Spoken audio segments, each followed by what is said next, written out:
Welcome back guys, hope you're all doing great. Well, in this video we're gonna build the exact functionalities of the CodePen. Of course, I hope you guys have an idea about the CodePen where you can use the CodeMirror features to write the HTML, CSS and JavaScript code. And that what exactly that we're gonna build in this project. Of course, we're gonna use the React.js and Firebase authentication and the Firestore collections to store all the projects in our cloud, and we're going to use the CodeMirror and the SplitPane functionalities to create a nice UI. Of course, we're going to use the Tailwind CSS for this materialistic UI. Well, let me explain what exactly we're going to build in this project. You can see here we're having this nice UI over here, which is showing the codes which I already saved in the cloud. So if I want to open any project for the right now, if I click this, so you can able to see we have this SplitPane, which is I completely adjust the coding view over here. All right, and at the bottom you can see the output of this code, whatever I written over here. So don't worry guys, I just literally copied this code from the CodePen itself. All right, so let me get back to the home screen. So here that will gives you the list of the projects which we already saved. So let's say if I want to add a new project, so all I have to say is to click start coding. So let me open the CodePen, codepen.io. So let me copy any project which is already saved in the online. For instance, let's copy this one, like water waving filling. So all I have to do is to copy this code completely from here, one after another. So let me copy and paste it in the HTML, and you can see we have the ranges and everything. You will get the instantly the output, whatever you are typing over here, you will get the instant output over here. All right, so now let me copy this JavaScript part and let me paste it over here. And now you can see whenever I'm adjusting, you can get that exact same output just like what the CodePen had. We are using the CodeMirror to mirror our code, whatever we are writing over here, and we are using the SplitPane to split these containers, and we can adjust it according to it. All right, and let me give a title, nice title for this. Let me give a nice title. So let's say wave filling progress bar, filling progress. And all I have to do is to click the save options. Now you can see we have the wave filling progress options over there. So if I want to save this project, all I have to do is to click the save option. So that will push this project completely to the cloud. All right. So let me get back to the CodePen once again, and now we can see the project which we uploaded. We can able to see it over here, and you can get the preview of the code in the project section itself. Well, if I'm opening the project which is uploaded by the other users, so if I click this, so you can't able to edit the title, or you can't able to update the code. Just you can able to preview the code. That's it. Right, because this is the project which is uploaded by the different user, that's an admin. So if I go here and if I click this project which is uploaded by myself, if I click this, I can able to update the code. So we are managing some sort of privileges to give the users to maintain their codes clean and neat. All right, so and if I log out from here, and I'm using the framer motion animations to create this more interactive. So click sign out options, and you can see we're having this nice page loader. And if I click this sign up option over here, you can see here we have the different sets of authentication methods. You can use the sign in with Google, you can use the sign in with GitHub, and you can use your email and password authentication. And if I want to sign up, I can click sign up over here, or you can choose login. I can directly log in with Gmail or the plain email address over there. All right, so these are the features that we're gonna use in this video. I hope you guys are so excited. So if you wish to download this project, click the link in the description below, and you can download the project for yourself, or you can watch this video completely and build the code along with me. So without wasting your time, let's jump into the video. All right then, so all you have to do is to create a new folder in your desktop or anywhere as you wish. So in this case, I'm going to create a new folder over here, and I'm going to name that project folder as YouTube CodePen, something like that. So and I'm going to open this in the terminal. Okay, so 1 second. All right, so let's open this folder in the terminal. So right click and let me open it in the new terminal. All right, so let me open it in the Visual Studio Code, so you can use whatever the code editor as you wish. All right, so let me make it big screen. So now I hope you can see it clearly. So in this case, let's open the terminal. So in this case, I'm going to use the yarn package installer. So if you're using npm, that's absolutely fine. So in this case, so if you want to install the yarn globally, so all you have to say npm install -g yarn. So this will install the yarn package globally in your computer. All right. So in this case, I'm just going to use the yarn to create the React app. So yeah, let's say yarn create React-app. I'm going to create this exactly in this project folder. So let's say /. So this will download the React.js in this project folder. Hit the enter. So that will download all the necessary files which is needed for this. So in the meanwhile, let's open our browser and let's search for Tailwind CSS with React app. All right. So here now you can see this option, install Tailwind CSS with the create React app. So click that. So that will gives you how exactly you need to create a React project and how to install the Tailwind CSS with that React project. In this case, we already downloaded the React.js, so it's still downloading. And all you have to do is to start the process from here. Here it's using the npm, so we have to use the on. The term wherever you are seeing install, you need to use the term called add. If you want to uninstall, you need to use the term called remove. That's the difference. Apart from that, there is no difference in it. All right, so I think it's almost done. So let's wait until it's successfully completed. Once it's completed, we can start adding the Tailwind CSS files and everything. So it's almost done. It's downloaded all the necessary files over here. All right, still it's downloading. Yes, so finally you got the message as happy hacking. Thank you. So now what we need to do is let's go here and let's add this package. So let me install this one, copy this, and let's say yarn add -d Tailwind CSS. So this will download that. Once it's successfully downloaded, we have to initialize our Tailwind CSS.config file. So yarn Tailwind CSS init, enter. All right, so now you should be able to see this Tailwind config file, and let's get back here. And here I need to update this one. Let's copy this. So whatever inside in the source folder or any subfolder which is comes under the source folder, we need to monitor all the files which comes under this source folder, which is exactly this file types. These are the file types that it needs to constantly monitor for the Tailwind CSS utility classes. All right, so save these changes. And now all we have to do is to add these things to our index.js, right? So before jumping into that, so what I have to do is, so basically we need to delete all the necessary things. We need to delete all the files which is inside the source folder. So basically we don't need anything inside the source folder. I'll show you how to completely recreate the stuffs completely inside it. All right, it's better to, what we can do is, let's go to the index.js and just copy this stuff. All right, otherwise you can type it by yourself. In this case, I'm just going to copy it and I'm going to delete the source folder completely. So delete that. So it's deleting.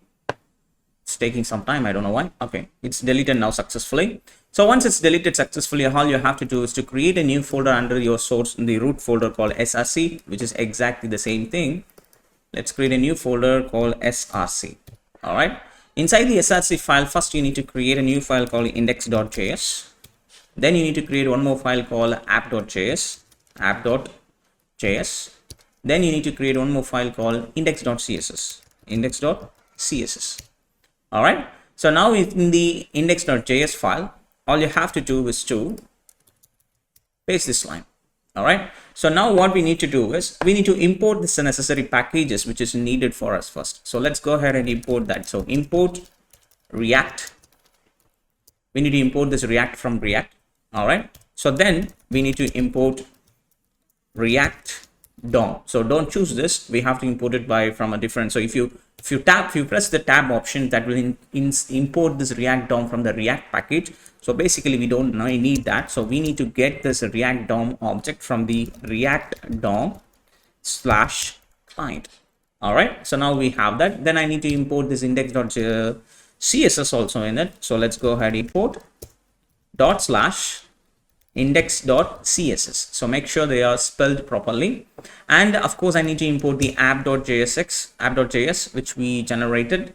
All right, so it's not showing any suggestions over here. So let's get the RAFCE. It's a React functional export component. So if you want to install this snippets, all you have to do is to go to this extensions tab and search for React snippets. If you search for React snippet, and there you can find the ES7 React snippets. Where it is? Come on. Here it is, ES7 plus React Redux React Native snippets. So please go ahead and install this snippet. So that will help you to write the code much faster with React applications. So once you're done with that, of course, you need to install this Tailwind CSS IntelliSense also, because this will help you to write the Tailwind CSS utility classes in a much faster, because it shows you the suggestions so that you can choose from those suggestions. All right. So now what we need to do is to save this. All right, let's get back here, and now we import the app. So now you can able to import the app. I hope we did all the necessary things that we needed for our index.js. So save these changes, and next what we need to do is, let's get back here, and now we need to add this index.css. So copy this index.css file and then paste it over here, save the changes, and then that's it. That's all you need to do. So let's go ahead and fire up our server. So before that, in this case, I'm just going to add some styles for it. So let's say class name. So whatever inside in this class name, so that should comes in the center. So let's say width, of course, it's going to be the screen width, like 100 VH viewport width, and height is also going to be the screen height. Whatever which is comes inside this, it should comes in the center of the screen, both horizontal and vertical. All right, so let's fire it up. Let's say yarn start. So that will start the development server. Okay, so here we go, and still loading. Yes, so now you got your app text, which is in the exactly in the center location, which means our Tailwind CSS is working properly. All right, so we successfully configured the Tailwind CSS. So the next step is to configure our React router DOM, because that's the most important thing for our website navigation. So that's what we are going to do next.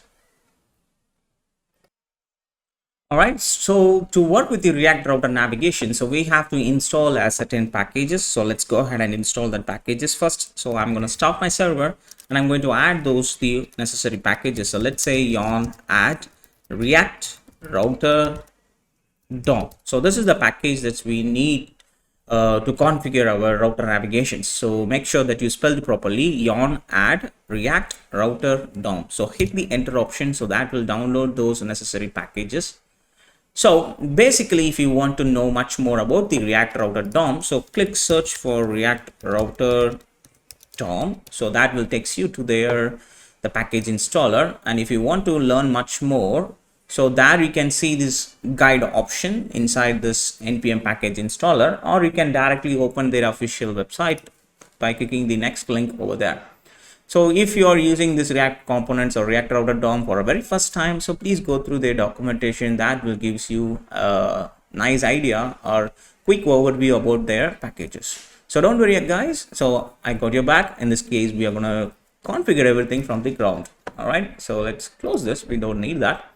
And here, let's get back to the index.js. So here we need to add these two packages first. So let's go here, import that packages. So we need to import this browser router, which is provided by your React router DOM itself. So that's what we need to use. So here I'm going to import it from the browser, React router DOM. So here import that browser router as I'm going to shout it out. So I'm just going to say router, not router. All right. So we need to wrap this complete app inside our router application. So what we are going to do is I'm just going to create the router. And inside here, I'm going to bring our app, save the changes. All right. So then what we need to do is, so initially this will load the app.js. So that means our app.js is going to be our home component. So whatever you're seeing, it's going to come to our home component over here. All right.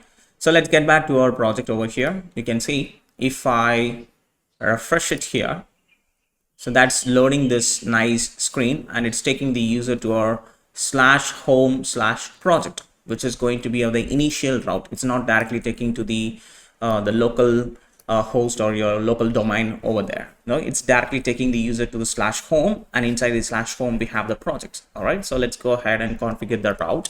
So basically app.js, of course, it's going to load the width, load the screen height and screen width. And of course, it's going to be flex and flex item center and justify everything. It's to be it's going to be in the starting position. So I'm just going to change all these things to start. All right, save these changes and let's fire it up on start. So let me bring it side by side. So let's bring this app on that this top screen. And let me keep it in the side view so that we can see the output instantly.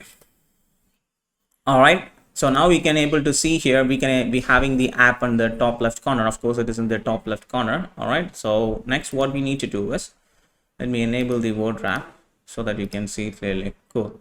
Now inside this division, so basically what we need to do is, and this should not bring anything outside of the screen. So I'm just going to add the overflow as hidden. So now with the overflow, it's completely hidden. So then I need to bring the routes. What are the routes that I'm going to display over here? So basically in the home route over here, in the home route, we can able to see I can switch between the login and as well as I can go back to the home screen also, right? So what I need to do is I'm just going to say, bring the routes, which is of course coming from your React router DOM. All right, inside the routes, I'm going to create each and every route one after another. All right, so first route is going to be path. It's going to be /home/start. So whatever the route which is coming after the /home, like it can be auth, or it can be projects, or it can be new project, or it can be user profile, whatever the route which is coming after that /home, that's need to load this very specific container, which is nothing but our home container, which is we haven't created. So this is the element that it needs to be loaded. So what I need to do is jump into the source folder and create a new folder called container. And inside this container folder, I'm just going to create a new file called home.jsx. And inside this home.jsx, I am just going to say FCE. So in this project, home is not just a single container that we are going to use it. We're going to have multiple containers. So I'm just going to create a new file called index.js to export all the containers from a single place. So here I'm just going to say export default as home from where? From /home. So by this way, we can avoid the multiple import statement over here in the app.jsx. So now if I import this, you can see it's coming from the container /home. So think about it, you have 5 to 6 containers. So every single time it will use to import it like this. Like just like this, right? A multiple import statement will get imported. So to avoid this, what we can do is, that's the reason we use that index.js to export all the containers from a common place. All I have to say is just like this container, and let's open this objects and import it as an object. So now inside this, I just need to add comma, that another container name, comma, keep on adding the containers just by adding the comma over there. All right, so that will maintains all the imports of the components in a single statement. Fine. So now you can see, even if I'm refreshing it, it's still in the home route. That means it is in the root route. So basically we have to configure it to our home, right? This should takes the user to the home. So what I need to do is, once I refresh it, that's taking the user. So if I refresh this, you can see if I'm stopping the server, if I stop the server and if I run it once again, that will takes the user to the local host :3000. That means the initial route, because that is not our initial route. Our initial route is going to be the /home/start. So what I need to do is to change your initial route. That means if the route is not matching,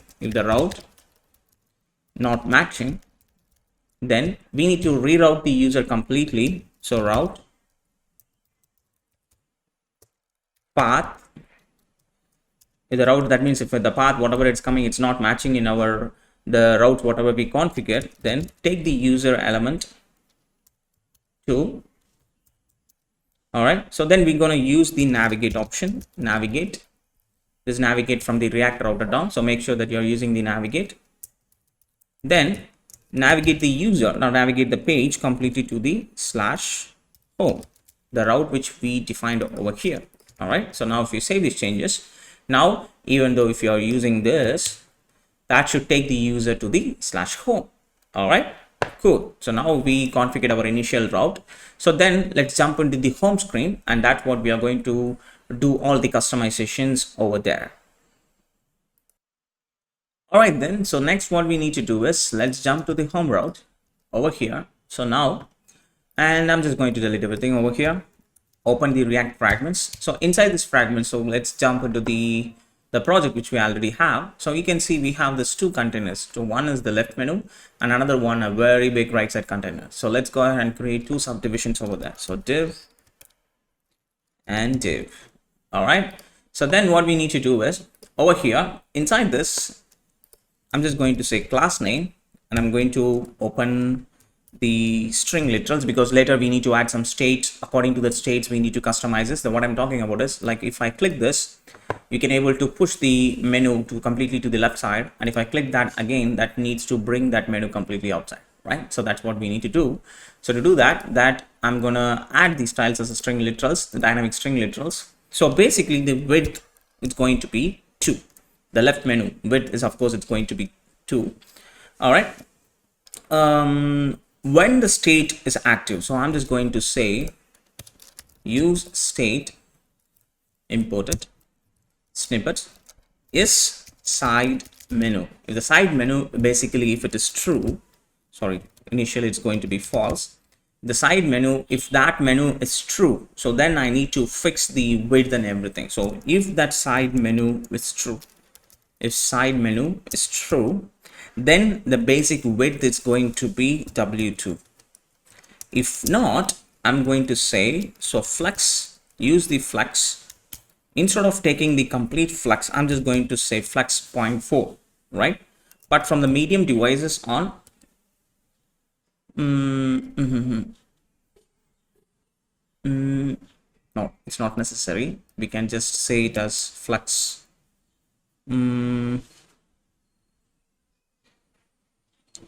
flex 2. From the Excel devices on, the flex is going to be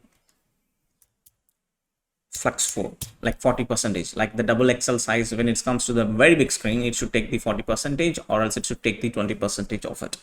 All right, so then we need to write the rest of the styles over here. So let me enable the overwrap.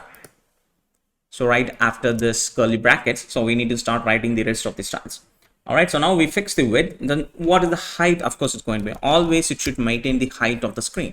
So the minimum height, and of course the maximum height is also, it's going to be the screen height only.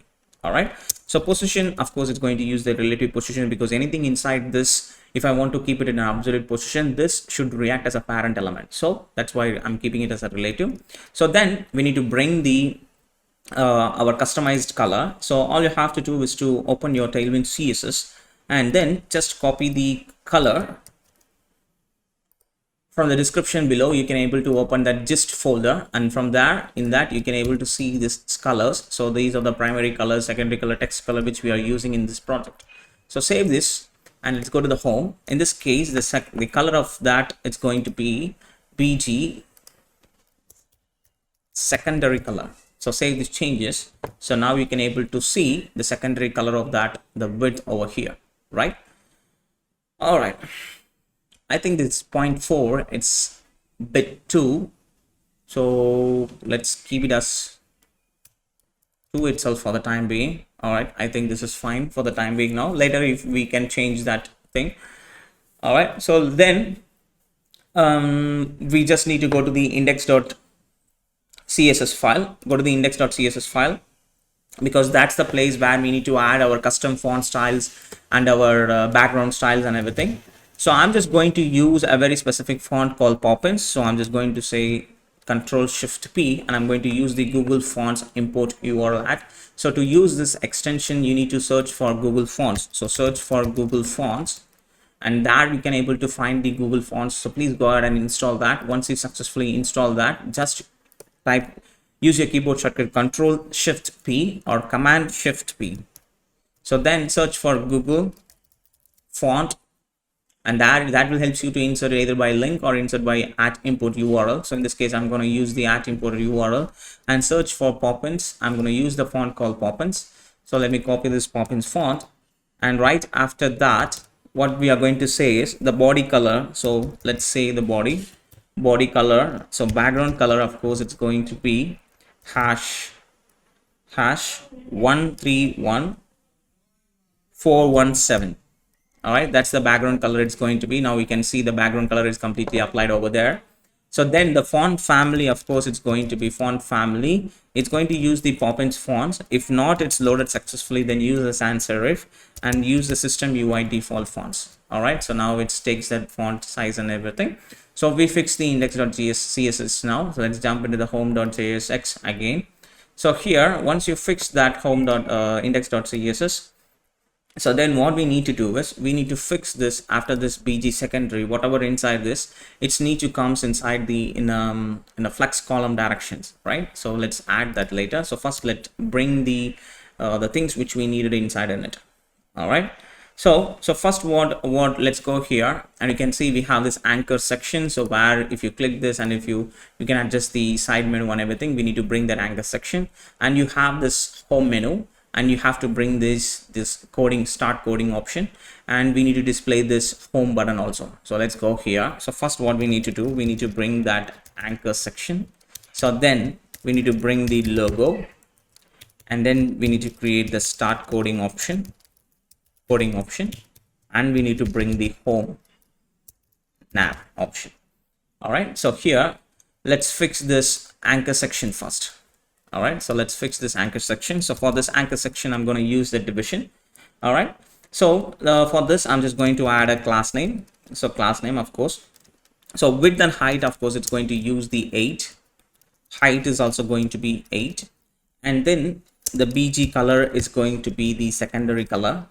All right, so for the time being, I'm just going to use it as a white color for the time being, white.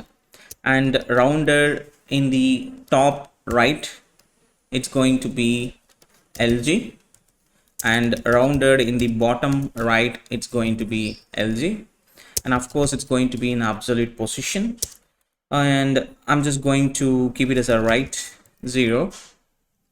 All right, then everything inside is going to be in the center location. So flex item center and justify it in the center, and of course it should use the cursor pointer. So now you can able to see that it's in the top right corner over there. So I need to push it for the right side. So what I can do is instead of right 0, I'm just going to add minus right 6. Save the changes, and now we can able to see it's pushed for the right side. So then inside here, we need to bring that this chevron icon, right? So to do that, what I'm going to do is I'm going to add a package. So let me create a new terminal, and I'm going to say yarn add react hyphen icons. Hit the enter. So that will download the react icons package. So if you want to see all the react icons, so simply search for react icons. So that will take you to the official website where you can able to see all the icons over here. You can use all the different sections of icons. All you have to do is to install the packages and directly import it so that you can use it. So in this case here, let's import that package first. Import from react icons, and I'm going to use the hi2 version, and inside that I'm just going to say hi chevron double left. That's the icon that I'm going to use it. So I'm just going to import that component over here, hi chevron left double left, close it, and the class name, of course, it's going to be, so basically it's going to have a text white color, text white, and text size is going to be text XL. Save the changes. Now you can't see that icon because the background is white, so I'm just going to change the background as a secondary color. Save the changes, and now you can able to see that icon over there. Cool, right? Like this. So let's adjust the padding and everything so that we can able to fix that completely from there. All right. So what we can do is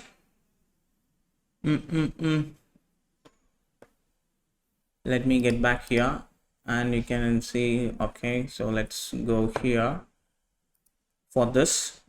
After the BG secondary, so we need to add px3 padding left and right and py6, then flex and flex column.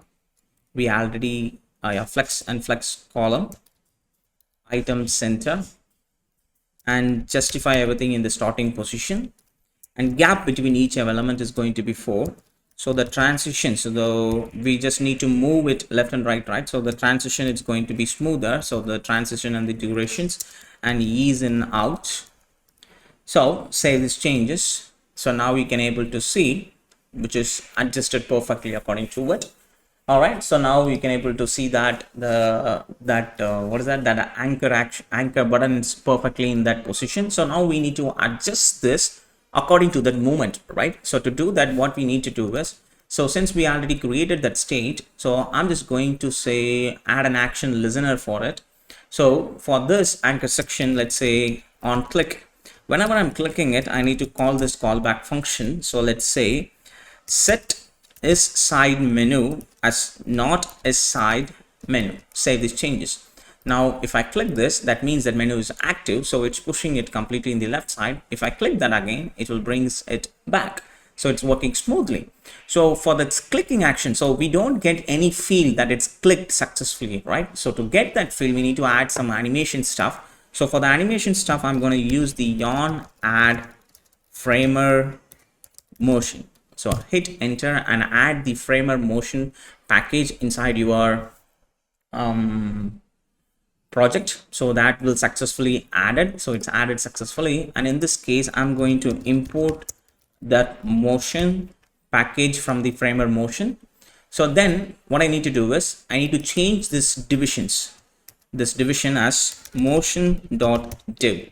So by adding it motion, prefixing it with motion, you can able to change this division into an animation stuff, right? So all I have to say, what I need to do is whenever I'm clicking it, I need to do some animation. So while tap.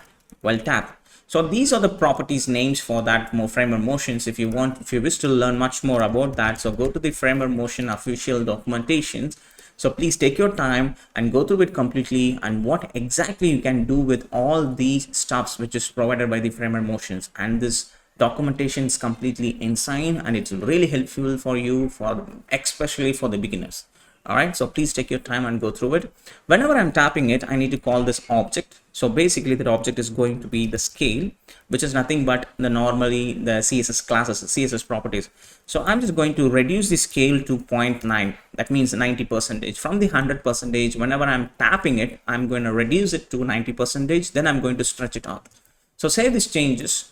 And now we can see if I click this. So wait a second, let me stop this callback function. So because you can't see that. So here now you can feel that it's giving that we clicked it something, right? So that's to get that feel only we added that. So now let me uncomment it. So now it's working perfectly as it's supposed to be, right? Cool. So then what we need to do, since we successfully bring the framer motions and everything inside and the anchor sections and inside, right after this anchor sections, now what we need to do, we need to bring the logo sections and everything. So what I'm going to do is this logo sections and everything is going to be wrapped inside a division div. Inside this division only we're gonna maintain all these logo and everything, right? So for this division, let's say this as of course it should not have the overflow, because whenever you can see when I'm reducing it, so that overflow your content outside this division. So we are just hiding that overflow. That's the reason we are adding that. Okay. So then next what we need to do is, since you added the overflow hidden, of course it should take the width completely, and the flex everything, it's going to be the column direction, and the gap between each and every element is going to be 4. Cool. So then what I need to do, I need to bring the logo. So to have the logo, what I need to do is we need the assets folder. So basically you can download the assets folder completely from the description below, which I already uploaded in the drive. So click that link and then you can copy and paste it inside your project folder. So inside the assets folder, you can see we have the image folder and you can see the logo, and inside that you have this index.js and you have that it's already successfully exported from there. So maybe in future, if you wish to add any images inside your project, you can keep it inside that folder and just go to the index.js and export it completely. All right. So then what we need to do is I need to bring the logo, but the problem is whenever you are clicking that logo, if you click this, that needs to reload the entire website to the home page, right? So to do that, what we need to do is, so I need to bring the link tag from the React router DOM, make sure that is imported from the React router DOM. Then inside here, whenever you click this, so where I need to take the user to, so you need to take the user to /home, right? So whenever I click that image logo, that will take the user to the home screen. So the image tag, let's load the image tag. Of course, the alternative tag is going to be the logo. And for the source, we're going to bring the source from the logo, which we exported the logo. So let's bring that logo and let's import it from here. So import from /assets. And here we need to bring the logo. You can see it's imported as logo. Now the logo will get imported. So then let's write some styles for it. So of course the object, it should display the complete object. So object contain, and the width is going to be 72 and the height is going to be auto. Save change. And now you can able to see that code pen completely, that you are that image logo over there. So if you feel the 72 is a little bit bigger, please go ahead, feel free and change these styles and completely as you wish. All right. So since we loaded the link tag, the image logo completely, then what we need to do is we need to bring this particular section, start coding option. So let's go ahead and do that. So for that also needs to be wrapped inside the link. Open it, and this should take the user to /new project. Of course, we haven't configured the route. Later we'll configure it. All right. So inside here, I'm going to create a division. So for this division, I'm just going to say class name, which is going to be px. It's going to be 6, padding top and bottom, it's going to be 3, and everything is going to be in the center. So flex item center and justified center, and rounded the complete division, it's going to be in the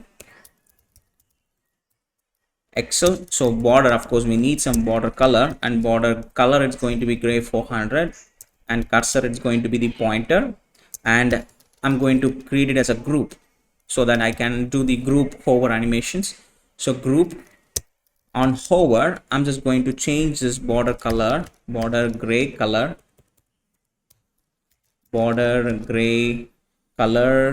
to 200.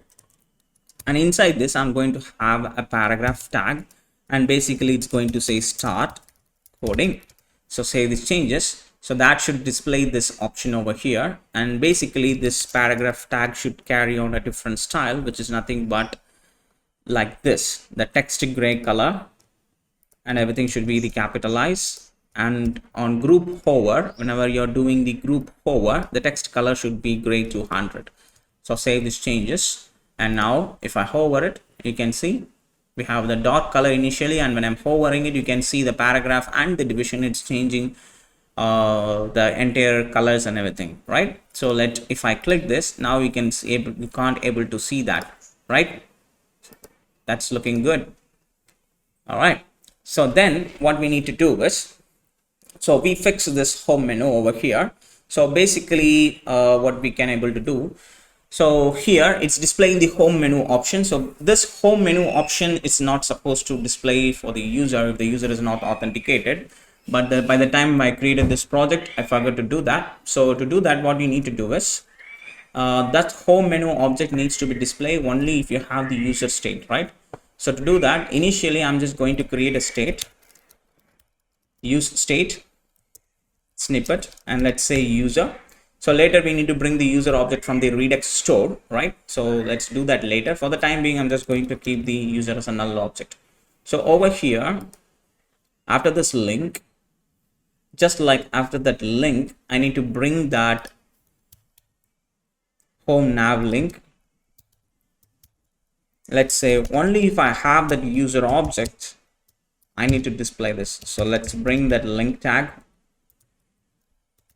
Then inside this link tag, now what we need to do, we need to bring that styles completely.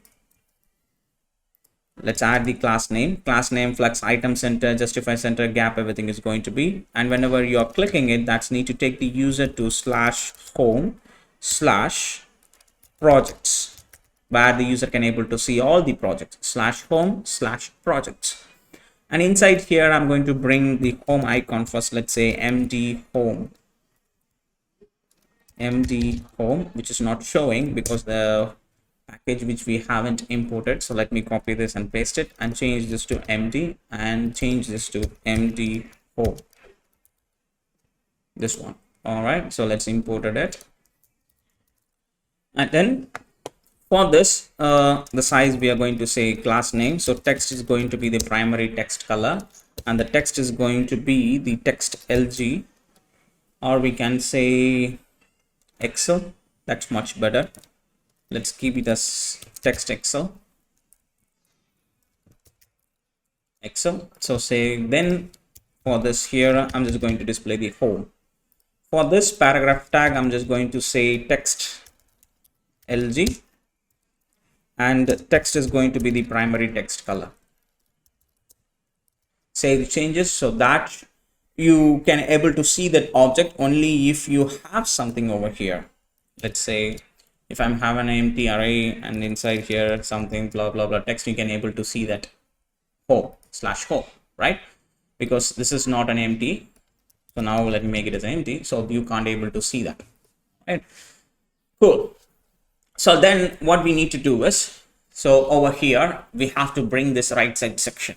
So let's bring that right side section where you can able to see the search options. Of course, the search options also will work perfectly as it's supposed to be. Right, so if I click this sign up option, and if I click this sign in with Google option, that will take the user to the designated the login screen. So let's go here and let me authenticate by myself. Once you authenticated successfully, so that will store the user details in the React store, the web store over here, right? So now we can able to see the store.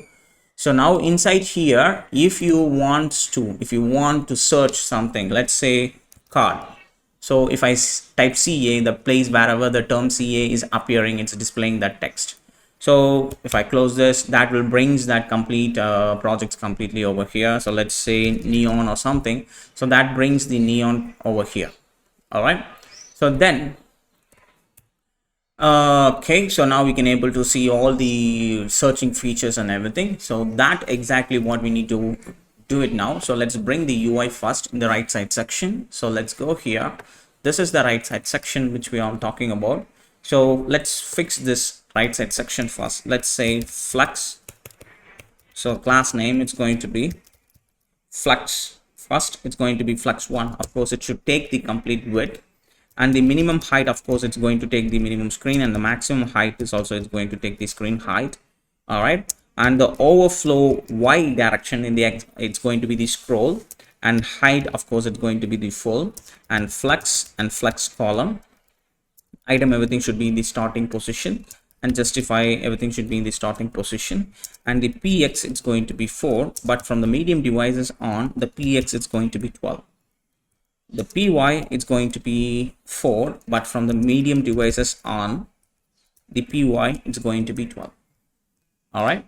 So inside this division, so first what we need to do is, so we need to bring that the top section, which is nothing but your search box and as well as your profile container section, right? So that's what we need to bring over there. So here now, this, let's say this is the top section, and for this I'm going to create a div. So basically that div, it's going to have inside this div only what we need to bring the search, then we need to bring the profile section. If the user is not there, of course we need to bring the account, right? So it's based on the user object. All right, so here for this division, let's fix the styles first. So class name px, it's going to be 4 for the time being, and py, it's going to be 3. Or I think this is not necessary. It should take the complete width, so width full, and everything inside this, it should come in a row direction. So flex item center and justify it between, and gap between each object is going to be 3. Let's bring the search container first. So inside the search container, of course we need to bring that search icon and as well as the input element. So I'm just going to use the FEA, copy and paste it, and change this to font awesome 6, and search for the icon FA search in. That's the icon name, FA search in. Import it and add the class name for it. So class name, of course the class name is going to be text to Excel. Then and text is going to be the primary text, and I need to bring the input tag. So it's going to be text input. So the class name is going to be of course it should take the complete width, so flex 1. Then px, it's going to be 4, py, it's going to be 1, and the text size is going to be Excel. And then bg, it's going to be, of course it's going to be a transparent color, and outline, we don't need any outline, and we don't need any border as well. Then the text is going to be the primary text, and the placeholder color is going to be text gray 600. So we don't have the placeholder yet, so let's add that placeholder. So I'm just going to say the placeholder as search here. Let's save these changes. So yeah, now you can able to see the icon and the search here text option. All right, so let's fix that this complete division now. All right, so let's go to this division here, and now what we need to do is, so let's add the necessary styles for it. So here, so let's say the class name, of course the class name, it's going to carry out what we can say. First let's fix the color. So let's say bg secondary color. So save these changes. So now you can see, and of course it should take the width full. So now you can see it's taking the complete length which is available over there, and padding left and right is going to be px4, and top and bottom it's going to be 3, and rounded medium. Save the changes. Now you can able to see that. Now of course everything inside it's going to be flex and item center, and justify everything in the center as well. Save the changes. And now you can see that search box is completely, because the search is using the flex 1, so that will take all the remaining spaces available over there. So then inside that we need to add some gap. So gap is going to be gap 3 inside the gap between the two different elements inside over there. It's going to be the gap 3. All right, so now we fix the that complete search box. So we need to get the state value inside a search. So let's say what we can do is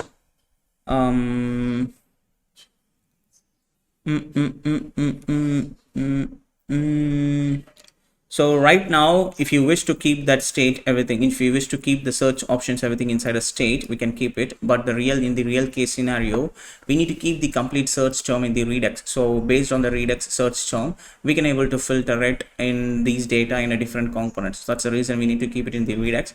But for the time being, I'm just going to keep it as it is empty. Once we are by the time when we are implementing the search options, we can able to implement that search options, right? All right, let's jump into the next part, which is nothing but the profile sections, the place where we need to display the profile section right over here. So if you have the user details, we have to display it in a different way. If you don't have the user details, we need to keep it in a different way. So for that, what I'm going to do is, So first I'm just going to bring the sign up option. So let's think about it that we don't have the user. So user, if not user, then I need to display this. All right. So if you have the user, then you need to bring that user profile section. So for that reason, I'm just going to keep it for the time being as a division alone to avoid any issues or anything. So over here, let's bring that division. For this division, I'm just going to say class name, and that is going to be the flex item center, and justify everything in the center, and the gap between is going to be 3. And inside this division, let's bring that link tag, because whenever you're clicking that, it should take the user to the sign up URL, right? So I'm just going to, whenever I'm clicking this, that's need to take the user to /home/auth.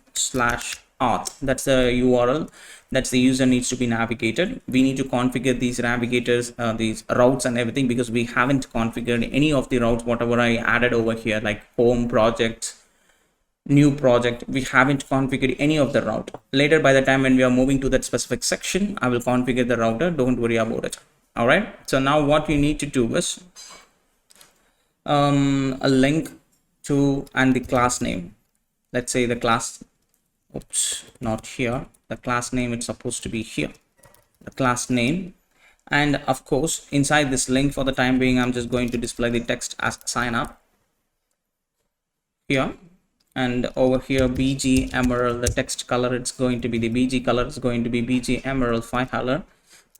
So PX is going to be 6, and PY it's going to be 2, and rounded medium, and the text color it's going to be white color, and the text size it's going to be LG, and the cursor is going to be the pointer.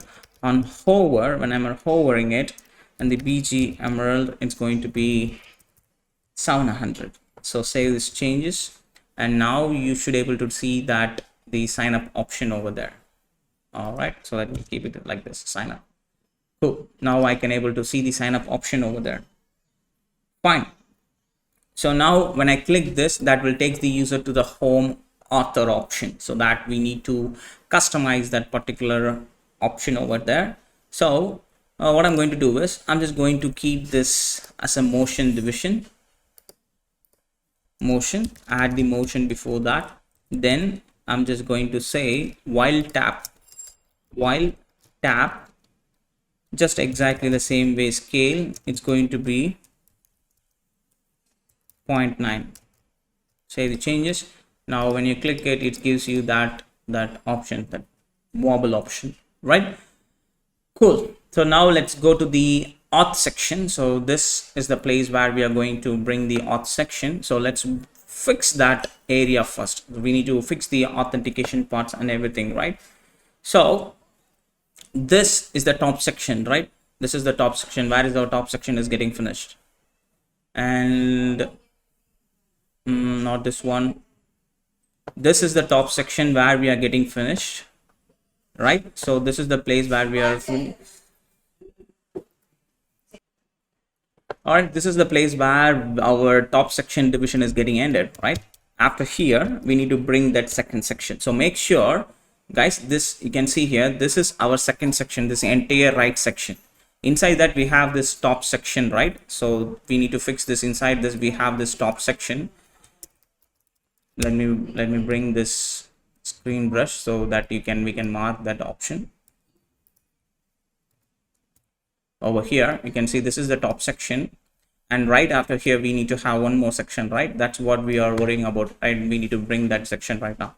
All right, so that is what we are going to do here. So here I'm just going to say this is the bottom section, and this is going to be the div, and inside this div, of course, it's going to take the complete width as a width full, and inside this division I'm going to bring the routes, which is going to be configured inside these routes, and inside this route I need to bring the route.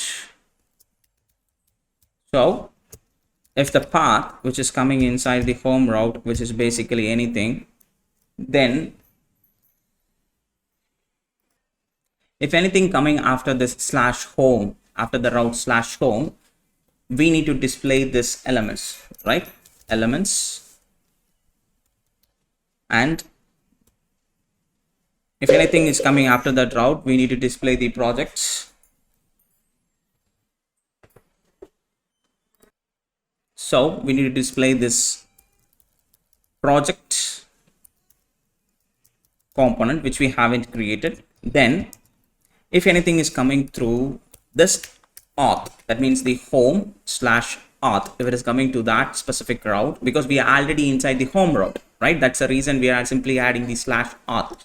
If it is coming to that, then we need to bring the sign up container. So let's go to the container folder, and we have to create these remaining these two containers. So let's go here and let's go open the container, and it's better to copy their name. Copy new file .jsx RAFCE, and I'm just going to say class name text white so that I can able to see that text color.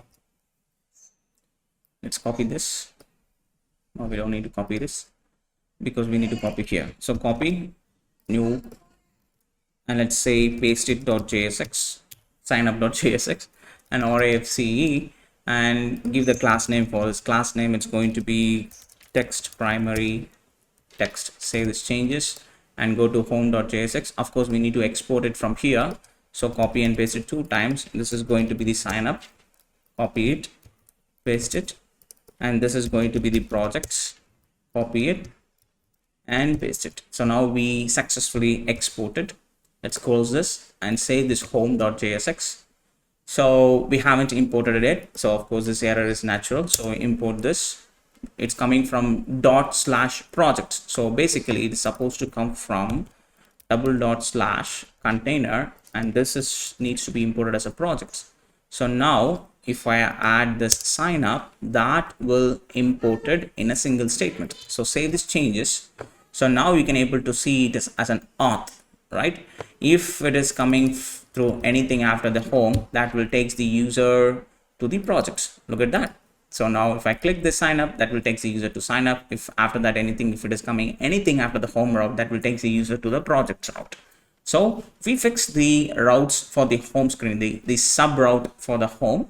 Then what we need to do is we have to customize this sign up option. So if I log it out, so there you can able to see this nice sign up option, right? This is what we need to do next, and that's what we are going to do.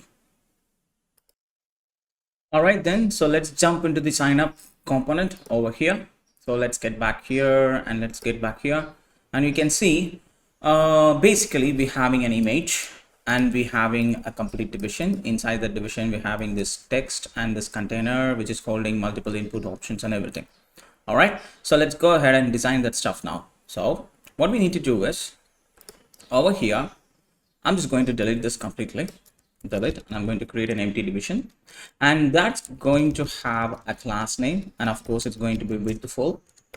Then py top and bottom is going to be 6, and inside that and over here you can see we're having this same logo, so that means we need to bring the logo again. So what I'm going to do is I'm just going to copy that same tag which we already loaded and import that logo assets. And once you save these changes, and you can able to see the logo with the opacity of 50% over there. All right, so next after that logo sections, I need to bring a division which is going to be a class name, and of course it's going to take a width full and flex color, and item everything should be in the center, and justify everything in the center, and padding top and bottom it's going to be 8. So inside this I'm going to bring a paragraph which is basically going to say join with us. All right, so join with us, and let's add some emoji over here, something like this. 1 second.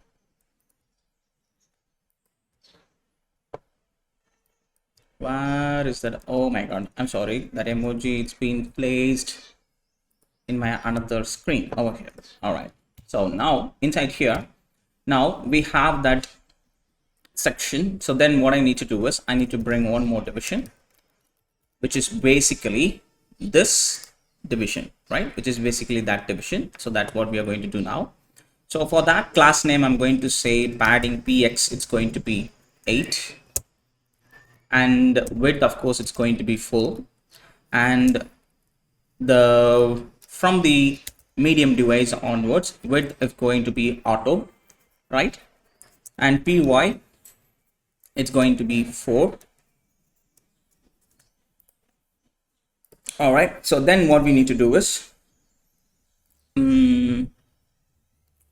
px we added, padding we added, then rounded, it's going to be xl, and bg is going to be the secondary color, and shadow, of course, we need to add md, and flex everything is going to be in the column direction, and everything should be in the item center and justify in the center, and the gap, it's going to be 8 between each and every object. So let me enable the word wrap. All right, so now if I save these changes, so that should display this division container like this, because we haven't added the any of the content inside. So then you have this text. So let's fix that text style. So all you have to do is to say class name, padding top and bottom, it's going to be 12, and text to xl, and text primary text, something like that. All right, so now we have the text just like the same way what we have in our demo. Then what we need to do is I need to bring the necessary sections in it. You can see we need to bring the email. So let's say if I'm using a different email, admin@gmail.com, this, if that email is not even there, and that's bring the alert message, invalid user not found, something like that. If the password is wrong, also it will bring the alert message. So we have to do all those options over there, right? So what we need to do is, so let's go here, we have to bring the email field, then we have to bring the password, then we have to bring the alert section. After the alert section, of course, we need to bring that a login and sign login button. Then what we need to do is we need to bring the text section, this one. So account text section or something, text section. After that, what we need to do is we need to bring the options that which one, this or section, this or, we need to bring that or section. And after this, we need to bring sign in with Google.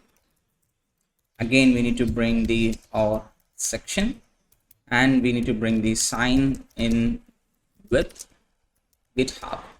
So these are the options that we need to add it inside this particular section. So let's go ahead and do it one after another. All right. So what I'm going to do is, so basically, so I'm going to create, we need to bring this, if you have a look at here, we have this, the for email and for the password, we have different sets of icons. If I want to see the password, I can able to see the password. All right, so all these functionalities needs to be added, right? So all these functionalities that we need to add it, so it's better to keep it as a separate component.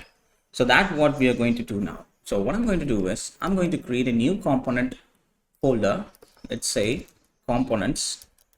Make sure that components folder is inside your source folder, and let's create a new file over here called index.js to export all the components. And let's insert a new file called user auth input.jsx, and let's say rafce, save it. And from this index.js, we have to export it. So export default as from /user auth input, and copy the same name and keep it over there. So now it will be exported from the index.js. All right, so now inside the user auth state, now what we need to do is, so we need to bring these two sections, like what is that, the email and this input sections. So let's go ahead and customize that part now. So what I need to do is, so let me import it over here first. user auth input, and it's coming from the components file separately. Make sure that it's coming from the components folder and imported as an object. All right, so that's fine. So save the changes. Now you should be able to see the user auth input over there. All right, so let's get back to the user auth input over here. So for this division, so I'm just going to add a class name. It's going to be flex column, an item start, justify it in the start position, and gap between each and every element it's going to be 1. Let me enable the word wrap. All right, so now you can able to see it completely clearly. So now inside here I need to bring a label box. So label so first it's going to be email. Later we need to change it according to the prop, whatever we are sending it inside. So class name, for the time being I'm just going to keep it as a dummy text for the time being, right? So text SM and text grade 300 or something. All right, so save these changes. So now you should be able to see the text part over here. Okay, so then what we need to do, we need to bring that input section. So right after this label part, I need to bring that division. So for that division, I'm just going to bring the class name as, so let me bring the dynamic string literals build, because later we need to customize these parts a little bit according to the input, whatever the user is typing over there, right? If you notice here, if I am typing a wrong input, you can see it's displaying it in a different color, but it's not working on that password field, right? So we need to customize it a little bit. So that's what we need to do. So to do that, we need to add some states to monitor all those actions and everything. So it's better to keep it in the dynamic string literals at the starting point itself. So flex an item center and justify everything in the center position, and the gap between is going to be 3, and width, of course, it's going to be full. And on the medium device, width is going to be the 96, and rounded MD and PX4 and PY1 and BG gray 200. All right, so save these changes, and now you can able to see that text color something like that over there. So because we don't have anything inside in it, so here what I'm going to do is I'm just going to bring the icon over here. So let's go ahead and do that icon part. So for the time being, I'm just going to say FA envelope. We can bring that envelope over here. So class name, it's going to be text 555, which we already have, and the text size is going to be 2XL. Saves the changes, and now you can able to see that icon over there. Then what we need to do, we need to bring the input, and let's say placeholder, it's going to be, for the time being, I'm just going to keep your email here. Then let's add some class names for it. So of course it should take the complete width, so flex 1, whatever the available space it should take it. So width, and height, it's going to take the full height, and py, it's going to be 2. Let's remove the outline, and let's remove the border, and let's keep the transparent, and the text is going to be text 55, and text size, it's going to be LG. Save these changes, and now you should be able to see the text also over there. All right, then we need to create a state to monitor to get those values. So let's say use state. So I'm just going to say value, set value. Initially it's going to be an empty string, and I'm going to supply the value over here. So value is going to be the value state, and on change, whenever I'm going to call a callback function with a parameter of its event. So set value, through the event we'll get the target, value from it.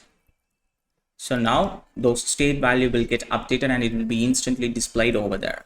All right, so now you have those fields. If I'm typing something, I'm getting that values and everything. Cool.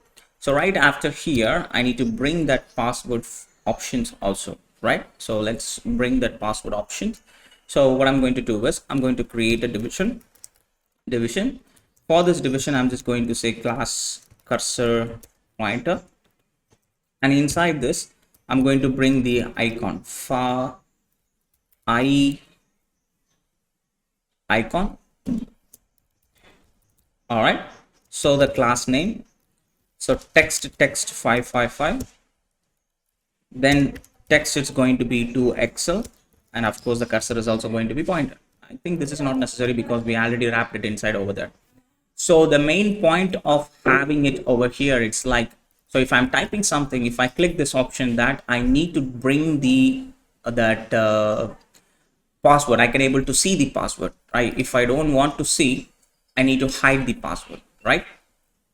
So this is the icon. You can see I slash, that means you can't see the password. If I enable it, I can able to see the password because you can see the eye is open. So that's the reason we can able to see the password. So basically we need to update, we need to display this icon based on the value, whatever for the prop we are sending it inside. So now let's go ahead and customize those prop, because right now, if I copy it one more time for the password field, we can see it's displaying the same email and password. So it's need to display the different icons for it. So let's go ahead and customize that part. So to do that, what we need to do is, so I'm going to create two different states to monitor the user email and the password. So use state snippet. So first I'm going to get the email of the user. So let's keep it as an empty string. Then use state snippets. Let's give it as a password. And let's say it as a set password. Initially it's going to be an empty string. So say this changes. So now what I need to do is I'm going to create a prop.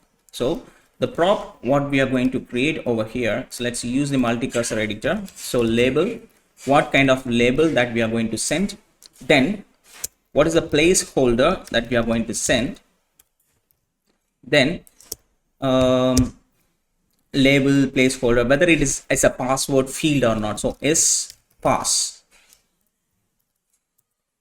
For the time being, I'm just going to keep it as a string. Later we can customize it. Then what we need to do, we need to send a key. So to maintain it as a unique prop, we need to send a key. Then we need to send that state function, because then only we can update these states, right? So set state function, that is also one prop. Initially it's going to be an empty string.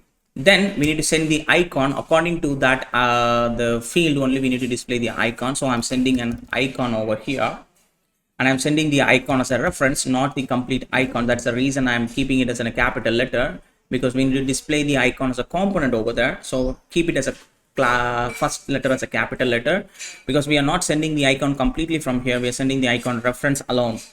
All right, so say this changes. All right, so now we need to get all these fields one after another over here. So let's copy it and destructure it. Label, let's copy the placeholder, paste it, and is pass, copy it and paste it, and key, copy, we don't need the key, so let's copy the state function and paste it over here. Then let's copy the icon, we need the icon, then let's paste it over there. All right, these are all the necessary fields that we need to supply into the user input. So what I need to do is for the label, so let's go ahead and send the label as the email field. So label is going to be email, and the placeholder is also going to be an email. All right, so by default the password field for the email is going to be the false, and keyword is going to be the email. For the state function, I'm going to send the set email, and the icon I'm going to send for envelope. That's the icon, I'm sending it as a reference, right? So save these changes, and why we are getting one more, refresh it. Yep. So let's go to the user auth input. So this is the place where we need to display the label, right? So let's bring the label prop, and the placeholder, this is the place where we need to display the placeholder. Let's bring the placeholder. All right, so then type of this, so basically the type is initially text. That means if you're typing something for your password, then it will be displayed. So what I'm going to do is the type of this, it's need to be changed according to the password field. If it is pass, then it is supposed to be password. If not, then it is supposed to be text, right? So save these changes. Now okay, now we can see the email field, right? And here the password is not updated, so let's go here, go to the sign up, and let's fix the password field also. This is going to label is going to be the password, placeholder is also going to be the password, and of course the isPass field is going to be true, and keyword is going to be the password. State function is going to be set password, and icon is going to be what icon that we are using for password is going to be MD password. So say these changes. Now you should be able to see the MD password and everything. Still the icon is not changing. That's the reason, is because I'm wrapping it as an envelope icon itself. So I'm just going to bring the icon prop itself directly, so that reference will be passed over here, so it will react according to it. Now we can able to see the icon is changed over there. So then what we need to do, we need to display this icon. Based this icons needs to display only if the password field is true, right? I'm going to cut it, and I'm going to say if it is a pass, then only I need to bring that icon. Only if it is a password field, then only we need to bring that icon. So open it and paste it. Now you can able to, if that icon will not be displayed on the email field, right? So now we create a reusable component. Still there are lots of things that we need to add it inside this field, so let's go ahead and do that one after another. Okay then, so now what we need to do is, so I'm going to create a new state over here. So let's create use state snippet. Let's say show pass. All right, so initially the show pass is going to be false. Oops, one second. Whenever you're working with use state snippet, so you should not click anywhere anything else. So show pass. All right, so this is going to be false initially. If the show pass is true, that means we want to display that password, right? So what I'm going to do is, and for this icon we need to make it like clickable. So I'm going to import the motion, import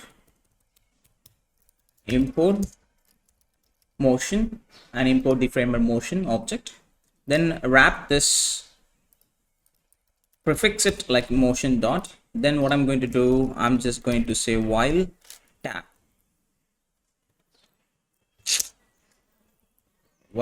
not while hover, while tap, we need to bring the scale, it's going to be 0.9, right? So save these changes. Now if you are able to see here, okay, so now if you check here, you can able to see that we have that nice clickable action over there. So now what I need to do is, so I need to display, so if you have a look over here, if I click this, I can able to see the icon is changed and I can see the password. So initially we need to display that /i, that means you can't able to see the password. If it is not, we can able to see the password, right? So what I need to do is cut it. If the show pass is true, we need to display one icon. If it is not, we need to display another icon. So initially the show pass is false. That means if it is false,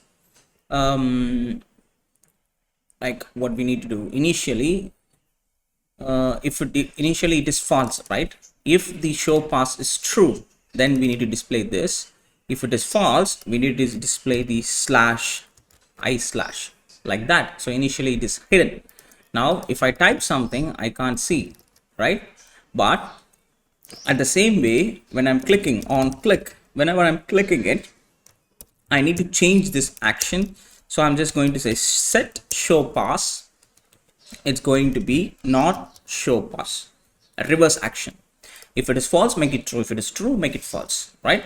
So now if I click this, I can see the icon is changing, but this text is not changing because this is based on our, what is that, the show pass state. So what I need to do is, if it is a password field and the show pass state, if both are true, then keep it as a password, or else keep it as true. So save it.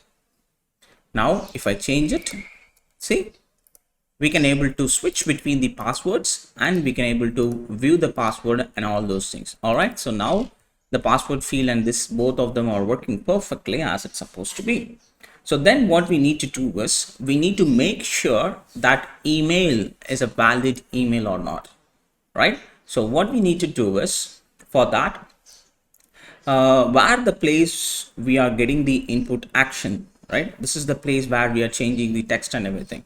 So what I'm going to do is, I'm just going to cut it out from here, and I'm going to keep it a function reference, handle text change. So here, right after here, I'm just going to say const handle text change method, open it, and I'm going to get that event. Then I'm going to set the value to that particular state. All right. So then what we need to do is set value. Then we need to push this value to our state function. So I'm just going to say set state function and e.target.value. Right now, this value will be updated to our state functions over here, these functions. All right. So then what we need to do is, we need to validate that design pattern. We need to validate that regular expression of our email. So that's what we are going to do next. All right, so now what we need to do is, so this is the place where we are getting the complete state value. So if this value, we need to figure it out from where we are getting this value. Either we are getting the value from email field, or we are getting the value from the password field. So how we can figure it out? So basically we can check, right? If the placeholder is equals to email, that means that value is coming from the email component, right? Because since we are using the same component for both email and password. So if the placeholder is equals to this, then what I need to do is, I need to use this regular expression to check whether it is an email or not. So this is the regular expression that we use to check for the email. So we can keep any kind of text before the at, and we can use any kind of text after the at, and after the dot we can have any kind of pattern like .com or .ca or whatever it is, right? So we need to check it completely. So this is the regular expression. So using this regular expression, I need to get the status. So const status is equals to email regular x dot test, and supply that value.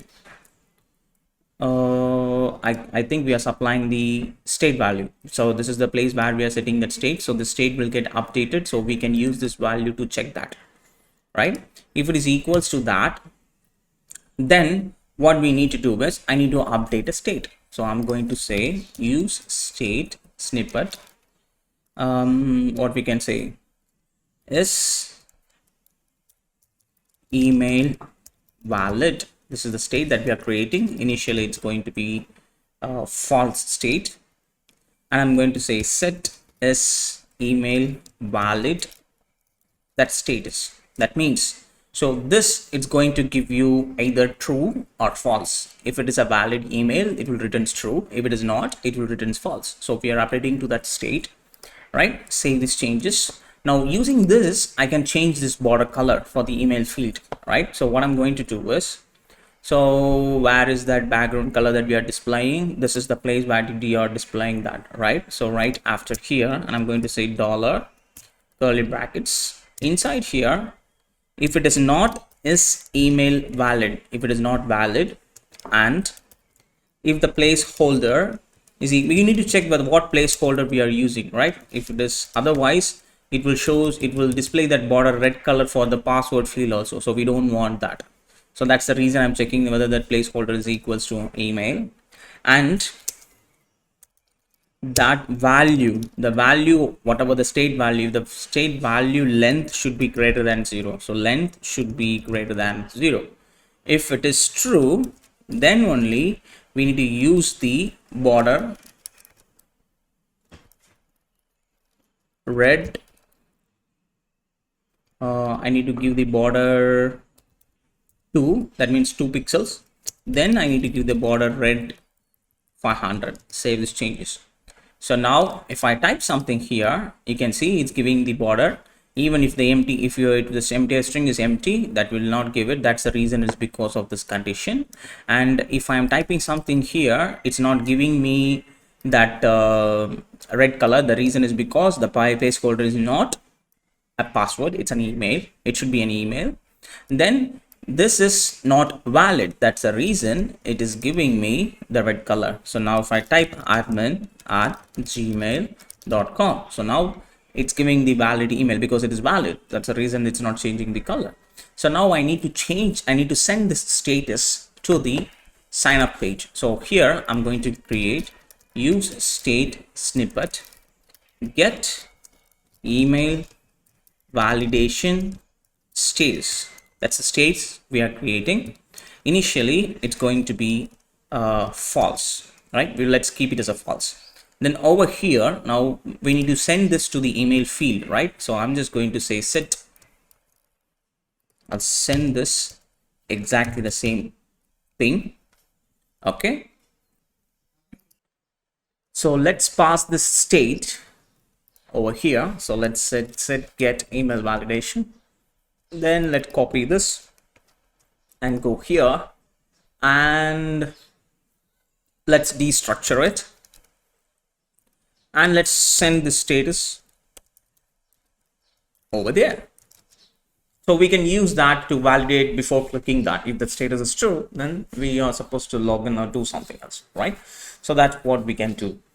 All right, so since we successfully finished this, where is that? This React app, here we go. Here it is. Since we successfully finished this part, so this is the show password options and everything is working fine. Then we need to move on to the login and sign up button. That button we need to finish it. So let's jump into the sign up section and we finish this. So this is the place where we need to display the alert message. So alert message, we don't have to worry about it right now. Let's get into the login button option. And all right, so let's fix this. So I'm just going to say motion.div. We need to import the motion, right? Yes, import motion. There we go, that is imported. Then over here we have to say motion.div, enter. So here we just need to add a class name. Let's just exactly the same way what we did for that the sign up button over there, just exactly the same thing. So I'm just going to copy the same style and I'm going to paste it over here. And while tap we need to adjust the scale like 0.9, and inside this I'm just going to bring a paragraph tag which is going to be a sign up initially, a sign up, right? So now it's showing it as sign up. Now if I click this, it's giving the same thing. But then what we need to do is we need to bring we need to adjust the paragraph text. Like if it is displaying as sign up, that means he already have an ID, then he need to log in. So if I'm displaying the sign up button, then I need to display already have an account. So if it is login, don't have an account, create one. If it is showing sign up, I already have an account, log in here. So that's what we need to do. So what I need to do is, so I'm just going to create a paragraph tag, and inside that I'm going to say already have an account, then span tag, I'm just going to say login here. So for this paragraph tag, I'm just going to add a specific styles. So I'm just going to copy and paste it, like test small, primary text, flex, item center, justify center, gap. And for the span tag, I'm just going to add this text emerald 500 cursor pointer, like this, just like that. Then Basically, now what we need to do is when I click this, whenever I'm clicking this, we need to change this stuff. So what I'm going to say here is I'm just going to create a new state. Use state snippet is login. So basically, if it is logged by the default, it's false. So what I'm going to say here is I'm just going to cut this part completely. This one, cut it. Is login. If the login is true, then we need to display sign up. If the login is false, then we need to display the say this changes. So if not login, then we need to display the sign up option. If it is login, then we need to display login option.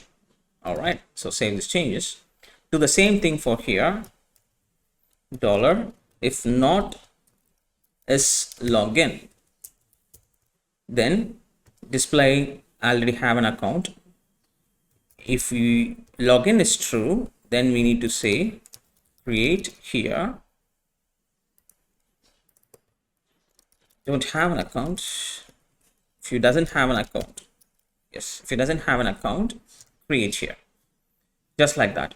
So then what we need to do for this span tag, we need to add some where is that? This is the paragraph. For the both of the span tags, we need to add on click event. On click, I'm just going to call a callback function, and I'm going to say like set is login as not is login. Let me copy this, and I'm going to give it for this span tag too. What is that mistake? I think I copied along with that. Okay, I need to copy this. When you're copying and pasting it, please be very careful. Right now it's working fine. So if I click this, it shows login. When I click this, see, sign up, I already have an account login here. Login doesn't have an account, create here. So it's working perfectly as it's supposed to be, right? A simple state functionalities. All right. So then what we need to do is we need to bring that or section right after here. So this is the account text section, right? Got it. And we need to keep it over here. Yes, this is the account text section, right after here we have the R section. So that's the place where we need to display the R. So basically that's the entire division. Inside the division we are having a div. After that we are going to have a paragraph, and after that we're going to have a div. Inside the paragraph I'm just having a text called R, and this is going to be basically everything is going to be flex item center and justified everything in the center, and the gap between it's going to be 12. And basically both of these divisions are going to be same. So I'm just going to create a multi-cursor editor. So class name is going to be, so what we can do is hutch of 1 pixel. I'm just going to be very specific, 1 pixel, and the text, it's going to be a very specific color. Let's say RGBA, and 256 comma 256 comma 256 comma 0.2. All right. So then rounded MD, and width is going to be 24. All right. So for this paragraph tag, of course, class name, it's going to be text SM. Then text color, it's going to be the same color, exactly the same color. So I'm going to copy this and I'm going to paste it over here. So save this changes. So that should gives you why we are not getting the color. Okay, this is supposed to be BG, not text. Yes. So now you should be able to see the R section. Cool, right? So this R section is completed. So let's copy this R section and let's paste it right away over here also. Right, so now you should be able to see 2 different R sections. So now right after here I need to bring the sign in with Google option.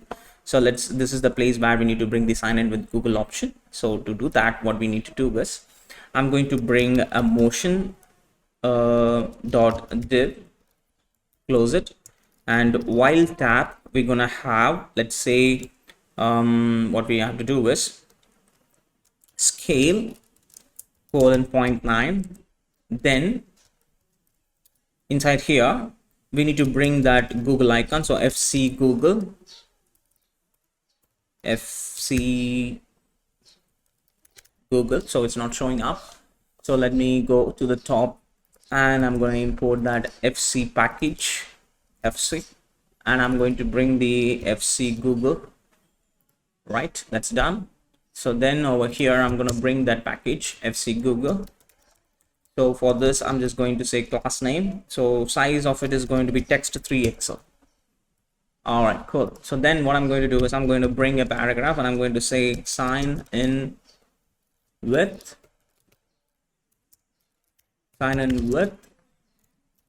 Google. So for this paragraph tag, I'm just going to say text Excel and text white. So for this, I'm going to add a class name. So basically for that, it's going to be flex item center, justify center, gap 3, and BG. Of course, I'm going to use the same thing. So I'm going to copy it from here and I'm going to paste it straight away over here. Right, then backdrop blur, it's going to be a medium. Width, of course, it's going to be full, and the PY, it's going to be 3, and rounded XL on hover, and I'm going to bring the same style, but it's going to be 40%. Then the cursor is going to be pointer. So save these changes. Now you should be able to see that sign in with Google option. Cool, right? So then what I need to do is just copy this from here and go here, and we need to change this to GitHub icon. So I'm just going to change this to GitHub. Save it. So now you should be able to see the GitHub option over there, and this is going to be text white color. So both of them will look in the same color. All right, looks cool.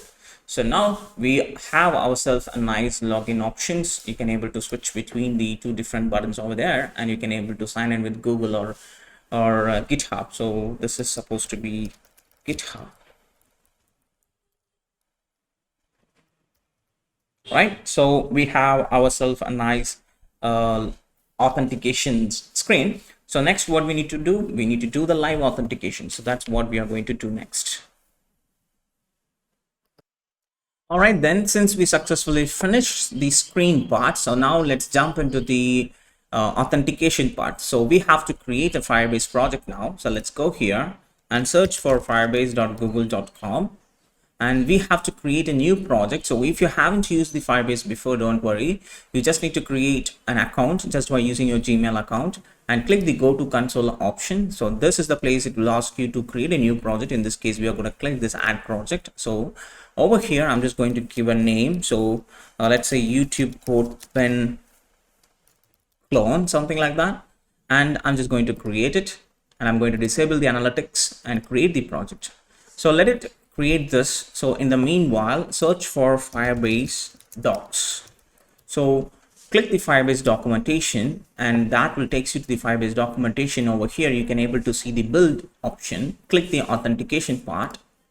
So then once you open the authentication part, you need to navigate to your web, and over the web, we're going to use this password authentication, we're going to use this Google authentication, and we're going to use this GitHub authentication, these three different authentications.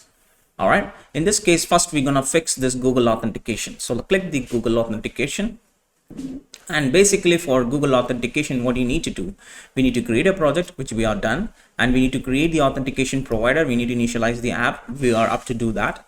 And there are two different options to create an authentication: sign in with pop-up and sign in with redirect. Basically, pop-up will gives you a pop-up box. You can choose the account, or the redirect will gives you it will redirect the user to a separate another page, and it will come back to the, once it's authenticated successfully, or if there is any error, it will return back to your login URL. Cool, right? So we're going to use this both of them. So let's go to your create project. Almost the project is done. So click continue. So first, what you need to do is we have to enable all the authentications and the Firestore collections and everything. So let's create a web app. So basically you can use it for Apple, iOS, Android, and whatever it is. In this case, I'm going to use it for web. So click the web, and I'm going to create a new application over here. So let's say YouTube clone CodePen or something. I'm going to create it. So click register app. So it's registered, it's loading. So once it's registered, it will gives you the the API keys and everything. This is the key that we need to maintain it safely. So close it, that we can open it again, not an issue. So go to the build folder and click the authentication part and click get started. So over here now, what we need to do is we need to enable the authentications. That's the things whatever we needed. So in this case, first we're going to use the Google authentication. So click Google, enable it, and choose your email address and click save option. All right, so that looks good. So then what we need to do is, once it's authenticated and created properly, next all we have to do is to go to your Firestore database. And here we need to enable the Firestore database, because once the user is successfully authenticated, we need to save that user into our Firestore collections. All right, so click create database. So basically that will gives you two different options, production mode and test mode. Test mode will automatically wipe out your database right after the 30 days from the time when you have created your project. In this case, I'm just going to choose the production mode and I'm going to click next, and I'm not going to change anything. But if you wish to change your nearest location, you can change it. In this case, I'm just going to leave it as it is and I'm going to enable it. So we need to customize the security rules. So there are lots of things when you're working with the security rules. So you need to write every document for every collections. You need to write a security rule. So if you, in order to keep your data securely, in this case, I'm just going to make the rules open for the time being. But you need to, if you are deploying this project for a real time, you should of course concern about your security rules. Click this doc and learn much more about your the rules of your, or use a ChatGPT to write the rules in a more secured way. Right here, I'm just going to use the true and I'm going to click publish. Now this, I will have the permissions to read and write whatever inside my this Firestore database. All right, so rules, it's updated. Cool. So now the authentication, if you get back to the authentication part, we can able to see and what are the authentication provider that we enabled. And if you go to the settings option, you can able to see that we have the two different options. Link accounts that use the same email. That means basically if you are using two different authentication provider, if the user can have a same email address in two different providers, for Gmail also and for Github also. In my case, I'm using the same email address, right? In this case, I'm just going to instruct my database to keep a separate ID. Even though if it is having a same email address, keep a separate ID for two different providers. So I'm just going to change this and I'm going to click save. Right? Create multiple accounts for each identity provider. That means it will keeps your email address. Even though if your email address is same, it doesn't worry about it. All right. So then let's get back to the users. Cool. So now we have to get back to the our settings. Go to the project settings, and there you can able to see your Firebase configuration details. So in order to use that, we need to install the Firebase first. So yarn add Firebase. That will add the Firebase in your project. So it's loading.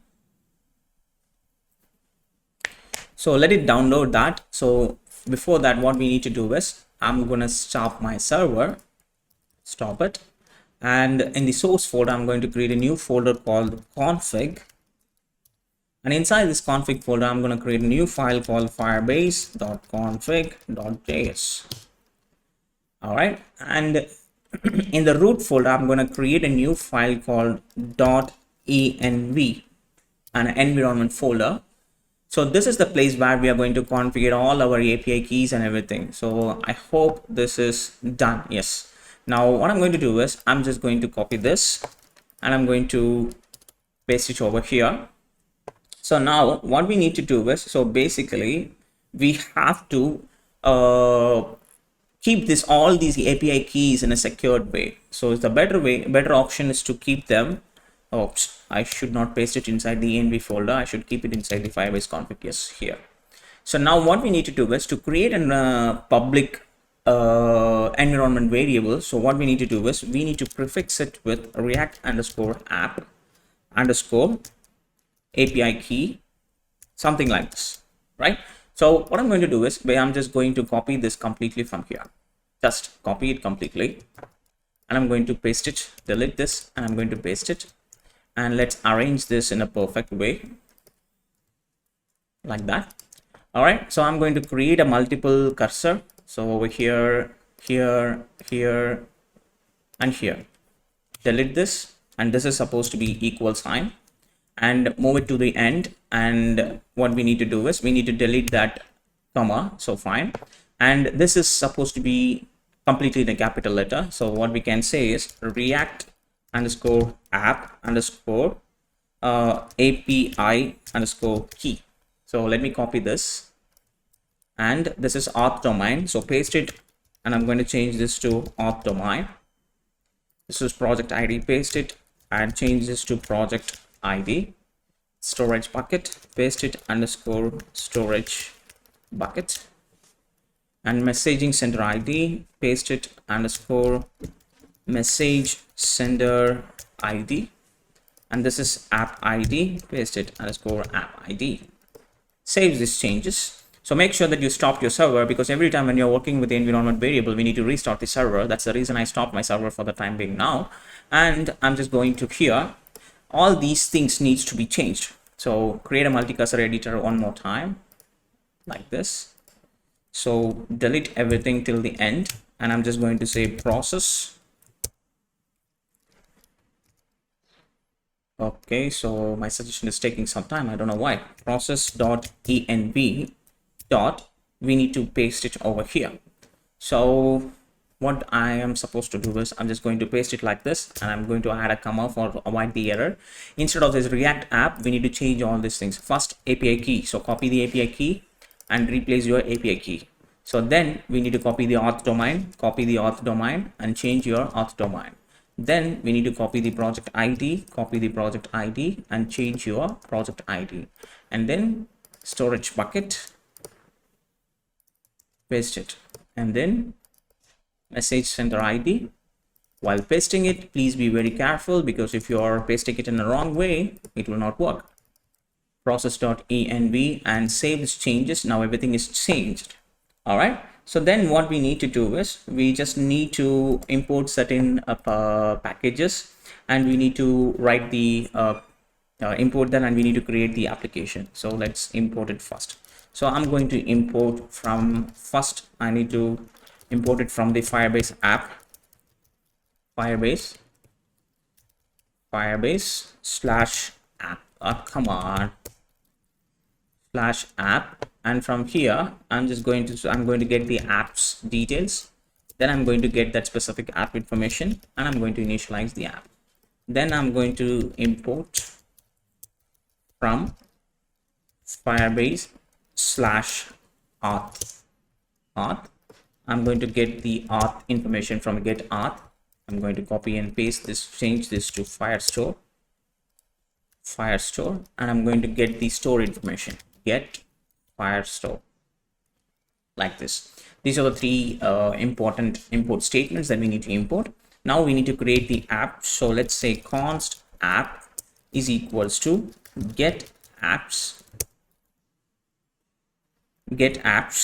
dot length. I need to get the length. If the length is greater than 0, that means we need to get the app. That means the app is already initialized, right? So we need to get that app. Otherwise, we need to initialize the new app using the Firebase config. All right, save these changes. Now, what I need to do is I need to get the auth information. So const auth is equals to get auth method, open it, and supply your app information inside in it.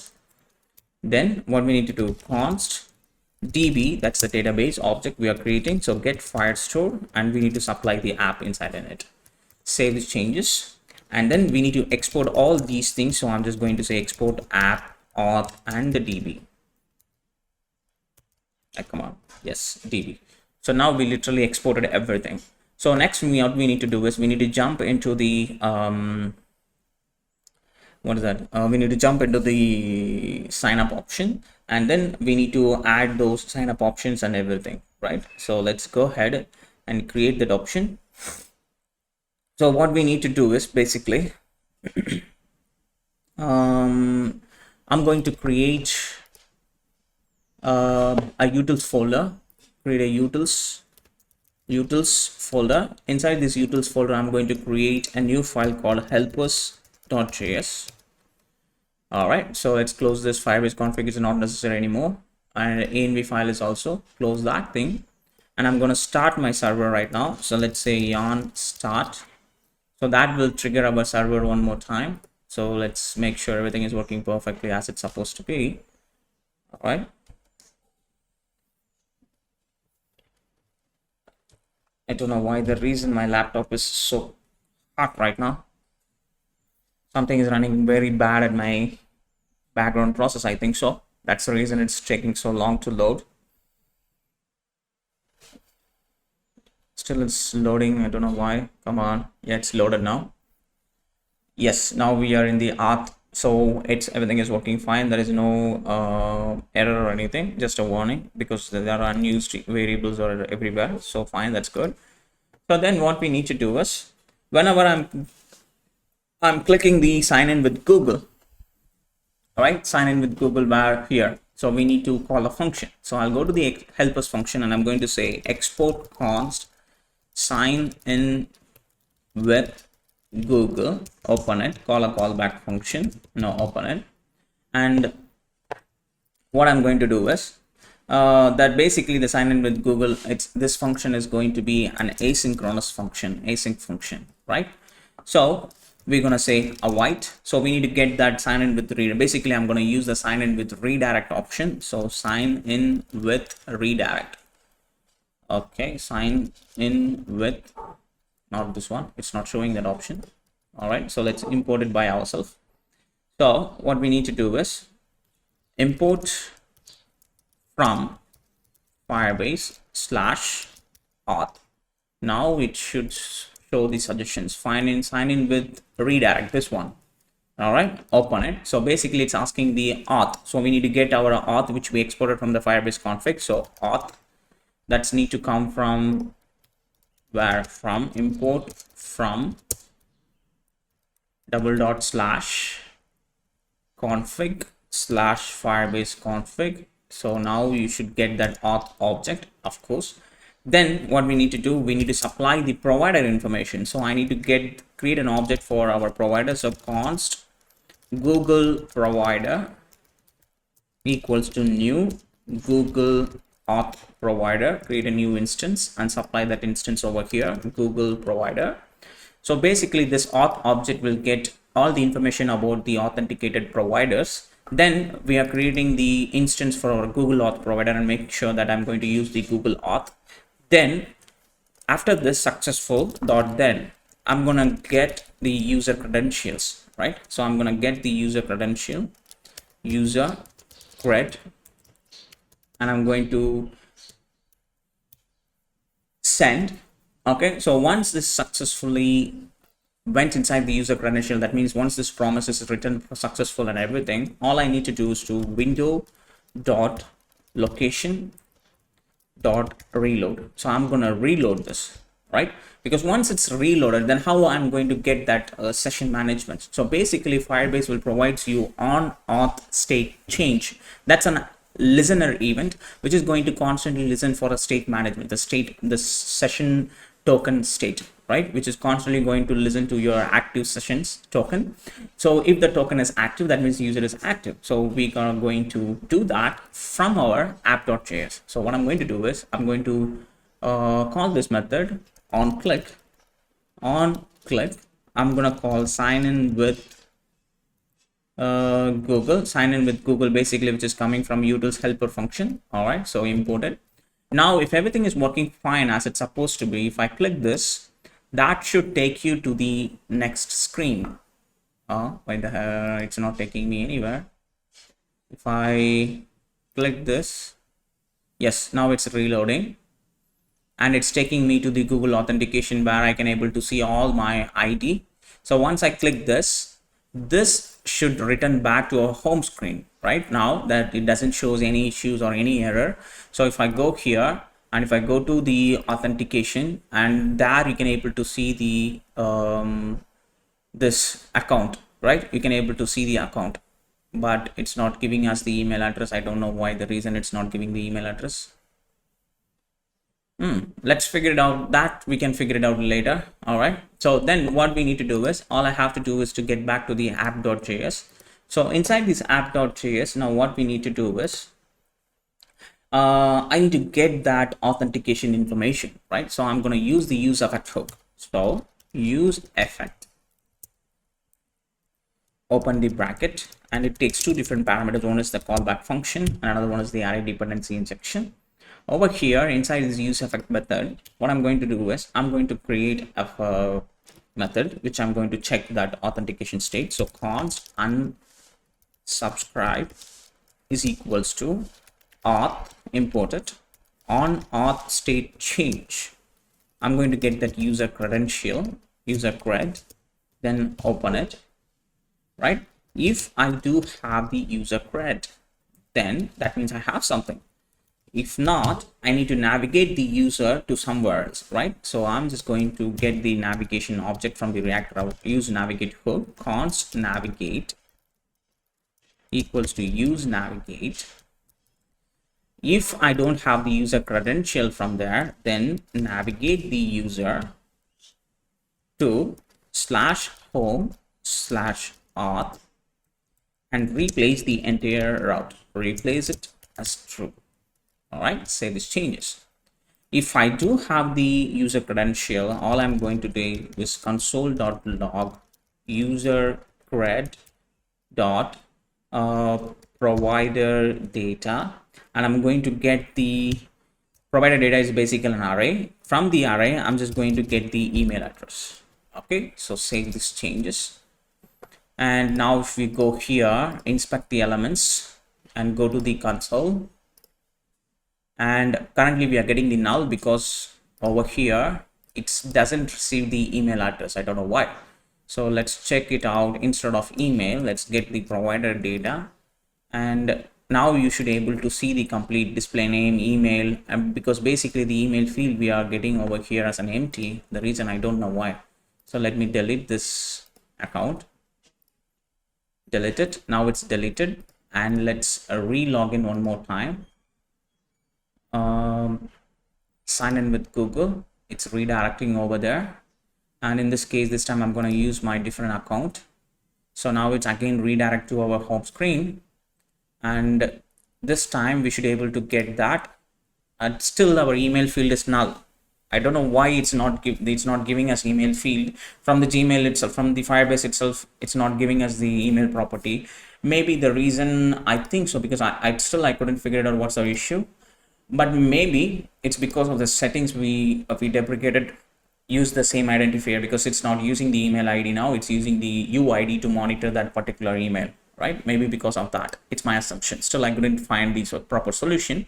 Once I find the proper solution, I drop it and pin that command in the section. Or if you already know the solution for this, please drop the that solution in the comment box. That I will really appreciate that. All right, so now it's working fine so far, because the reason is because it's using the UID. This UID is unique for each and every email account, right? That's the thing. It's monitoring each and everything uniquely. All right, so now we have to do the same things for GitHub. So that's what we are going to do next. All right, then, so to work with the GitHub authentication, what you need to do is open up your GitHub profile. All right, in this case you need to open up your what is that, where is the profile settings? Go to your profile settings, and then there you can find the developer settings. Click the developer settings. Cool. And there you can find the OAuth apps. So click the OAuth apps. These are the apps which are already created. In this case you need to create a new OAuth app. So click this. All right, so here you need to type your application name. So I'm just going to say YouTube CodePen clone homepage URL. So you need to supply your homepage URL. In this case, our homepage URL is going to be this localhost:/home, or you can simply keep it as localhost:300 itself. That's also fine, because we already rerouted to entire thing to the /home, right? So that's also work fine. And if you wish to give some description, give what is this callback URL. So basically you can get this callback URL, go to your authentication tab, and go to the sign in methods, add new provider and enable your GitHub, and there you can see your callback URL. Copy this, go to your authentication callback URL, authorization callback URL, paste it and register your application. So then that should gives you where is the here it is. This is the client ID. Copy this and paste it over here. Don't make any mistakes. Make sure that you copied it properly and generate a new client secret. Type your password and copy this and keep it safe and paste it over here and then save these changes. All right, so don't worry about it, because I later, once I finish this project, definitely of course I will delete this. All right, so for you guys, keep this safe. All right, so click the developer settings, go to the auth screen. So there you can able to see this YouTube CodePen clone which you created, and here now the GitHub authentication is enabled and it's having all the authentication providers informations and everything. All right, so let's get back to our helper.js. Just like the same way, what I'm going to do is I'm going to authenticate it by using the GitHub provider. So what I need to do, just copy this and paste it, and I'm just going to say GitHub, sign in with GitHub, and I need a new providers, copy and paste it. This is going to be GitHub provider. This is going to be the GitHub auth provider. All right, so change this to GitHub provider.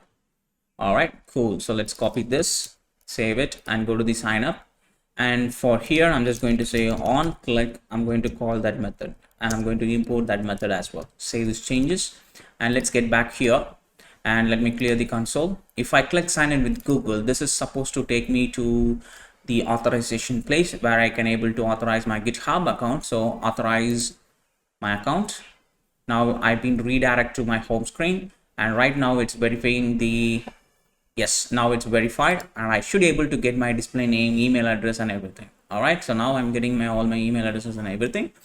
All right, so the GitHub authentication is provider. It's working smoothly as it's supposed to be. If you go to the users, now you should be able to see your email account provided by the GitHub providers. All right, so let's make sure, let me sign up with Google one more time, sign in with Google. And in this case, I'm just going to use my another account. All right, so now it should validate the on-auth state change. Yes, now it's working perfectly and you should be able to see the new account over there. Cool, it's working fine. All right, so next, the most important thing now, what we need to do, we need to work with the email and password authentication part as well. So that's what we are going to do next. All right then, so let's fix the sign up first. That means we need to create a new user. So let's go to the authentication and click the email link authentication, password authentication. So click the web and choose the password authentication, and there you can able to see how you can create a new user with email and password. Right, we already have the authentication provider and we already have that method, everything. Cool. So now what we need to do is, so I'm going to create a new method over here right after that. This is the state where we are creating. So here I'm just going to create a new method. So const create new user, open it, callback function. So basically this function is supposed to be an async function. All right, so inside here we need to create this new user only if the email status, that validation, so the get email validation status is true, then only we are supposed to do that action, right? So await, create new, not create new user, create user with email and password, open it. So you need to supply the auth, you need to supply the email, then you need to supply the password. So auth, you can get it from your auth from your Firebase, which you exported. Then you need to supply your email, which you're having in your state. Then you need to supply your password, which also, it is in your state itself, password. So once everything is done, that means we will get a promise. From that promise, I will get the user credential and open it. So if I do have the user credential, then only I need to move into it, and I'm just going to say console.log user cred. The reason why I'm here just doing the console log, because once the email is created, it will automatically trigger that on auth state change method. That listener event will be activated. That means we already configured in our app.js. Once it is authenticated, the user will be navigated to that particular screen, right?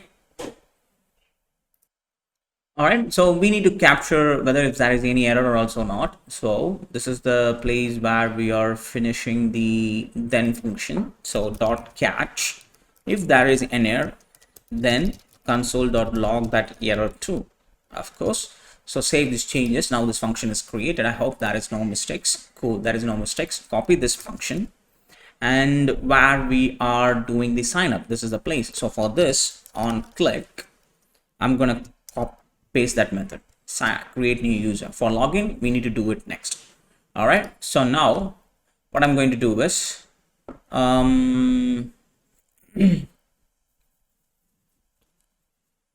so here I'm just going to say sample@gmail.com.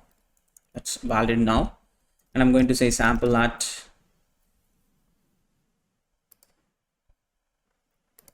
basically this is working in a reverse way. If you notice here, this is working in a reverse way. If it is slash, that means it is not supposed to be displayed, right? So user auth, what's the mistake we are making over here? We made some mistake in the user auth input. If it is pass, then show pass password text. All right, I think we are displaying the icon in a wrong way. That's the reason. So let's go to the sign up itself. So not sign up, it is coming from user auth only. Yes, here it is, here only. Yeah, this is the one. This is the place where we are displaying this icons and everything, right? Oh, my bad. This is supposed to be here, and this is supposed to be at the top. Change the name. So now you can able to see it is hidden, and if it is I open, you can able to see that. All right, so sample at 1 2 3. Fine, let me clear the console. If I click this sign up option, I'm getting the error, Firebase error, auth operation not allowed, because we haven't enabled that authentication provider. My bad. So what we need to do is, so go to your sign in methods, click add new provider, click the email and password, enable the email password, and click save. So this will enable the email authentication provider. So now if you click this, clear this, if you click this, you should get that user credential from sign up over here. All right, this is the credential that we got. And if I go here, users, and now you should be able to see that sample@gmail.com.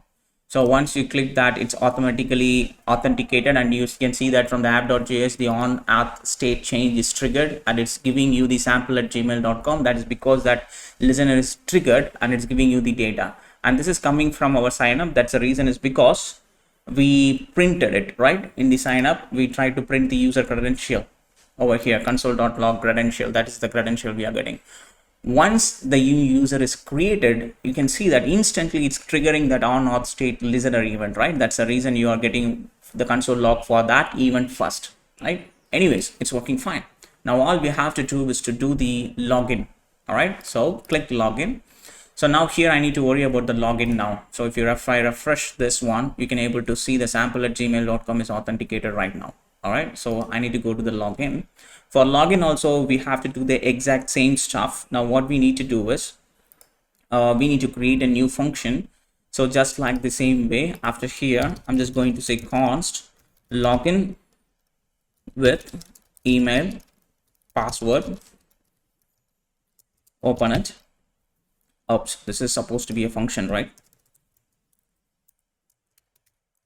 And this function is supposed to be an async function, right? So here what I'm going to say is, if get email validation status, if it is true, then await sign in with email and password. Open it, send your auth, send your email, send your password. That will gives you the .then promise. That will return a promise. You will get your user credential over there, user cred. Open it. If you have the user cred, then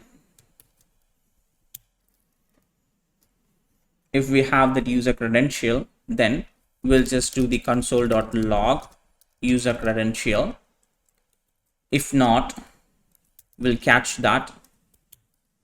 We'll catch the error and we'll get that error message, console.log error.message object, because if the user typed the email address wrong, then we need to say invalid email address. If the user typed password wrong, we need to get the password, invalid password or password mismatch error. So we need to throw that alert messages and everything, right? So let me show you here. For instance, if I'm typing sample at sample12 at Gmail, of course I know that this email address does not exist in our email ID in our database. Then if I type sample at 123 as a password, and if I hit sign login, of course that is going to be giving nothing because we haven't configured for the click event. So go to your login option, and where is it, this button, here it is, on click, paste that button, save it. And now if I click this login option, I will get an error like Firebase error, user not found, because we need to use this message to display that alert message, right? So alert message is supposed to be displayed right after this button. So where we created over here. Now what I need to do is I'm just going to display a paragraph tag. Okay, we are just going to display a paragraph tag. So let's create a paragraph tag, and I'm going to add some fade in and fade out animations for it. Paragraph tag, enter. So here I'm just going to say, like, for the time being, some alert. Later we change that message according to it. Class name, it's going to be text red 500, something like that. Now you should be able to see that alert message over there, right? So what I need to do is, so basically this alert message needs to be fade in and fade out smoothly. So that for that particular reason, we're gonna add the fade in and fade out animation. So for that, in a framer motion, we have 3 different states, like initial state. Initially, how exactly that object is going to looks like. Initially, the opacity level is going to be 0. And I'm just going to copy this, and I'm going to paste it 3 more times, and the animate state and the exit state. All right, so save these changes. This should have a unique key, and that is going to be alert message. I'm just going to keep that key. All right, so here initially the opacity is going to be 0 and the animate state is going to be 1. On exit, the opacity should be 0. Again, it should be 0. All right, so save these changes. So it is not a good way to keep all these things over here. So what I'm going to do is I'm going to create a new folder over here. I'm going to say animation.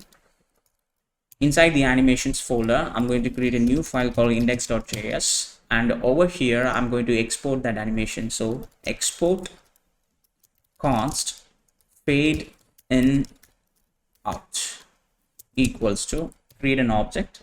So all I'm going to do is to copy that from here, copy and paste it. So we need to customize this a bit because it is not supposed to be an equal sign. Create a multi-cursor editor and paste it right after the equal sign. Everything should be colon, and here it's fine. So right after here, delete this, and add the comma everywhere, just like this. All right, so what we have to do is, so key is fine, we don't need to have the key object over here, we can keep the key over there itself. So save these changes. Now this is ready. All I have to do, go to the signup thing, and I'm just going to delete this, and I'm going to open this option, and I'm going to spread all those, and I'm going to import the fade in out. So basically what happens, all these objects will be spread out over here to keep this part literally clean. All right, so basically this alert message should not be displayed every single time. This needs to be displayed only if I have the alert state as true. So I'm going to create two more states over here. Use state snippet alert and set alert initially as false, then use state snippet. I don't know why it's loading. Use state snippet alert message. So the alert message is going to be an empty string for the time being. So where it is, that alert message over here. So this entire part needs to be displayed only if I have the alert message. So if you wish to execute the exit animation also, you need to wrap your animations with animate presence, which is provided by the framer motion. So this will make sure the child node is waited until that exit animation is performed successfully. Otherwise it will simply unmount that node from that child component node from your React, right? So we need to make sure this needs to wait until the exit animation will perform successfully. Open the alert. If the alert is true, that means I need to display that, and I need to display the alert message. Save these changes. Now this will not be displayed over there. All right, so now this is the place where we are getting that error. So what I need to do is, we have that error, user auth not found. All right, so I'm just going to check if the error message, dot includes, make sure that the spelling everything is properly written. So if the error message dot includes, open it. If it is include this user not found state, this message, that means invalid email address, right? That means the user is not found. Open it, and I'm just going to say set alert as true, and I'm going to set the alert message as let's say it as invalid ID, user not found. I'm going to copy this and I'm going to paste it. This is supposed to be else if. Why we are getting an error over here?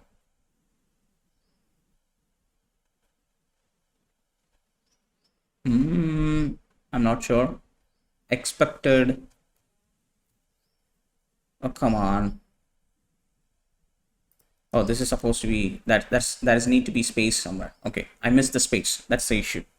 All right, so if it is equals to wrong password, so check over here. If I am writing the email address is correct, so sample at Gmail, that's the email which we created, and sample at 1234, that's a password. I hope so.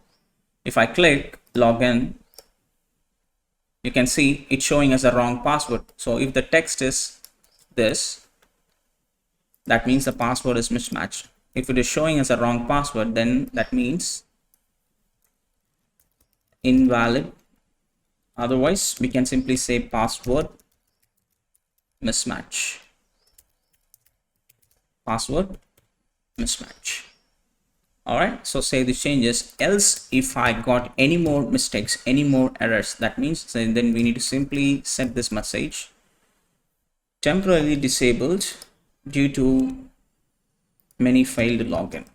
Because if you are constantly trying to log in again and again, like if you are having email error, password, whatever it is wrong, if you are trying to, then after a certain login attempt, Firebase will block it for several hours. It will not allow the user to log in again. So temporarily disabled due to many login failed will display this message. All right, so save these changes. And once if this alert message is triggered, we need to turn it off, right? So after this, I'm going to say set interval for 4 seconds. Keep it this 4 seconds, and then set alert message as false. Save the changes. Now if I give something else over here, or I have to say something else, if I click login, that will gives me the invalid ID, user not found. After 4 seconds, that will be faded out. So the animation part is also working fine.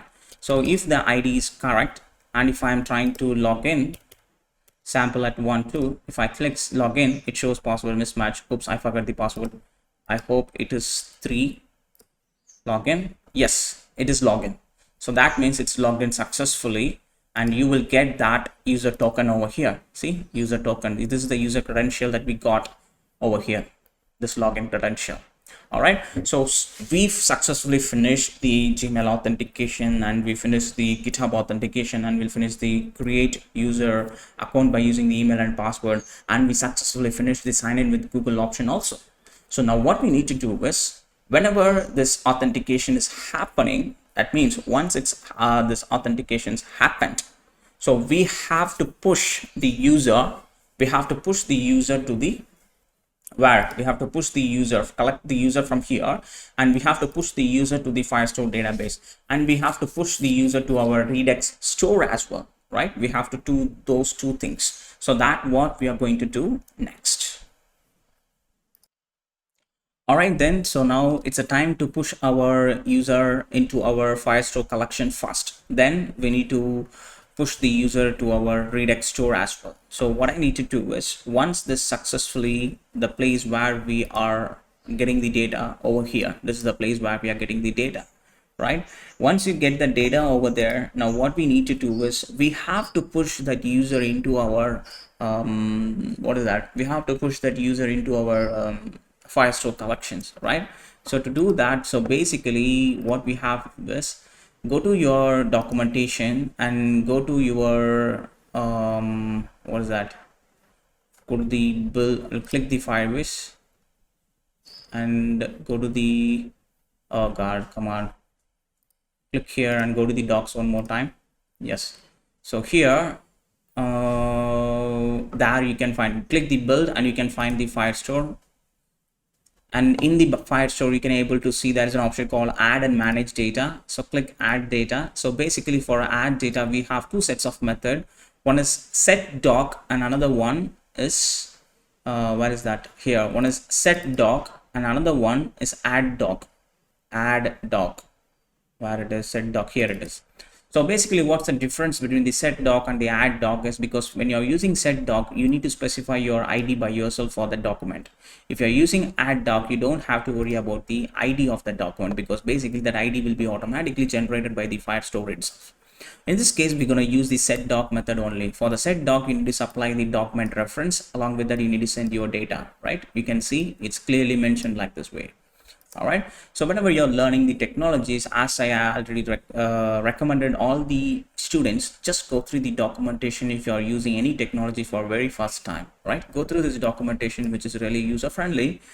Okay, so now over here we have the data over here. So what I need to do, I'm just going to say set doc. Basically that set doc method is coming from your Firestore. Import it, open it. Okay, so then what we need to do is, okay, so over here set doc, then I need to open the doc. That is also coming from your Firestore reference. So open it. For the doc, you need to supply your Firestore object, which is nothing but your DB, which is we exported from the Firestore firebase.config.js. Then I need to give the collection name, which is nothing but users. Then I need to give the ID. So basically I'm just going to use the user credential .uid. I'm going to use that ID as the document ID. Then comma, I need to send the user data, right? So what I'm going to do is, if I do have the user credential, of course, then I will have the provider data, and I'm going to send that array first index. That will returns me dot then object. If I do get that, if everything is successfully inserted successfully, what I need to do is, I need to dispatch these actions to the state, our Redux store, which we haven't created. So we have to create that, right? So once everything is successfully done, now what I need to do is, I need to make sure, because this is the place where we are going to push the Redux, dispatch the action to store, right? Then, because since this unsubscribe is constantly being running, so we need to make sure, we need to clean up this listener event. So what I need to do is, otherwise this will constantly repeat this same stuff. The user effect will constantly render again and again and again. So to avoid that, we need to clean up this listener event. So this is the cleanup way to clean up the listener event. So how we can clean up the listener event? So return unsubscribe. That's it. As simple as that. Return unsubscribe method over here. Basically return a callback method. Then that's it. All right. So now this should be re-rendered. And if you go here, go to the Firestore database, you should be able to see your users collection if everything is working fine. Here we go, and you should be able to see that user ID. Here we go, and you should be able to see that record, that detail which we saved, right? It's saved successfully. Cool. How cool is that? So now I have that data object over here. So what I need to do is I need to bring that loading animation just like over here, right? So I need to bring the loading animation. Whenever I refresh it, I need to bring this loader animation. Then by the mean it's refreshing, we need to push that data to the Redux store. Then from there we need to fetch it. Then we need to display it over here. All right, that's what we are about to do next. So first what we need to do is we need to create a state for that to monitor the loading state. So over here, use state snippet is loading. So by default, I'm just going to keep it as true. So over here, let me cut it out completely, and I'm going to create a React fragments. Inside this React fragments, what I'm going to do is I'm going to say is loading. If it is true, display at division. I'm just going to say display this div. If it is not, display this. Save these changes. By default, it's going to throw an error. Of course, we haven't imported this use state, so let's import it.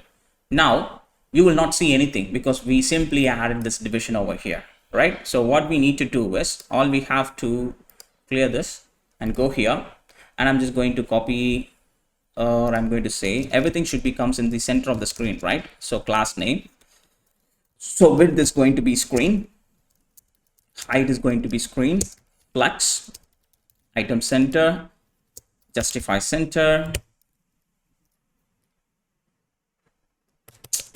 It's taking so long. Justify center. All right. So then overflow, everything should be hidden and everything should be comes in the center of the screen. So save these changes. All right. So now still you got the data because it is refreshed. That's the reason you got that data over there. So now what we need to do is, so I'm going to get that spinner animation by using, so we are going to use the spinner animation from by this package. So we are going to use this React loader spinner. This is the one. So click it. So that will take you to the official documentation where you can able to use their React loader spinner.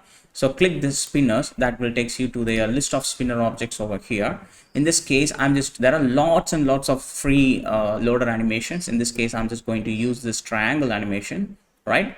So if you have time, please go here and go through the different types of animation. I love this, but it's not really suitable for this example. So please take your time and go through these different types of animations over here, right? In this case, first we need to add this animation. So let's go to open the terminal and let's say yarn add React loader spinner and add this package. Make sure that is added successfully in your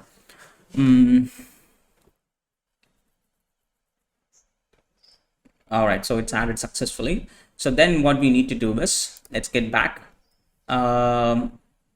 Okay, this is the place where we are loading it, right? So here I need to copy the triangle stuff. I need to copy this triangle completely. So copy this triangle completely from here, right? So I'm just going to use the same color pattern only. I'm not going to use anything else. I'm just going to use the same color pattern, which is really nice and really suitable for our example. So what I'm going to do is I'm going to create a new folder called in the components called spinner. I think we have, yes, spinner.jsx RAFCE, and here I'm just going to paste it. And I'm going to bring this triangle from our React loader spinner. So save these changes and let's go to the index.js and let's copy and paste it and import that spinner over here and copy this name and use it over here as well. Save these changes, close the spinner, and let's go to the app.js. And yep, this is the place where we are getting the loader object, right? This is the place. So here I need to bring that spinner object. So spinner, which is coming from components dot slash components. Yes, so it's loader. Now if I save these changes, this is supposed to display that loader option over here, but it's not showing up. Why? Refresh this. Here we go. So now you have that loader animation over here. It's displaying, but it needs to be closed, right? So what happened is, once this this loading is done, that means everything is done, the cleanup process is done and everything. So what I need to do is, all I have to do is to stop this, right? So this is the place. Once this function is done, I need to stop set interval, like after 2 seconds you need to stop this loading option. So I'm just going to say false. So save these changes. Now if it should, yes, here we go. Now if I click this, it's loading, and it's passed, right? It's working perfectly as it's supposed to be, and we are getting the details and everything. So the next important part now, what we need to do is to push this detail to the Redux store. So that's what we are going to do next. And once it's successfully pushed and everything, we need to push the user, like what we need to do, we need to push the user to the what is that? Come on, once the successfully logged in, once we dispatch the actions to the store, we need to change all this. Instead of, this is not supposed to be displayed. Once we pushed it, we need to display this to a different stuff. If otherwise, and then we need to navigate the user to the home screen where the user can able to see all the projects and everything. So that's what we are about to do next. For that, we need to fix the Redux store.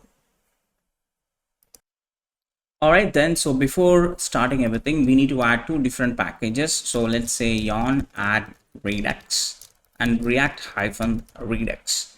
So hit the enter. So even if you haven't used the Redux before, so don't worry, I got you back. It's completely easy. So what we need to do is, basically we need to create an action to perform what exactly want to be triggered, and a reducer to perform that action to update or manipulate the states. Then we need to have a store where you can maintain all these states in a common place, so that we can spread that state actions through a spread that state as a data layer to the we can keep it as a top of our main component, and we can spread that data states throughout all the child components, so that our child component can access these states whenever it's needed at the point, right? So you will understand. So over here, I'm gonna collapse all, and I'm inside the source folder. I'm going to create a new folder called context. Inside this context, I'm gonna create a new folder called actions, and again right click the context and create a new folder called reducers.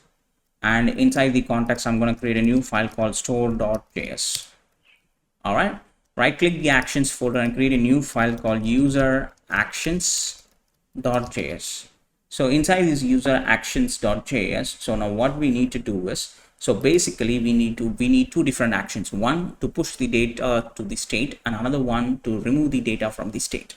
So to do that, I'm going to use these 2 different methods over here. So export const set user, and basically it's returning an object which having a type and user object inside, and a type is going to be set user, and the real data is going to be user data.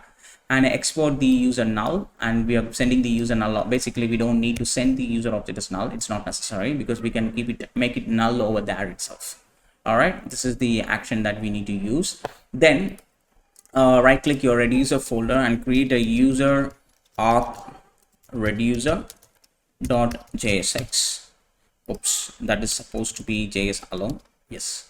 Now what I need to do is, I'm gonna create a method over here. So let's say const, I'm going to copy this name, copy and paste it over here.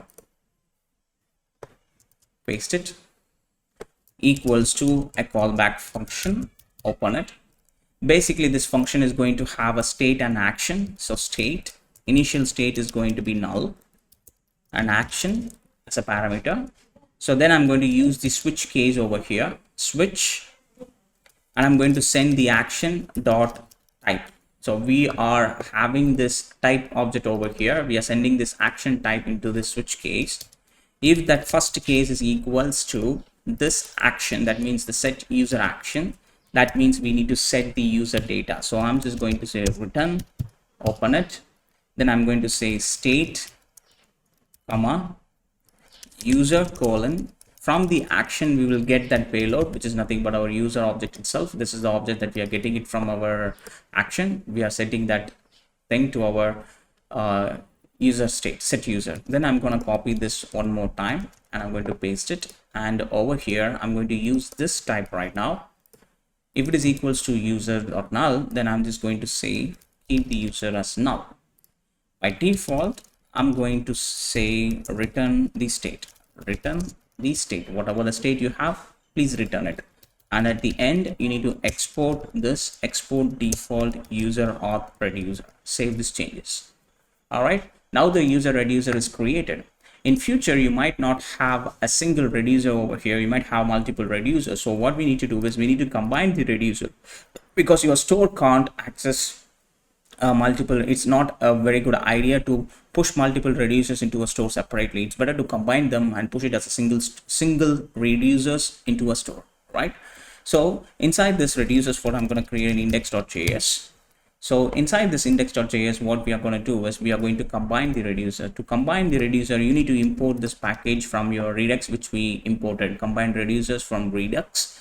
Then I'm going to create my own reducer. My reducer over here equals to combine reducer,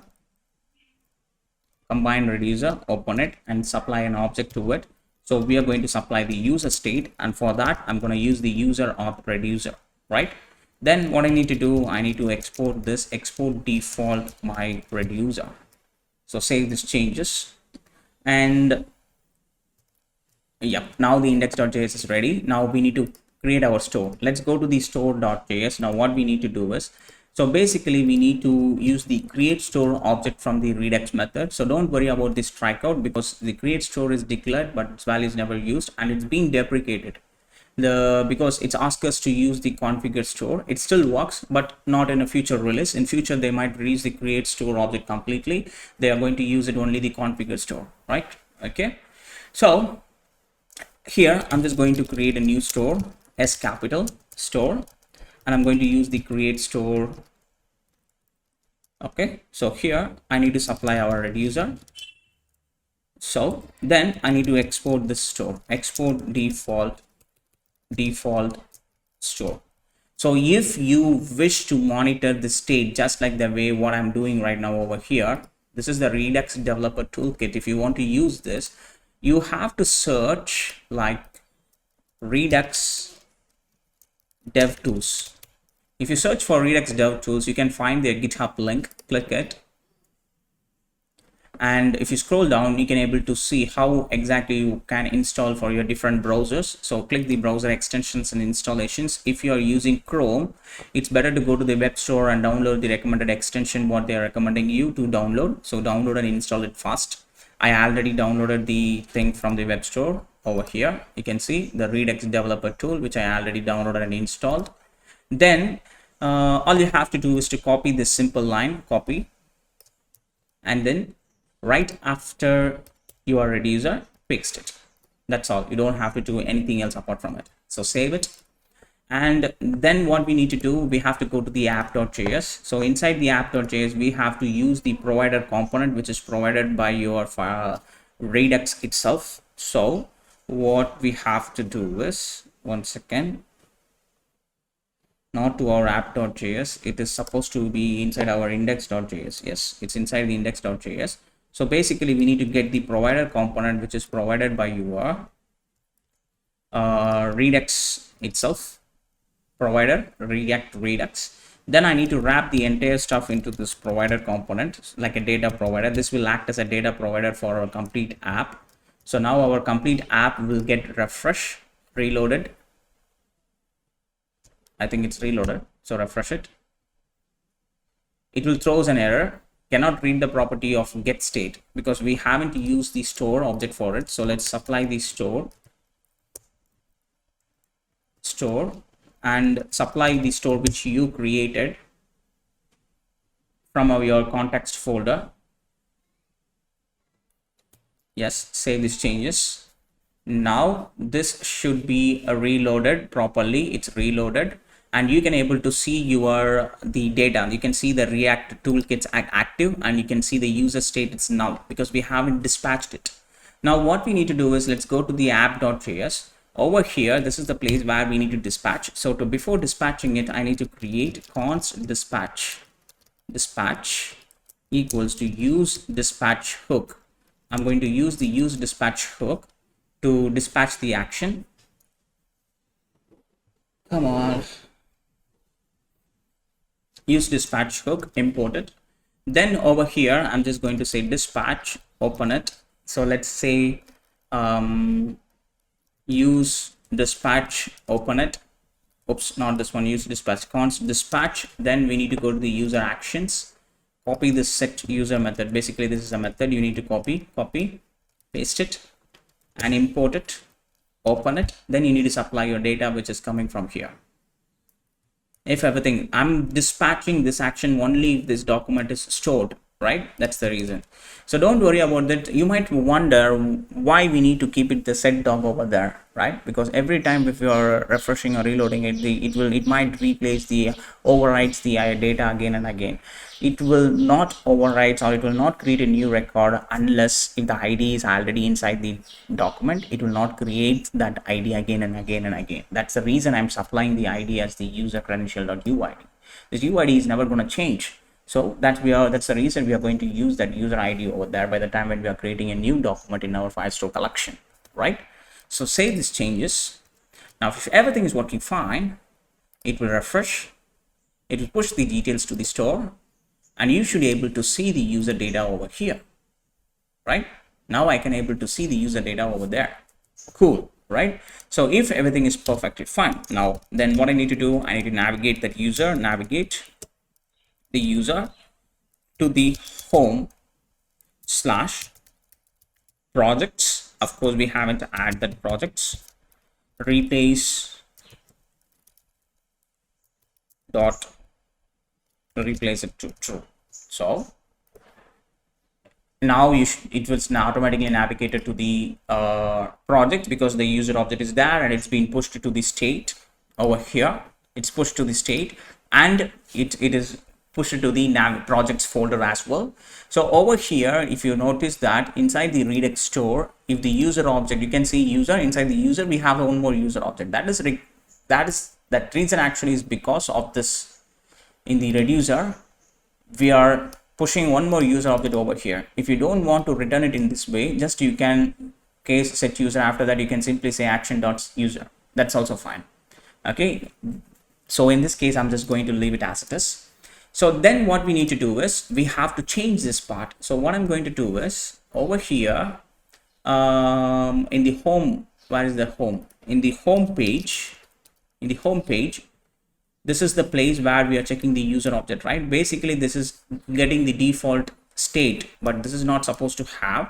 So what we need to do is we need to get the state from our Redux. To get that, so I'm just going to say const user equals to use selector hook, which helps you to select the state from the Redux store. So get the state object completely, and I'm going to I need only the state.user. Inside the user, you have one more object called user. So use this conditional rendering because before pushing it state, you don't have that user object. So better use the conditional rendering over there. So now if you save these changes, you can see we don't get to see anything. They're not showing the sign up option because user object is there. If the user object is there, we are simply displaying an empty division. So next important thing for this project is we have to update this user profile detail, and that's what we are going to do next. All right then, so since we successfully finished the authentication part, now what we need to do is we have to display this user details over here. So to do that, what I'm going to do is inside the components folder, so I'm going to create a new file called user profile details.jsx and rafce, save the changes, and inside the index.js I'm going to export that. So let's say user profile details, copy it and export in the name as exactly the same name as your component name. So now what I'm going to do is let's go to the home. Let me close except this, right click, close the others, and now let me open the home. Inside the home, this is the place where we need to display that user profile details, right? So I'm just going to delete this. I'm going to bring the user profile details over here. All right, so once you save this changes over here, so this will display that user profile details in this particular position. So later, maybe if you want to display the user profile details somewhere else, just exactly the same pattern, you can use it the same component. So save these changes. So let me restart the server. So yarn start. All right, so it's loading. The placeholder, it's loading successfully. All right, so now you can able to see here the place that user profile details. So it's displaying that user profile details. So now let's go ahead and customize that user profile details. So if you have a look at here, you can see we have this the profile information, and of course if you open this, you can see we have this nice drop down button over there, right? So what we have to do is basically not every single user, not every logged in user will have this profile image. If the user doesn't have the profile image, we have to display their the first letter of your email or their display name, whatever it is, just like in Gmail, how exactly they are doing. That's what we are going to do over here. So let's go here, and then now what we need to do is, so just like the same way, I'm just going to customize this. So class name.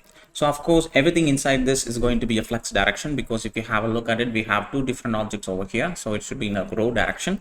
So flex item center and justify center, and gap between these two objects, it's supposed to be gap 4, and the position is always, it's going to be in a relative position. So save these changes and let me enable the word wrap so that you can see it clearly. Cool. So now inside here, so first what we have to do is we have to bring the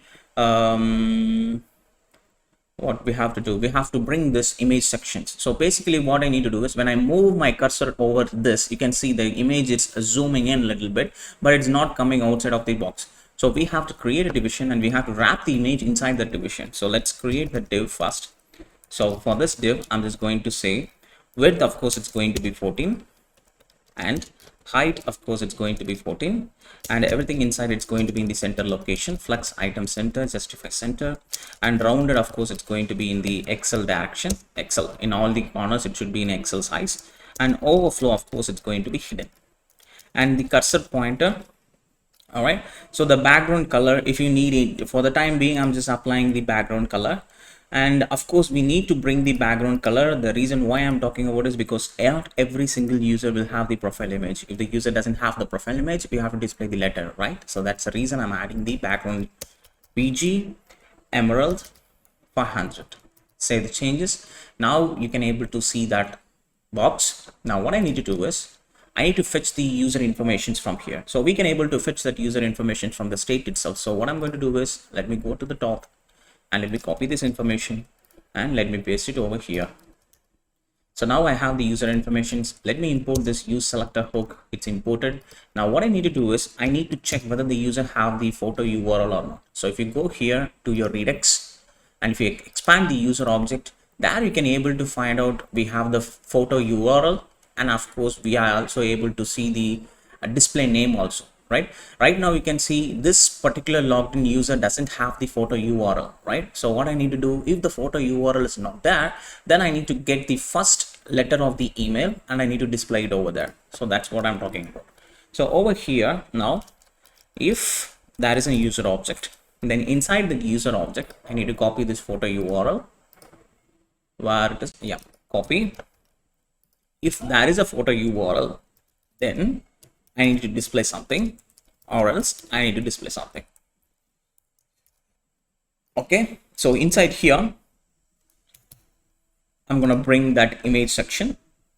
Okay, so basically it's going to be a motion image. So what I'm going to do is I'm going to import that motion, import motion, right? So here we need to bring that image first. So let's bring that motion.img, close it, but this is a self-closing tag, that's fine. So then what I need to do is, while hover, whenever I'm hovering that image, I need to increase the size of that image. So scale it to 1.2, that means 120%. Then the source of this image is going to be user. Inside the user object, of course, we do have this photo URL. So use the photo URL. Alternatively, so we can use that username, not user colon dot, what is that, display name,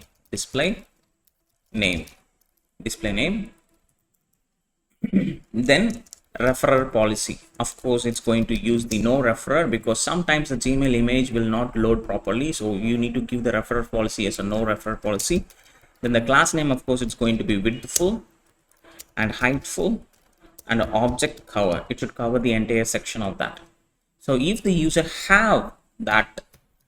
doesn't have that photo URL, if the user have the photo URL, this will be loaded. If the user doesn't have the photo URL, then I need to load a paragraph tag. So I'm just going to delete that React fragments from that location. Then I'm going to display user.email first index. That means basically the first letter. All right. So then class name, it's going to be text size is going to be text Excel. Then the text color, it's going to be white color. And then font, it's going to be semi-bold. And of course, it's going to be capitalized. Save these changes.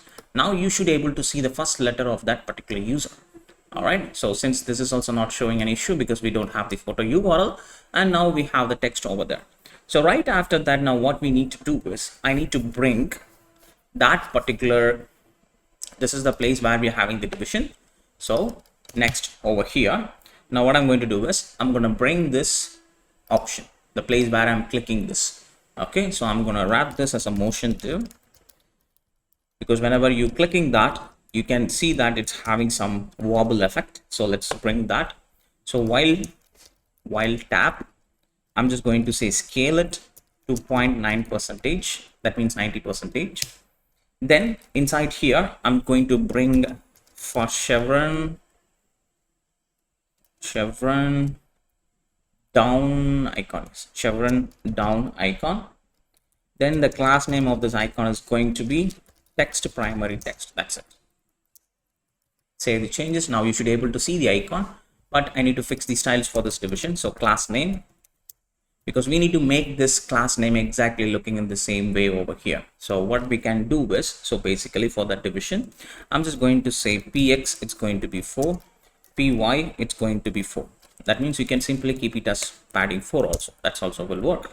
Then rounded, of course, it's going to be empty. And of course, even if you are not using width and anything, I'm just going to keep everything in the center. So make it double check using the flex option. And BG color is going to be secondary, and rounded is going to be medium. I think we already added that, sorry, medium. Then cursor is going to be pointer. Save these changes. Now you should be able to see this option over there. So if I click this, you can able to see that wobble effect. Then what I need to do is, so right after that, right after here, I need to bring the drop down section. Basically, that's going to load it only if that any state, only if the state is active. Whenever I'm clicking that, I'm going to make that state active. So if it is active, it's going to pop up like that. If it is not active, it's going to move back like that. Basically, we're going to use the framer motion animation to get that nice animating part. Okay, so first let's bring that motion.div. Okay, so here now what we need to do is, so I need to write some style. So make it, so here, so class name, it's going to be, so BG, of course, it's going to be secondary color, and of course it's going to be in absolute location. So absolute, I'm going to bring it in the top 16. Basically, this is a trial and error. You should adjust it by yourself until you feel satisfied. So right, so write 0. Then padding inside px, it's going to be 4, py it's going to be 3, and rounded it's going to be XL, and I need shadow medium, and always it should be in the top of every layer, so Z10. Then everything inside in the flex column direction, so flex column. Then everything should be in the starting point, so item start, and in this justify start. So both vertical and horizontal should be always in the starting position. Gap between each and every object should be 4, and the minimum width, so I'm fixing the minimum width, so minimum width is going to be 225 pixels, not less than that. Right, so I'm just fixing the minimum width, not the maximum width. Maximum it can stretch it out, but minimum it always should be 225. All right, now you can able to see here that we do have this small portion over there. So then what I need to do is I need to bring the menus inside, right? So basically what we need to do is we need to create a separate menu for it. All right, so let's go here and go to the utils, go to the helpers. So here I'm going to bring that menu. So basically you can copy this menu from the description below. All right, so let's paste it. So basically this UUID, we don't have that. So this UUID is nothing but this is a package. If you search for UUID, so this helps you to generate the unique identifier number. All right, so this is how you need to install it. So copy this and then let's install it over here. Yarn add UUID. Oops, my bad. Yarn add, not, we don't need the install. Yes, so this will add that UUID inside our package. Now it's added successfully. Then what you need to do, all you have to do is to copy this and let's go to the top and let's paste it. That's all you need to do. So once I save these changes, you don't get any error. It's because this UUID is already imported successfully. So then let's get back to the user profile details over here. So right now this is the place where we need to render that menus options over here. So what I'm going to do is all I go to say menu. If I do have the menus option, then I need to map it menus.map. Then I'm going to open it. Inside here, I'm going to get each and every menu one by one. All right, then let's open the component rendering brackets, enter it inside here. Now I'm going to bring the link tag from the React router DOM. So basically, if you have a look over here, inside here, we have this URI where the user needs to navigate it. All right, projects, collections, profiles, and everything. All right, for the future upgrade of the project. So inside here, so this needs to take the user to this specific location. So let's say menu.uri. Then inside the content, we need to bring the menu.name. And it should monitor every single user uniquely, every single menu uniquely. So menu.id. All right, so let's fix this styles. If you load this, now you can able to see all the names over here, but you can't able to see this. So let's fix the class names over here. So basically it's going to be text, primary text. Then text size, it's going to be large text. On hover, whenever I'm hovering it, the BG color, the background color, it's going to be RGBA. Open it. Let's type our customized color 256, 256, 256. Basically it's a white color, and the percentage level, it's going to be 0.05. All right, save these changes, and right after here I need some padding effect. So px left and right to py 1, and width, of course, it's going to take full width, and rounded it's going to be MD. So now let's have a look over here. This is how it looks. Whenever I'm hovering it, you can able to see that color pattern over there, and it's also having some nice padding effects and everything. All right, so right after this link tag, the place where we are rendering, right, this is the place the menu it's been rendered. Right after here, I need to bring that sign out option also, where the user can able to sign out and we will be navigated to the different place, right? So that's what we are going to do now here. So here I'm just going to bring the motion dot paragraph tag. Inside here, all I'm going to do is to say sign out, and then for this class name, I'm just going to repeat the same stuff which I already did for the menu option. So I'm just going to copy the same style and I'm going to paste it over here, this exact same styles, right? Then what I need to do, I'm just going to add that while tap option. While tap, let's say scale this to 0.9. So now you can able to see that same button. If I click this, now that will looks in a different way. So for this, what I'm going to do is I'm going to add the on click event. Whenever I'm clicking it, I need to sign out this user, right? So I'm just going to say sign out action. This is a function that I need to create. So basically what I'm going to do, I'm going to create this function in the helpers.js. So let's go here. Let's go to the helpers.js.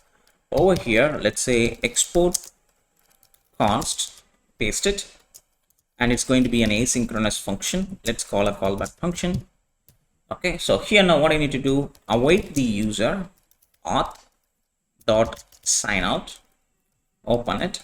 If everything is run promise successfully, you will get this promise back. Then if we get this promise back, all I'm going to do is to window dot location dot reload. I'm just going to reload the entire page. That's it. All right, so now let's save these changes over here, and it will get you error. So because before that import this, you will never get the error. So now the error is solved.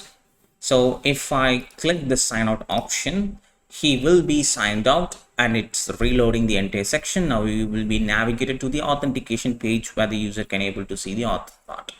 So if I click this sign up again, if I click this sign in with Google, in this case, I'm going to use my Gmail account, which having the photo URL. So now you should be able to see the photo URL. Look at that. So it's working fine, but still we need to fix this part, right? So what I'm going to do is I'm just going to create a new state over here. Let's say use state, and I'm going to say use state snippets over here. So basically I'm just going to say is menu. Basically this menu is going to be false initially. So what I need to do is, this is the menu part, right? Yes, this is the menu part, and this is where this division is completed. So all I'm going to do is to cut it, and I'm going to wrap it inside the animate presence option. Animate presence, let's import it. Inside here, all I'm going to do is I'm going to check that state value, right? So I'm going to display that is menu. Only if it is true, then I'm going to display that. Cool. Now you can't able to see that. Then for this, I'm going to add an on click event. On click, whenever I'm clicking it, I'm just going to say set is menu as not as menu. Save the changes. Now if you click this, you can able to see it. If I click it, it will be gone. But we haven't added this nice animation part yet. So we need to add that nice animation part. To do that, what I'm going to do is, let's get back to the animation stuff. Index.js. This is the place where we added that animation. So just like the same way, what I'm going to do is I'm just going to add one more animation. So let's copy this animation stuff, and I'm going to paste it. Fade in, fade out, like I'm just going to say slide in out, slide up. Oh, basically it's not, it's slide up. Let's say slide up, slide up. Okay, so what I'm going to do is, along with this opacity, I'm just going to say fix the y-axis direction. So 50 pixels in the y-axis initially, and while animated, make it 0, and while exit also you should move it down a little bit. So save these changes. Let's get back here. For this, all I'm going to do is I'm just going to destructure the slide in, slide up, out animations. Save these changes. Now if I click this, you can able to see here that it's coming up. If I click that, it goes down. All right, so that's looking so cool, right? So we fixed the user logged in menu, and we have to fix this project section, and of course we need to fix this new project also. So the next part is the most important part of this entire project, and that's what we are going to do next, which is nothing but our new coding section. The place, once I click this, that will takes me to this new project section where I can able to create a new project. So that's what we are going to do next. Then, so if we have a look over here in this project, which we already have, so you can able to see I can able to adjust it, and I can able to adjust over here, and as well as I can able to adjust the top and bottom as well, right? So to do that, what we have to do is, so basically we're gonna use this package React SplitPane, the very first one. This is the one that we're going to use. So if you click this, So that will takes you to their official the package installer. So there you can able to go through how to use and all those things. And somewhere over here I can be able to find out the demo. Okay, here you can see the demo link. If you click this, that will provide you lots and lots of demo options. See, like the multiple vertical options, how to keep the multiple vertical options over here, and how to keep the multiple horizontal options. So basically what we are going to use is we're gonna complicate ourselves, just like using the both horizontal and vertical pan over here, right?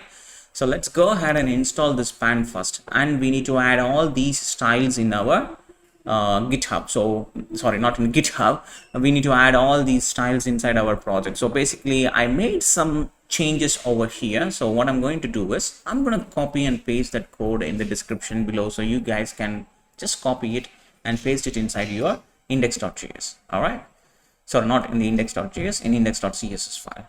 Come on, what I'm doing. Cool. So now what I need to do is I need to copy this. Let's go here and let's say yarn add paste this file.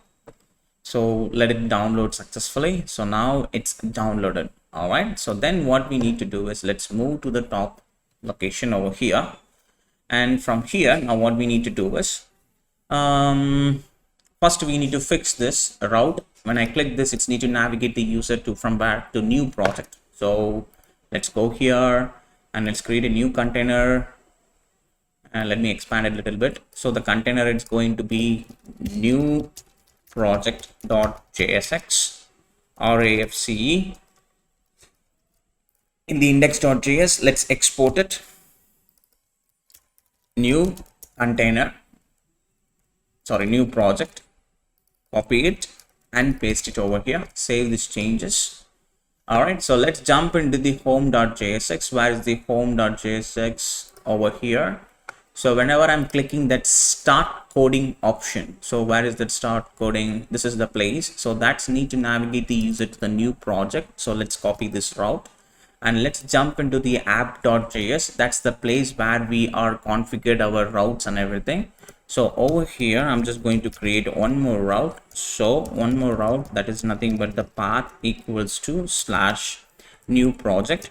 Let's load the element. Whenever the route is happening, we need to load the new project route, which is basically coming from our components part. All right, where is it? The container part. So save these changes. So now if I click this, that should take me to that location, but why it's not? Yep. So if I click this, now it's take me to the new project. That's the place it's loading that new project over here, right? Let's jump into the new project.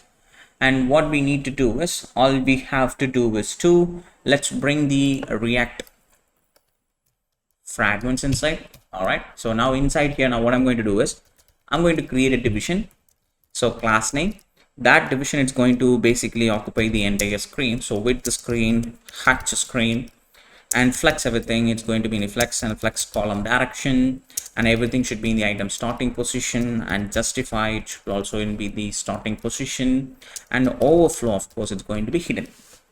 All right, so then let me bring the word wrap. Wait a second, word wrap. All right, so now inside this division, so what I need to do is basically let's structure it. So what I need to do in this website, once I save it, I can able to see an alert message. So basically that's the first section that I need to bring. So alert section, first we need to bring the alert. Then you can see here we have this nice header part, right? So we need to bring that header part. So let's add it. Let's bring the header section. Then right after that only we have this entire division, which the place where we're gonna load that what is that SplitPane options and everything. So what we need to do is basically I'm just going to change that into an entire division. So let's change it inside that entire division. This is that what we can keep it like coding section or something, right? We can keep it as coding section. All right, so here then what we need to do is inside here first what we need to do, we need to bring this to SplitPane, that vertical and the horizontal, right? So we need to bring this to SplitPane. This is horizontal and vertical. So we need to bring the both. This is vertical and this is horizontal. So first we need to bring the horizontal. So let's bring the horizontal. Then horizontal sections. Inside the horizontal sections, we need to bring the top section. This is the top coding section. Coding. Yes. Then we need to bring the bottom result section. Right. So inside this top coding section, of course, we're gonna have two different layers. So I hope you now understand the structure. So let's bring this split pan first. We need to break it into horizontal first. Let's bring the split pan. So let's say split pan. Basically, it's imported from the React split pan. Close it. And these two stuffs needs to be inside that part. Split pan. Right. So here, say this changes. Nothing will happen so far. Inside this, now what I need to do is I need to split this into horizontal, and the minimum size of it, the inside the plan minimum size, it's going to be 100%, and the maximum size, I'm just going to keep it as -100. All right. So then the default size of each pan is going to be the 50%. Let's keep it as 50%. Say this changes. And now what you need to do is, so basically you need to copy and paste the exact same CSS, which I already dropped it in the description below. So all you have to do is to copy it and paste it inside. All right. So I'm just going to the index.css and I'm going to paste it over here. So basically all the CSS is nothing but from this documentation only over here.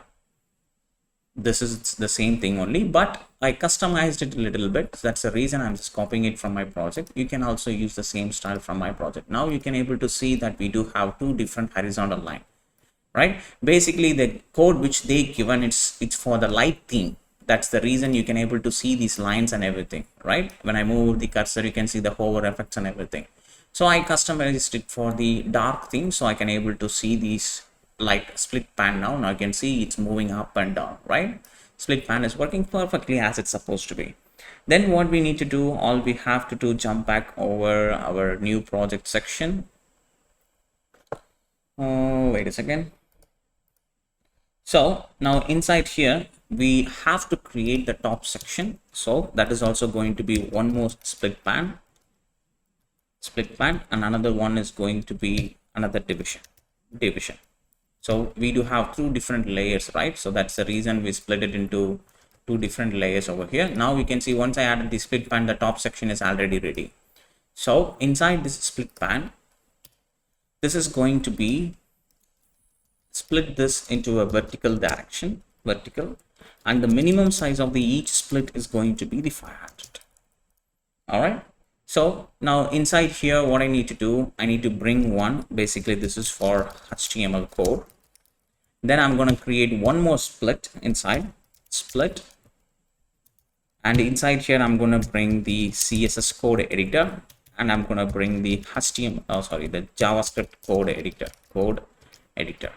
All right. So now we can able to see we have this three different section, 1, 2, 3. So just like the same way, I'm just going to copy this and I'm going to paste it over here. So now this will be splitted equally. So we can see now we have the splitted options equally over here. All right. Cool. We can able to adjust it according to it like that, just like that. All right. So then what we need to do is inside this HTML part, what we have to do, you can able to see here that we have this nice title, right? Inside this title, and of course we have the code mirror area where I can able to type the code and everything. So we have to type it one after another. So let's fix this header section, then we'll jump into this part over here. So let's fix this HTML part first. So basically, if you understand that coding structure over there, you can able to see this is on complete division and this is on complete division, right? Inside this we have this sub part. So if you see here, this is one division, entire division, right? We can understand that. Then here inside here we have this one subdivision, and here we have another subdivisions. Inside this division we have this and we have this, right? This is the wireframe.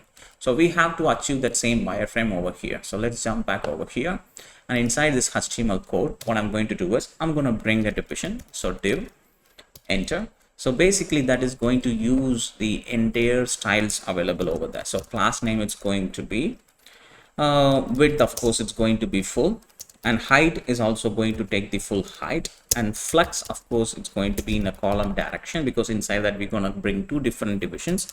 Then item, everything should be in the starting, and this justify also it should be in the start. Both horizontal and vertical position should be in the starting position. And inside this, now what I need to do is I'm going to bring one division, div, and I need to bring another one division. So basically that's for what? This is for CodeMirror. For the time being, I'm just going to write the text as CodeMirror, and inside here I'm just going to write the styles. So of course this is going to take the full width, then flex, item center, and justify the both objects in the between directions, between. So that's the reason you can able to see the title and these icons in the right side directions, right? Then enter. Inside here, now what we need to do, I need to bring one division. This is for the left section. Inside here we have this HTML5 icon, and I do have a paragraph tag which is simply saying as HTML5. So now you can able to see this over here, right? But we don't have any styles or anything, so we have to write these styles for everything now. Class name, which is going to be PG secondary, and PX it's going to be 4, and PY it's going to be 2, and border top, only the top direction I need a border, so I'm going to give it 4, and flex, item center, and justify center, and the gap between the each object is going to be gap 3. So let's save these changes, and now you should be able to see the border, and along with this the background style. So let's go and write the styles for your icon. So class name it's going to be text excel, and the icon color is going to be text red 500. So now you should be able to see the icon color over there. For the paragraph tag, I'm going to do the same stuff. Text is going to be the primary text, then font semi bold, then border top gray 500. Save these changes. Okay, so this border top color, it's not supposed to be here. This is supposed to be over here. Yes, now you should be able to see that color. Yeah, cool, right? So we have to do the same stuff for the rest of the things, right? So we bring the title, and now we need to bring the icon. So let's go here. This is the place where we are finishing this. This is the place where we are completing it, and this is the place where I need to bring the icon section, right? So let's bring the icons over here. That is also going to be in two different sections. So class name it's going to be cursor, of course inside this division it's going to be in a pointer, and flex, item center, justified center, and the gap between it's going to be 4, and the padding left and right it's going to be 4. This is supposed to be 4. And inside here, now what I need to do, I need to bring two different icons. So one is FC setting icons, settings, and another one is for chevron down icon. All right, so for this and this, hold your alt key and our options key, create a class name to create a multi-cursor editor. Then I'm just going to say text excel. Then for the chevron down, I'm just going to give the color text as primary text. Save these changes. Now you should be able to see the icon over there. All right, so now you can able to see the icon over there. Fine. So then what I need to do is I need to apply the same kind of stuff for the everywhere, right? Just like the same way. This is the division. This is the division where it's getting entered over. Yes, this division is getting entered over here. So all I'm going to do is to copy this, and I'm going to paste it for CSS, and I'm going to do the same stuff for JavaScript. So save these changes. Now you should be able to see the same stuff everywhere. Now let's go ahead and change these stuffs.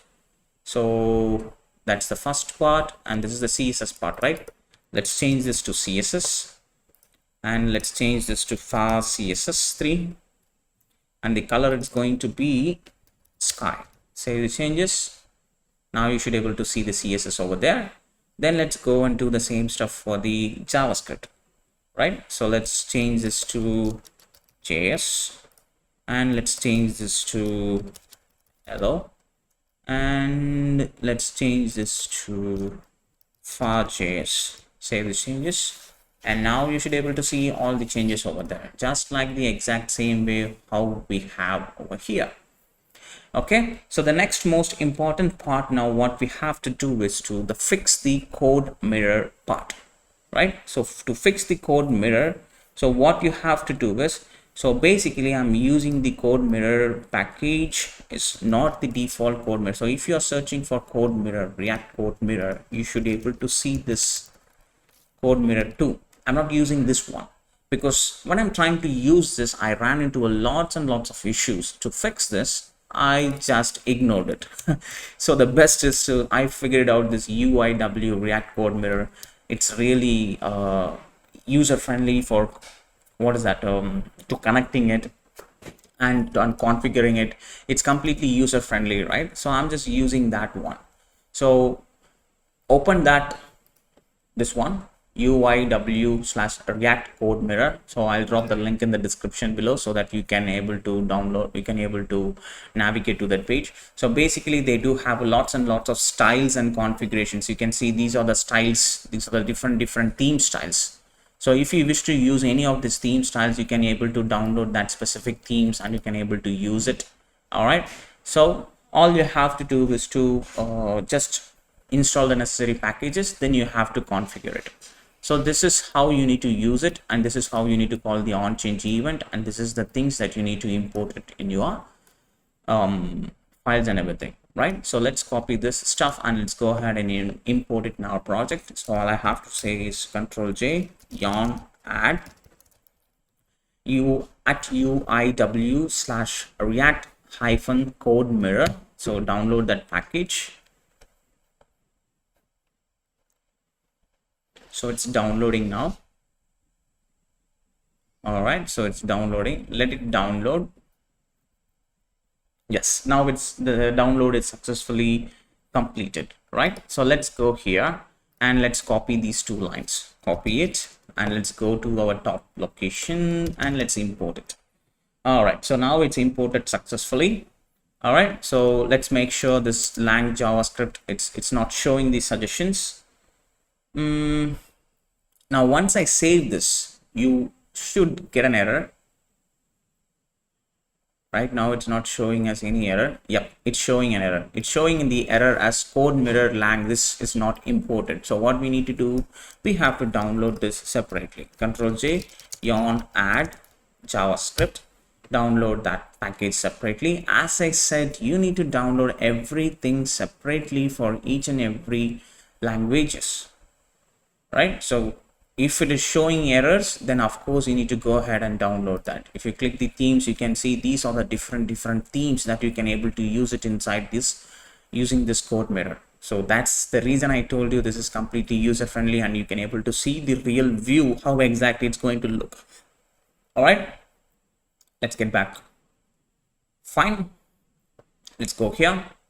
So then now what we need to do, now the error is resolved. So then what we need to do is, let's go here. This is the place of our HTML code, right? This is the place. So let me minimize the rest of the stuff. We don't need to see it. Let's focus on the HTML first. So this is the division. This is the place that we need to bring that CodeMirror. So basically that's the CodeMirror content that we are going to copy it from that, from where? From here. This is the place. All I'm going to do is to copy this. And let's get back here.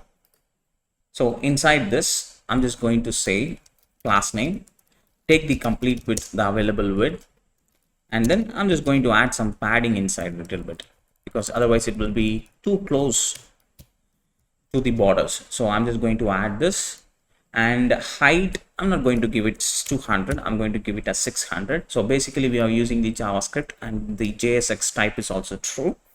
Okay, on change, I don't have any specific event so far. So all I'm going to do is I'm just going to create a callback function for the time being. Okay, So save these changes. Now it should resolve the error. You can able to see that it's showing us the code and everything is working perfectly as it's supposed to be, right? So then what we need to do is, so basically I'm just going to customize this entire UI based on our specific theme color. So none of this theme, whatever I shown you, it's not suitable for our specific theme color. So I just customized it a little bit. So what I need to do, I'm just going to copy that index.css code. So let me, 1 second. I'm just going to copy that code from there, and I'm just going to paste it. Let me bring it over here, and you can copy this code already from the, I hope you already copied this from the index.css. From there I'm going to paste it. So save these changes, and still that UI it's persisted. Let me refresh it. I'm not sure why the reason it's persisted. Click it. Okay, I think I'm missing some part here. Let me figure it out. What is that missing code? Are we using any dot? Yes. Theme. I missed the part called theme.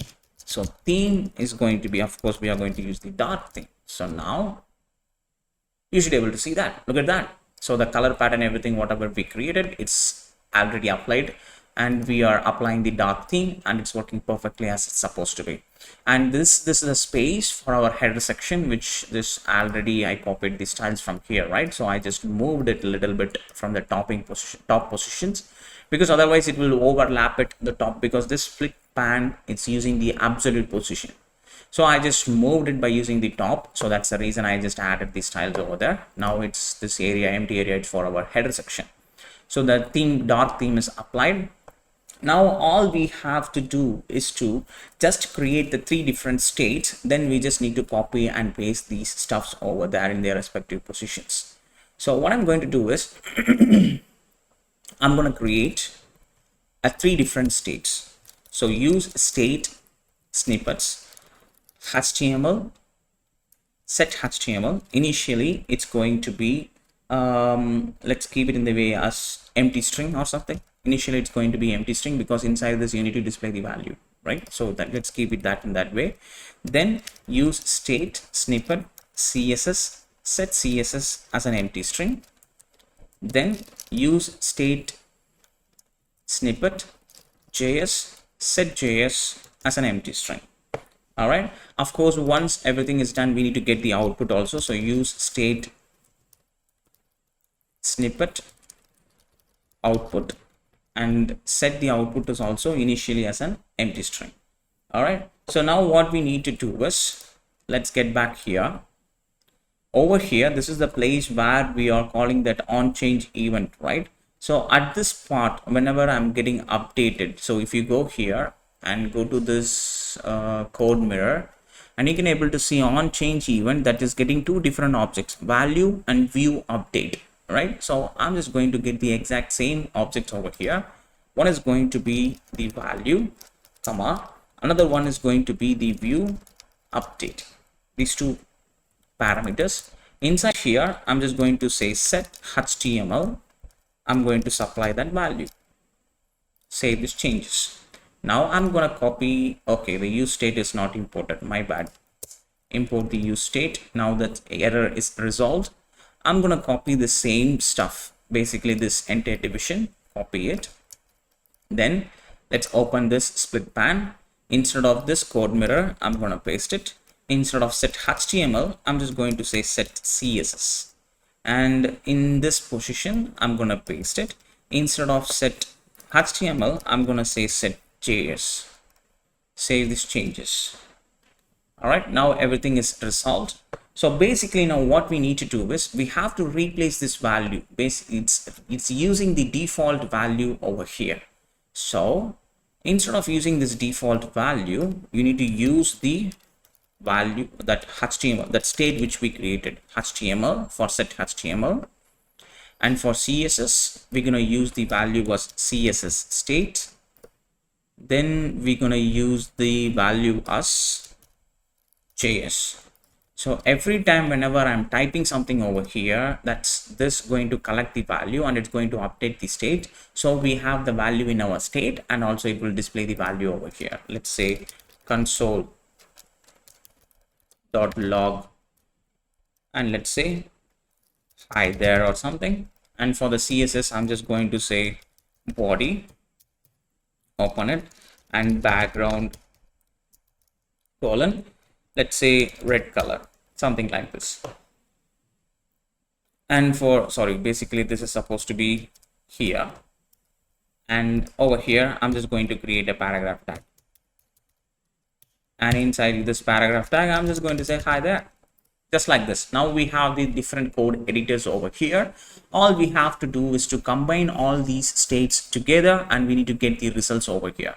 So to bring the results, what I need to do is all I'm going to say this result, basically this result tab, it's going to be, this is the place where we are getting the results, right? So this is going to be our result part. So I'm just going to change this class name style. Class name, it's going to be, let's keep it as p2 white color, white. Now you can able to see this part, it should take the width as full and of course height also full.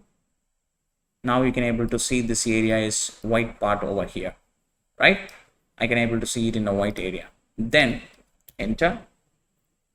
So what I'm going to do, instead of giving the width and height over here, so I'm just going to embed it by using the embedded styles. So overflow, it should not be hidden, and then height, of course it's going to be the 100%. Save the changes, still that you will get the exact same output.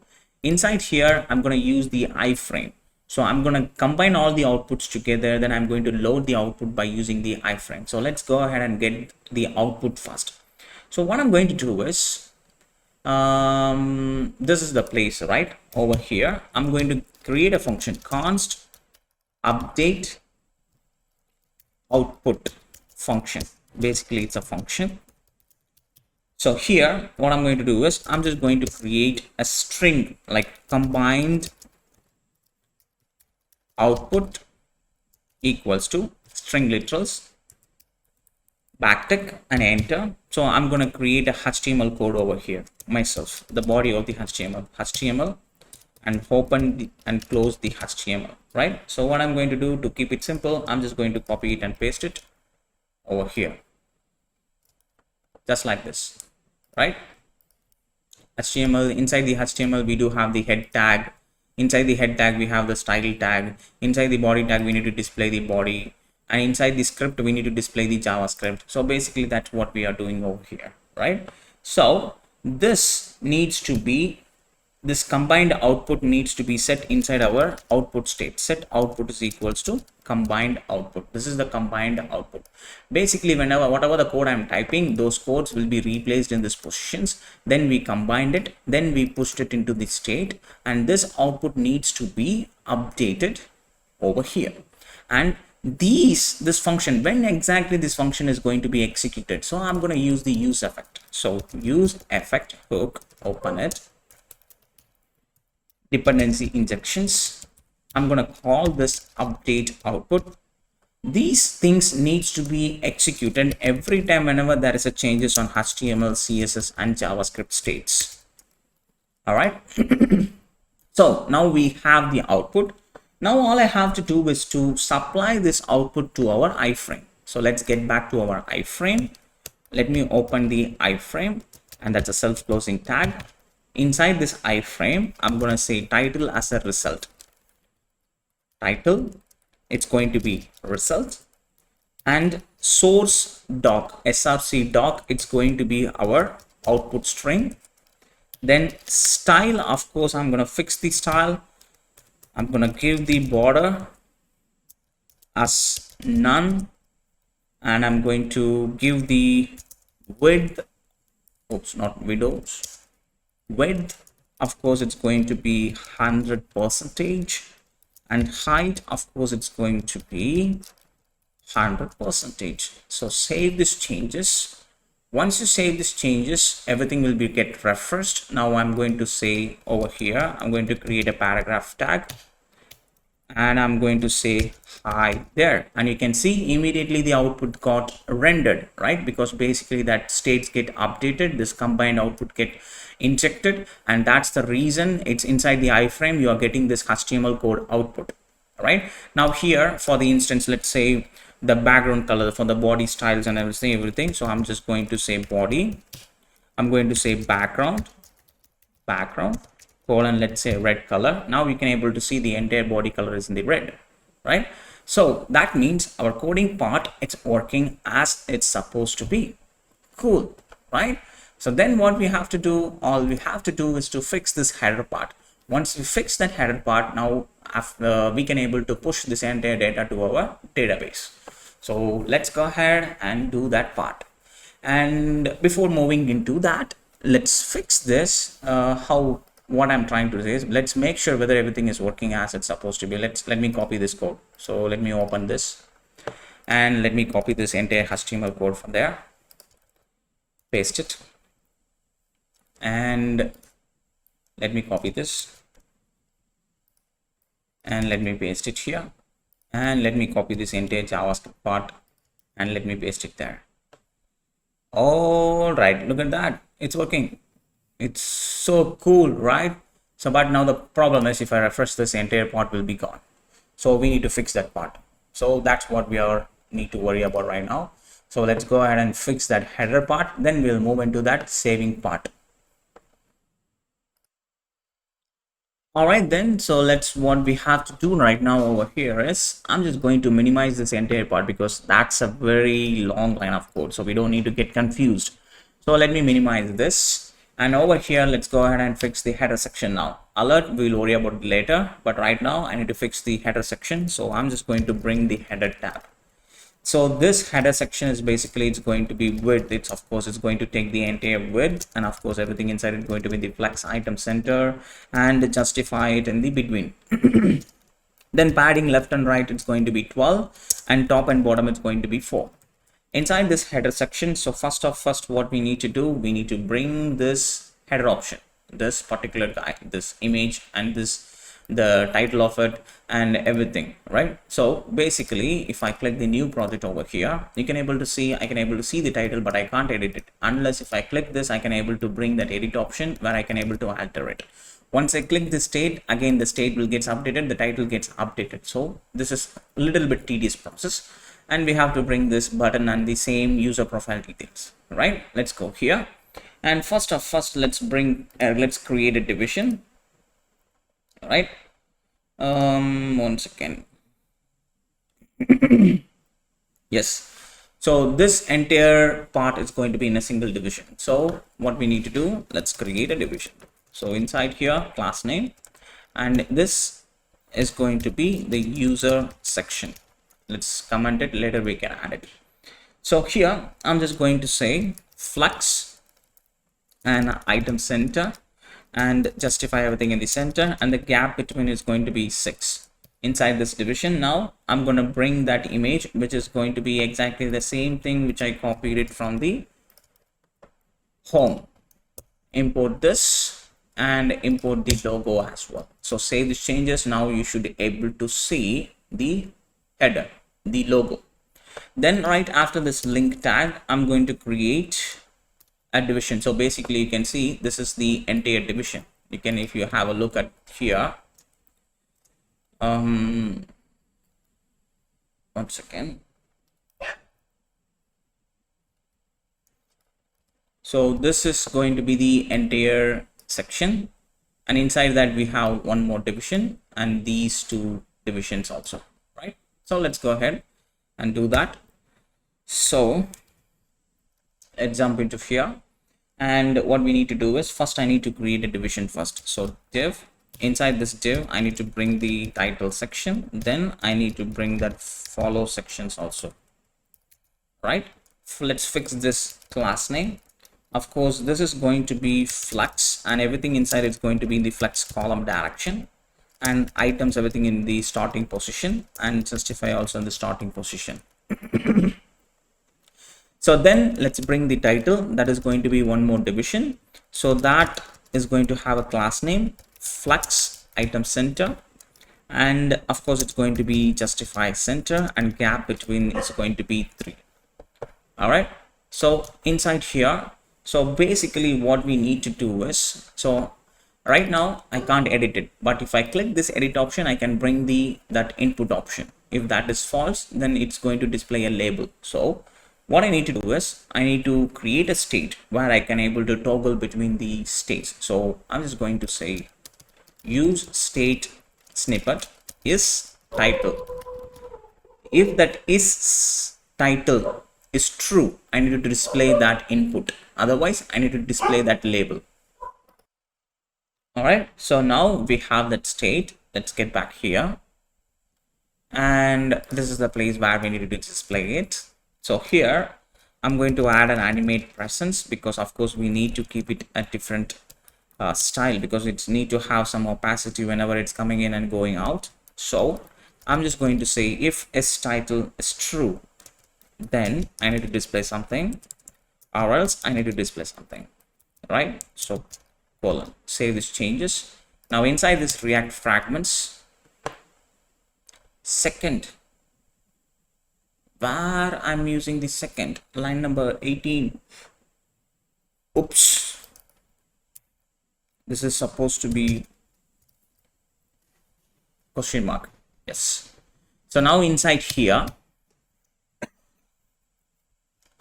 if this is true, then we need to display an input, right? So I'm just going to say motion dot input self-closing tag, and we have to import the motion as well, comma motion. Yes. All right, so for this input tag, what I need to do is I'm just going to give a key. So this key is going to be let's give it as a title input or something. We need to give a unique key for every animations. So then type of this is going to be, of course, it's going to be text. Then the placeholder, it's going to be your, you can say your title, TITLE, your title, and the value, of course, it's going to be, we need to give the title state. So we haven't created the state, so let's go here and create that state. Use state snippet title, and initially it's going to be an empty string. Then now on change, whenever I'm changing it, I need to call a callback function. I need to get the event. From that event, I need to set the title, set title e.target.value. I need to get that value and I need to supply to it. All right, so save this changes. Right now it is, you can't see anything because this is title is a state is false. If the state is false, I need to display this content over here. So what I'm going to do is inside this React fragments, I'm going to bring that motion.paragraph. Okay, you can keep it the label or you can keep the paragraph, it's up to you. I'm going to create a key, and the key name is going to be title label. Inside this paragraph, what I need to do, we need to display the title, whatever the title, it's get updated by the state, we need to display that state over here. And for this, I'm just going to give the class name as px3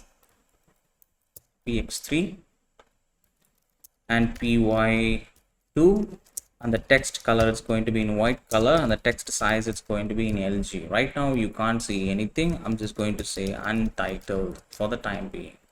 You can able to see it's untitled. So what we can do is we can leave it as it is, but for the title initially, I'm just going to keep it as untitled. So that's going to be the initial state. Now you can see that the title is showing us untitled, right? So we can able to see that this animation presence, it's showing that. So now right after here, now what I need to do is basically I'm just going to copy this stuff exactly as it is, and I'm going to right away, I'm going to paste it here, and I'm going to keep these two React fragments as an empty. All right. So inside here, now what I'm going to do is, if this is true, that means the title is true, means I'm going to display the input box like here. If it is true, that means it should going to display that checkbox. If it is false, it's going to display that edit icon, right? So what we have to do is, I'm going to bring the motion.div, and let me copy the same thing, and I'm going to paste it here as well. So for this, I'm just going to give a key. Basically the key is going to be md check icon, and for this the key is going to be md edit icon, right? So unique keys. So whenever I'm tapping this, I need to bring this styles, right? So whenever I'm tapping this, I need to have these two different scaling options. So for the both icon, I need to add that scaling options, and for the both icon, I'm just going to add this class names as well. Class name, cursor, pointer. That's it. That's all I'm going to add.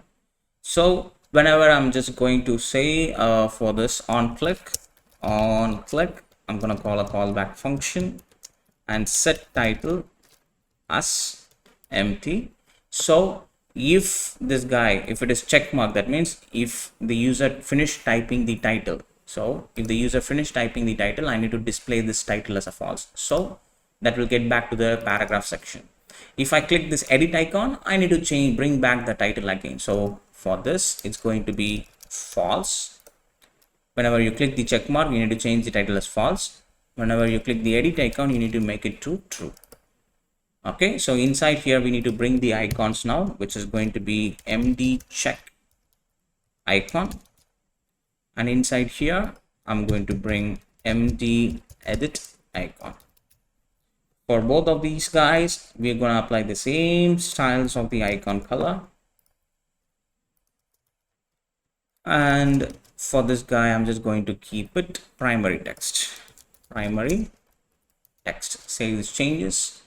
Now you should be able to see that if I click this, I can able to see that input box. If I click this, what's happening?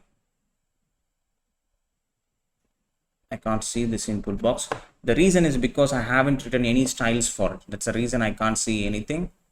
So over here, what I'm going to do is, so class name, it's going to be px3 and py2 rounded md, and bg, it's going to be transparent. Save these changes. Wait a second, why I can't see my input? Motion input.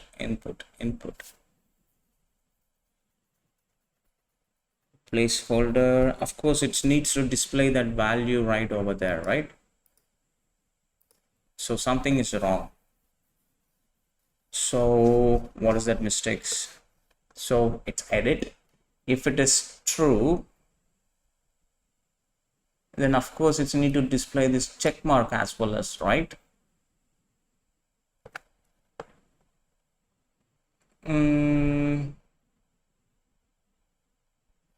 That is also not being displayed. See, that is also not being displayed. On click, whenever I'm clicking that md check mark, it's going to be, actually my Blender mistake is, it is not set title, it is set s title. My bad. That's the reason it's not showing anything, because I basically is title is the true or false state. Set title is nothing but our title value. I updated the value instead of the true or false state. My bad. So if I click this, now you can able to see the text box, and you can able to see the checkbox, and you can able to see this paragraph also. Cool. Oh god, one small mistake, it's going to cost you a lot of time. So please be very careful whenever you're writing this. So bg transparent, and text is going to be the primary text, and text size is going to be the base size. Okay, and of course we need to remove the outline and the border. So outline is going to be none, and border, of course, it's going to be none. Save these changes. Now if I click this, I can able to see the title, and I can able to change sample or something. If I click the checkbox, now you can see the title is changed successfully. Cool, right? Oh god, so we finished it. If we finish this, so the next part is, what is that after this title? So of course, where is the place? This is the place where it's getting in there. Now this is the section of the following sections, right? So we need to bring the follow section. So div, so class name,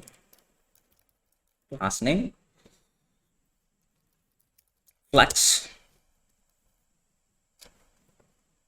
So here you need to bring the logged in username and details and everything. So flex, item center, justify center, px3, and minus mt2, margin top, gap as 2. So inside here, I'm going to bring a paragraph where I can able to display the paragraph. So let's bring the paragraph. Inside here, we need to display the user display name. So class name, it's going to be text, primary text, and text size, it's going to be small. So we might notice that not every single user will have the display name. If the user doesn't have the display name, we need to get the first part of their email and we need to display it, right? So I need to get the user object over here. So to get the user object, of course, you need to select the user state from the Redux store, just like this. Then make sure that you imported the use selector. Then let's get back to the following up section where it is. Here it is. Over here, all I have to do is to say, if I have this user object, then display name, I need to display the display name. Right now, let me go to the Redux store, open the user object, and let me copy the display name and let me paste it over here. If I do have this, then user dot display name, display it, or else I need to get the user email. I need to split it and I need to get the first part. You can able to see this email right now, it's not showing the email, but if you logged in as a different user, so we will get the email like virtual.galaxy@gmail something, right? So if I split that part, I will get that the first part, that virtual.galaxy. So I need to display that name over here. So split it, and I'm going to say string literal, using string literal. So I'm just going to say user dot email dot split function using split. I'm going to split. Once you got this add character, split it into two objects, then I'm going to get the 0th index and I'm going to display it over there. So right now you should be able to see the name because I do have the display name.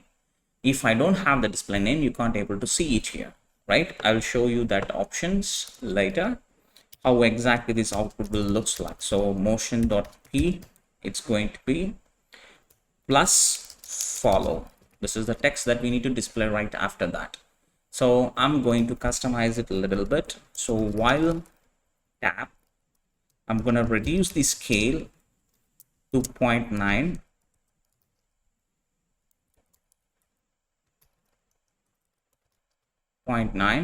Then class name, it's going to be text size, it's going to be too small, so I'm going to give 10 pixels.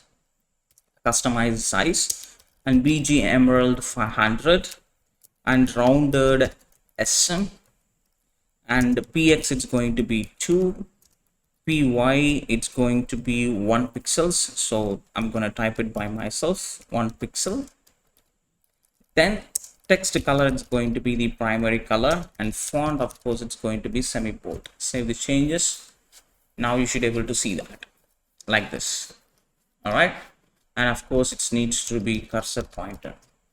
So now we click that, it shows the cursor pointer, right?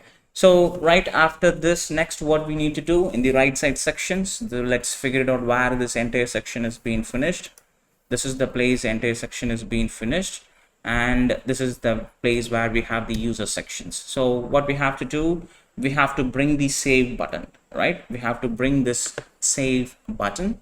So let's go ahead and bring that save button. So let's create a div, class name, and flex item center and justify center and gap 4. Inside here, let's bring the save button. So let's bring the save button and let's give it a save. For this, I'm going to add a class name, and let's say class name was px4 py 4. Let's keep ps as 6. That's better. Then bg primary text, cursor as a pointer, and text is going to be base, and the text is going to be the primary, and font, of course, it's going to be semi-bold. Save the changes. Now you should be able to see the button, and I'm going to make it as a rounded MD. Save the changes. Now you should be able to see the rounded edges. And then right after this button, I need to bring the user details. So if I do have the user objects, then I need to display this. Basically, this entire section needs to be inside that conditional rendering. If I have this user, then render with this, and inside here I need to bring the user profile details. Save the changes. Now you should be able to see the user profile details as well. All right, look at that. So for this button, I need to add the while tap animation. So let's copy this and let's add it over here. Save the changes. Now you should be able to see the while tap animations. Now we have the title, we have the coding part, and we have the result part, and we have the save button. Now all we have to do is to save this program to our Firebase. So I'm going to say on click call save program or something. So basically this is the function that we are going to create right now.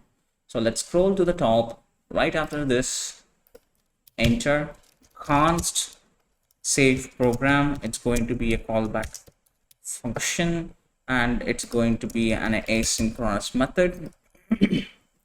Sorry, asynchronous function. So first, what I need to do, I need to create a unique ID for it. So const ID is equals to string literals $. I'm gonna say date dot now. All right, then I need to create the documentations to store it inside our Firebase collection. Open it. So ID, it's going to be the ID. Then title of this program is going to be the title. Then HTML coding, it's going to be HTML coding. CSS, it's going to be the CSS. JS, it's going to be JS. Then output, I need to say the output as well. So output, and which user saved this program. So user details.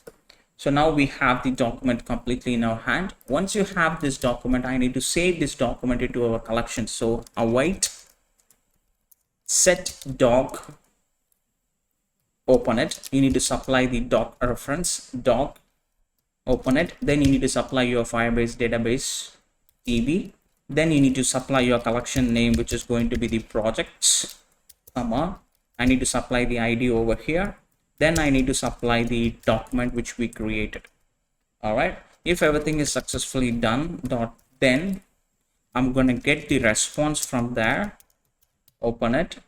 If there is any errors, I'm going to say catch, open it, and I'm going to console log that error. I'm going to get that error, and for the time being, I'm just going to say console.log that error part. So if everything is fine, what we need to do, we need to throw an alert. That's what we need to do. So to bring the alert, all I have to do is to say one more state, use state snippet alert, and let's say initially it's going to be false. And over here, this is the place where we need to bring the alert. So this is the alert message that we are going to display like this, alert. Okay, so basically what I need to do is I need to get this alert component which we haven't created. So to this alert component, what I'm sending the status, and along with that I'm sending the alert message. This is the component that we need to create. So let's go to the components and let's create a new component called alert. That's the component that we have to create, JSX RAFCE. And in the index.js, of course, we need to export it, and let's change this to alert. Copy this name and change it over here as well, and let's jump to the alert right now.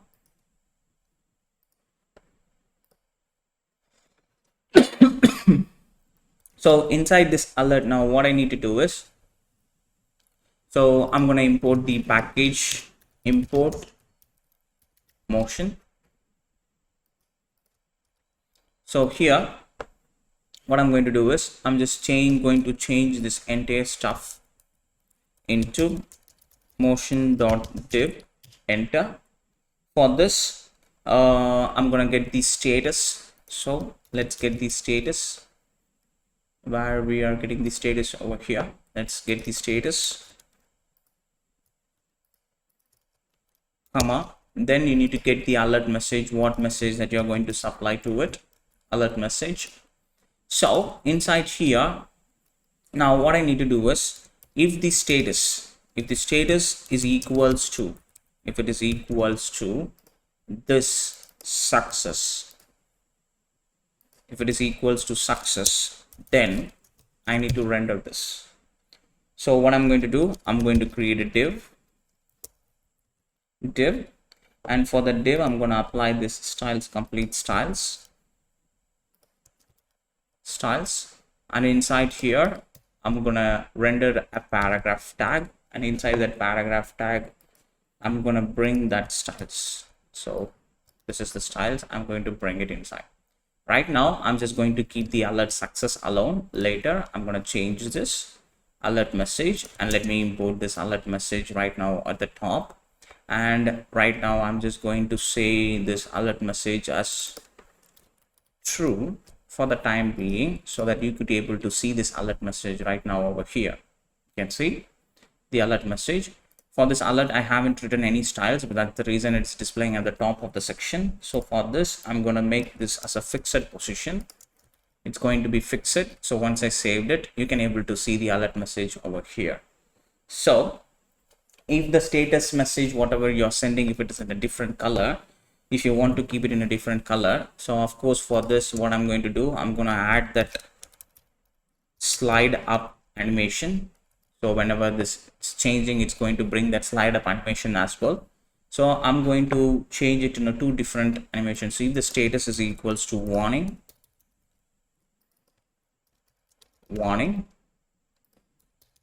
and if the status is equals to danger, so here I'm just going to change this color to yellow, and here it's going to change to red.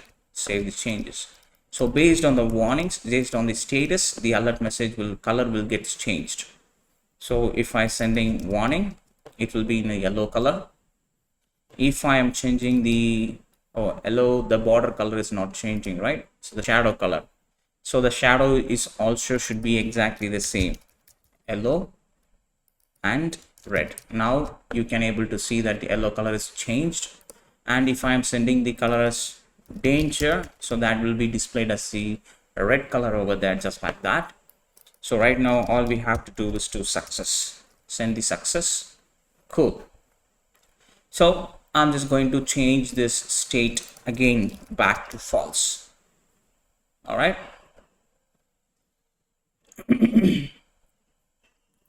So over here all I have to do is to right now I'm just displaying only the success message. If there is any error, I'm just doing the console.log. If you wish to do if there is any error is happening, you can get that error and you can send that status dynamically by updating these informations also in a state according to that. All right, in this case I'm just going to keep it as it is, just like the same way. I'm just going to send the success message alone. All right, but even in the future, if you're trying to do that, this entire reusable component will work smoothly as according to it. All right, so now what we need to do is, let's jump over here. So here I'm just going to say set alert as true.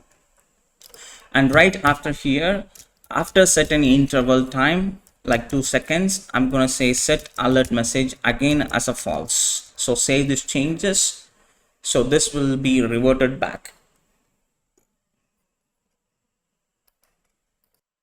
All right, so now let's make sure that everything is saved. It's saving inside our database or not.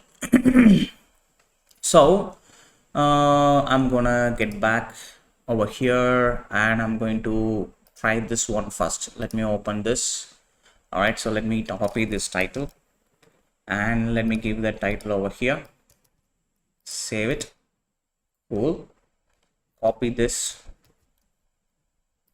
paste it here, and copy this, paste it here. So it's working as it's supposed to be. Now once I click this save program, it is supposed to save. So let's make sure I added that action to that button. Yes. So now if I click save, you should get that alert message. Look at that.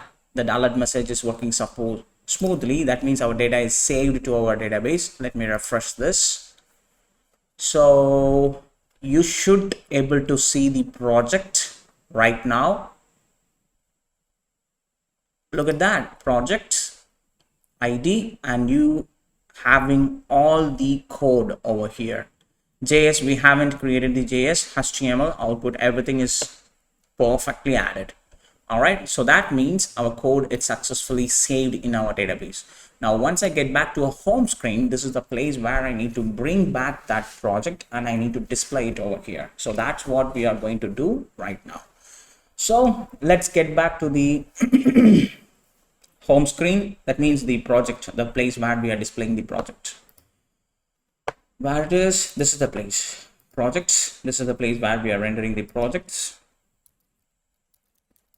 1 second. All right, so let's go ahead and do that project card section where we are going to display that project card. All right, so instead of this, let me enable the word wrap. So instead of this text primary, so if you have a look at the home section, you can see we have this search box which is already there, and we have to display this nice project card, right, where the place where we are rendering this the output of the project which we created. That means we have to create a separate Redux store, separate reducer to monitor all these projects and everything. So first let's bring the projects inside here. Right, let's bring the projects which we haven't have the separate reducer for it. So let's go to our context folder over here, and let's inside the actions folder. So all we have to do is to create a new file called project actions.js, and first letter is going to be small letter. Yes. Then reducer, for reducer I'm going to create a new file called project reducers.js. For the project action, what we have to do is just like the user action, we have to bring two different things, copy and paste it over here. Instead of set user, I'm going to say set underscore projects. Instead of this user objects, all these things is going to be projects.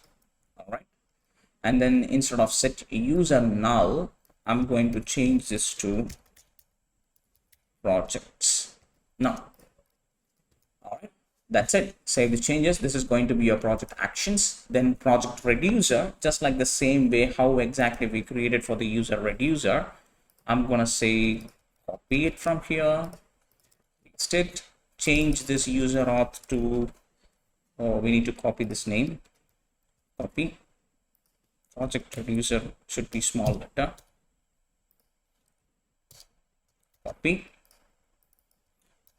change this name, state, and in from the project actions, of course this is going to be set project, and for this it's going to be set project null, and of course we are getting the projects options. from the actions. That's it. These are the things that we need to update. Just copy and paste it. All right, that's all we have to do.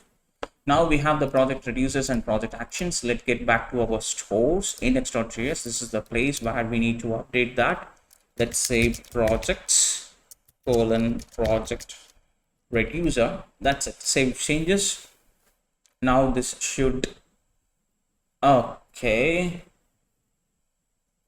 I think I made a mistake where in the project reducer, this is the project reducer, and index.js, the place where it's get imported, it is supposed to be project reducer small letter / project reducer. But why it's throwing an error?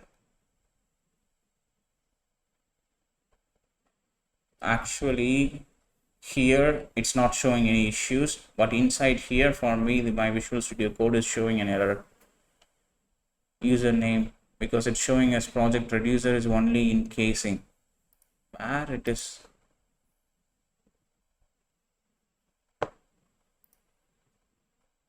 I'm not sure why it's showing that as an issue. Maybe if I close it and reopen it again, it might be resolved. Yep, now it's gone. Again, it's there. Okay, I don't know what's happening right now with the Visual Studio Code, but basically you can, over here you can see the project's initial state is loading. That means everything is fine. My state is not an issue. State is working smoothly as it's supposed to be. Cool. Now let me get to the projects JSX. So this is the place where I need to get the projects from the state first. All right. So that means we need to push the projects to the state first. Every time whenever you are getting the data, we need to push the project to the Redux store, right? So somewhere we need to get the data and we need to push it to the database. So that is going to be our app.jsx. Let's go to the app.jsx and let's push the data to the app.jsx first. So this is the place where you are getting the user information. So just like the same way where this use effect is getting entered right after here, I'm going to create one more use effect to push the project's data. Call a callback function and the user dependency injections. Open it. So const project query. I'm going to write a query. So get the query object from the Firestore. Open it. Enter. Inside here, we need to get the collection detail first. Collection. So in what name that we save the collection? So basically we save the collection name in the name as, we don't need this index. Close this, help us, home, not necessary, new project. So the place where we are saving, this is the place. Copy the collection name and supply it over here. From this collection, so we need to supply the database object db and supply the collection name. Then how you are going to order by. So I'm using the ID it's using the time string. So using that time string, I'm going to arrange it in the descending order. So the newly created project will be always in the top of the list. Then just like the same way, using the query snapshot, I'm going to get that newly created or updated data. So because the query snapshot is the event listener, whenever you're making any changes in your Firestore collection, instantly it will be reflected on all of its clients. Okay. So const unsubscribe equals to on snapshot. I'm gonna get the run the project query and I'm gonna get the query snaps. Open the function and const projects list. All the projects, the list of projects. From the query snaps, I'm going to get the docs, and I'm going to map it using the map function, and I'm going to get the single doc from it. And from that each doc, I'm going to get the data of it, and I'm going to put it into this project list. And I'm going to dispatch this project list to the set underscore projects, which is not showing. Let's go to the action. Let's copy this action and let's basically we need to copy this function name, copy, and paste it over here. Now try to import, it will be imported. Then supply that project list to that. Then after here, we need to break that listener event. So return and subscribe, save changes. Now still context actions project actions.js. Why I'm getting this error?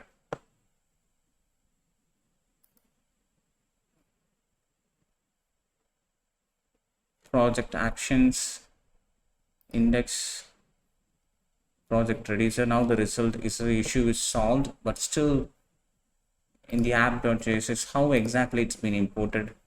Okay, it's imported as project actions, small letter p.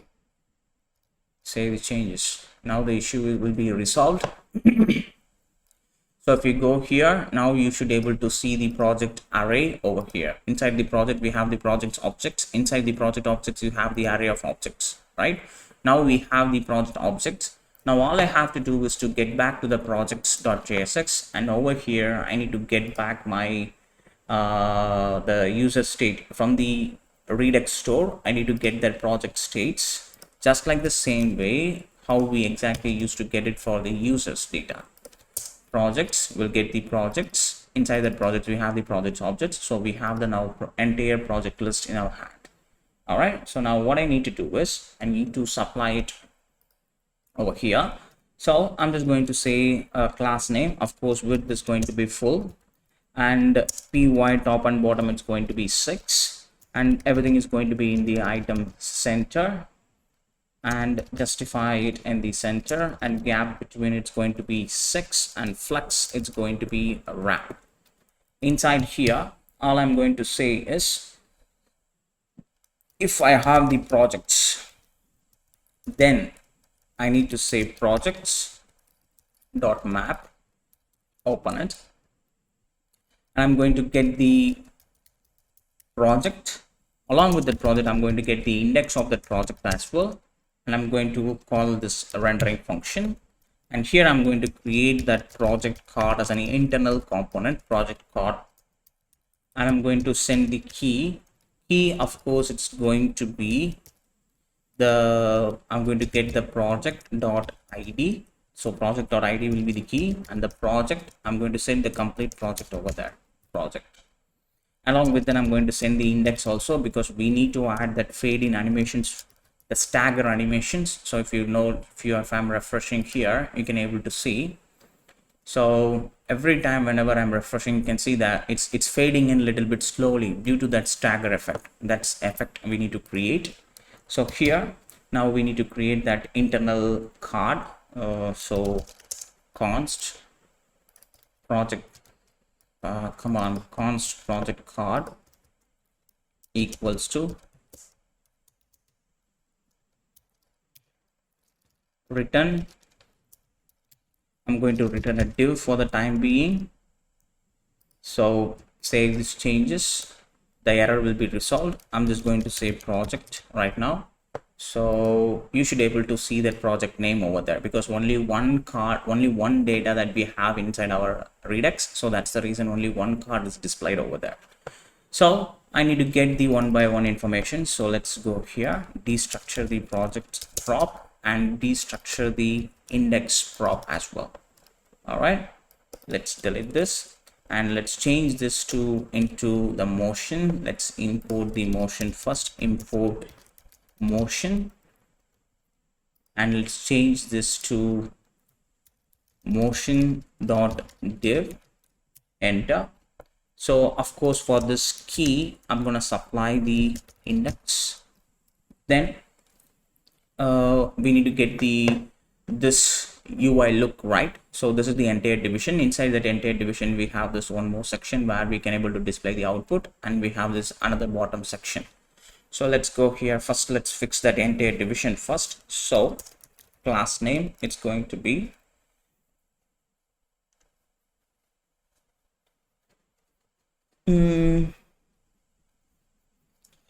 so for the small devices, it's going to use the complete width full.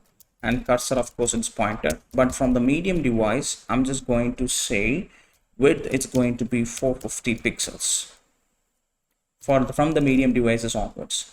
And height, of course, it's going to be always 375 pixels. All right. So then BG, it's going to be secondary, and rounded, it's going to be medium, and padding all the corners, it's going to be 4. Flux column, height of center, and justified center. Then what we need to do, all we have to do, add some gap as well, gap 4. Now inside, if you save these changes, now you should be able to see that card view. Now inside here, now what we need to do, we need to bring a division, div, class name. This is the place where we need to display that output, right? So width full and height full.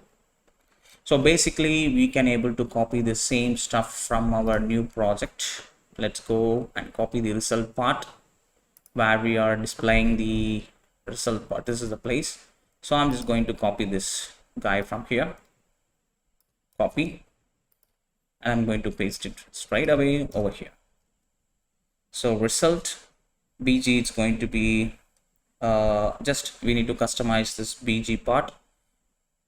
Let's go here. So the BG, it's going to be the primary color. Width, of course, it's going to be full. Height, it's going to be full. And rounded, it's going to be empty. And overflow, it's going to be hidden. So we applied it in the class name, and also we applied it in the style as well.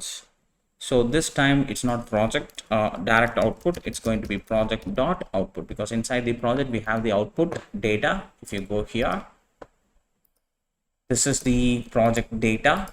In that we have this output data. That's what we are trying to display it over here. So if I save these changes without any error, you should get that output over here. Right now it's working perfectly as it's supposed to be. Then what we need to do after this division, I'm going to create one more div where I can able to display that image name, and the collections icons and everything. All right. So flux item center, and justify it in the starting position, and gap, it's going to be 3, and width is going to be 4. Enter. So first I need to bring the image, then I need to bring the name sections, right? So we have to do the same stuff. If the user doesn't have the image, then what we have to do, we have to bring the first letter. So just like the same way what we did in the home section for the profile, user profile detail, I'm going to display the same stuff from there. Just like the same way, we're going to check the photo URL. If the photo URL is there, we'll display this image, or else we'll display the email first letter. So then if you save these changes, now you should be able to see. Okay, so it is looking so big. That is the reason, is because I need to wrap this guy into a division, and I forgot to wrap it inside the division. I forgot to copy that div like this, width 14, and because basically I copied the same thing from the user profile, just exactly the same things, this entire division, just this division. Instead of user, before that I just added the project.user. That's it. Save these changes. Now you should be able to see that user profile over there, right? Now let's bring the name section. So just like the same way where we are displaying the name like this, over here we are not displaying the name. Okay, like this, you can able to see. If you don't have this name, we are displaying the name, right? So just like the same way, we have to display the name as well over here.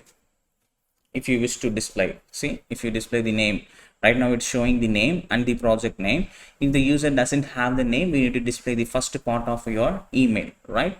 So just like the same way in the new project, when you click the new project, we displayed over here, right, at this position.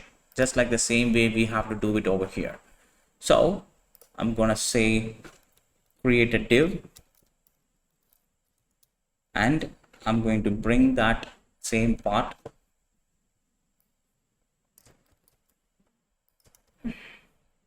First one is going to be your project title. Second one, we are trying to display the display name. If the display name is not there, we are going to split the email and we are going to display the first index in that array. Otherwise, we are displaying the display name itself. So save these changes. Now you should get the project title and the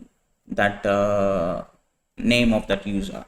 So once after this division, now what we need to do, we need to bring the collection part. So I'm just going to bring the collection part just right after this division. I need to bring the collection where I can able to add it to my collections. So md bookmark imported, save these changes. So you should able to see the collection mark. So let's go ahead and try to add a new project right now. Click new project. So let's try to add this and Control A, Control C, Control V, Control A, Control C, and Control V, Control A, Control C, and Control V. Now you should able to see that animation. Cool. So it's working. And let me copy this and let me paste the title over here. It's working as it's supposed to be. Once I save these changes, you should get that part. And if I click this, that will take me to the home, and immediately you can able to see that the new project which we added because of the on snapshot event listener, right? So it's instantly loaded and it's instantly get it over here. How cool it is. So we successfully saved it and we displayed it. Now all the part what we have to do is to do the filtering options. Once we finish the filtering options, which this project is completed, and the rest of the options and everything may be in the future upgrade. Okay, so now let's go ahead and do the filter options. So to do the filter options, I'm going to say use state snippet filtered, set filtered as null initially. Let's import this use state. Okay, inside the use effect. So we need to make sure that use effect is not being rendered every single time. We need to fix that issue. Okay, so we need to fix that. Otherwise, it will, what happens, it will be re-rendered every single time. It gets filtered every single time. So what I need to do is, so using the search term only, we need to filter it. So basically what you can see, this is in a different place and this is in a different place. So what I'm going to do is I'm going to create a new action for that search term and the reducer for managing the search term actual as well as. So I'm just going to say actions search actions.js and search reducer.js. So for search actions, just like the same way how we did for the product actions, copy and paste it, just change the names and everything. For the actions type, it's going to be search term. Action value, it's going to be search term, right? Oh, my bad, I just copied it inside the reducer file. You should copy and paste it inside the actions file. So while copy and pasting, please be very careful. Don't be so blunder, don't leave so blunder mistake, just like the same way how I'm doing right now. Okay, so I'm just going to say const search reducer. So it's better to copy from here. Search reducer is equals to callback function. Open it. From here, export default search reducer. Initial state value is going to be an empty string and action. Save these changes. Now inside this function, all I have to do is to create the switch case where I can display the values according to the action type. Update the state according to the type. Save these changes. All right, so pause the video and type it completely. So now all I have to do is to get back to the reducers index. Where is the reducers index? And here I need to use this search term as the object state value search reducer. Save it. And now this will be refreshed. And here you should be able to see the search term as the initial state value as now. So let's get back to the projects. All right. So over the projects, I need to select the project value. So initially you don't have the projects inside the search term. You don't have another object called search term, just like the same way what we do for projects, right? Because inside the project state, we have one more state called projects. This is happening because of this what? Where is the reducer? It's happening because of this. Again, inside the same way, we are creating one more object because of that. So initially you don't have that object, so we need to fix that, then we need to fetch it. So I'm gonna copy. So const search term equals to use selector get the state. So if the state dot search term object does contains this search term, then what you need to do, set that state value as dot search term question mark dot search term, or else keep it as an empty string. That means initially I don't have this object inside this search term, I do have an empty string. So if I do have anything inside, if I push something to this dispatch, because by the time when I'm typing something over here, I will push it to the state, right? I will push it over here. So at that point, I will have this search term object in it. So you need to get that object value. Otherwise, I need to get the value as empty. So what I'm talking about is right now, if I go to the home section, so let's go to the home. Inside the home page, that's the place where I do have the input. This is the place where I'm having the input, right? This is the place. This is where it is input. This is the place. So for the value, I need to update the project state value, right?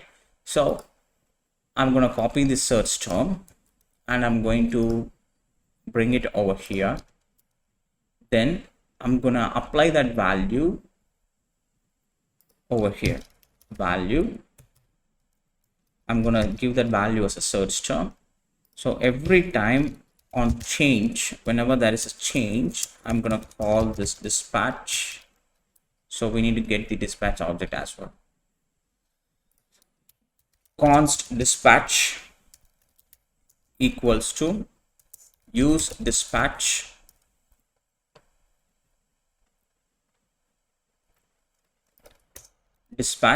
open it, then indicate the actions, search actions, copy this, set search term, paste it over here, import it, and supply that e.target value, event.target.value. So now if you see here right now, if I'm typing something sample, it's being dispatched, right? See, inside the search term, I have one more object called search term. Inside that only I do have the sample. So that's the reason every time whenever I'm getting the state value, I'm trying to check that inside, if that search term is there, inside that search term, if I do have this one more search term object, fetch it, or else keep it as an empty string, right? So now I have the search term, whatever I typed it in the home component, it's been inside our Redux store. Now all I have to do is to get back to the projects. Now I need to filter it inside this. Whenever there is an update on this search term, you need to do this. What we need to do, we need to filter it. So basically what I'm doing is, if the search term dot length, length dot length, if the search term dot length is greater than 0, that means it's to have a letter in it. So I need to filter it based on that letter, not the word. Okay. So if you're trying to filter, for instance, if I'm trying to filter the word like loading, that means it will try to look for this exact pattern what I'm typing. So it's need to search for whatever the character inside that search term. If it does have that character in that title, then you need to bring that. So that's what we are trying to do. Basically, we are trying to do is to filter based on the letters, not by words. So I'm just going to say projects dot filter, open it. I'm going to get the single project, open it. So here I'm just going to say const lower case, let's keep it as item or project something. So I'm just going to get the project dot title from it. Then I'm going to convert it into two lower case. So now I have the complete project in the lower case. Then I need to split it. So return search term dot split, whatever the search term I'm just typing, I'm just going to split it for every single letter in it, every single letter inside in it. I'm going to use that lowercase item which we created. If that includes that single letter, then we need to filter it. So you need to understand here, first we are getting the entire title and keeping it inside as a lowercase item. So from the search term, that means whatever I typed it, I'm just splitting it into every single letter. So once I use the split, what happens, it became an array as within every single character. Then using that every method will help you to iterate inside the one by one letter in it. Then I'm going to get the one by one letter. Then I'm going to figure it out whether that letter is inside this title or not. If it is inside, then it will get filtered. All right. So that's what this function is doing. So if it is not greater than, if the search term is not greater than the length of 0, so I'm just going to say set filtered as null. I'm going to keep it, if there is nothing else to get filtered, then filter method is going to be null. So we need to make sure this is working completely fine. So I'm just going to cut it and I'm going to say console.log and I'm going to paste it.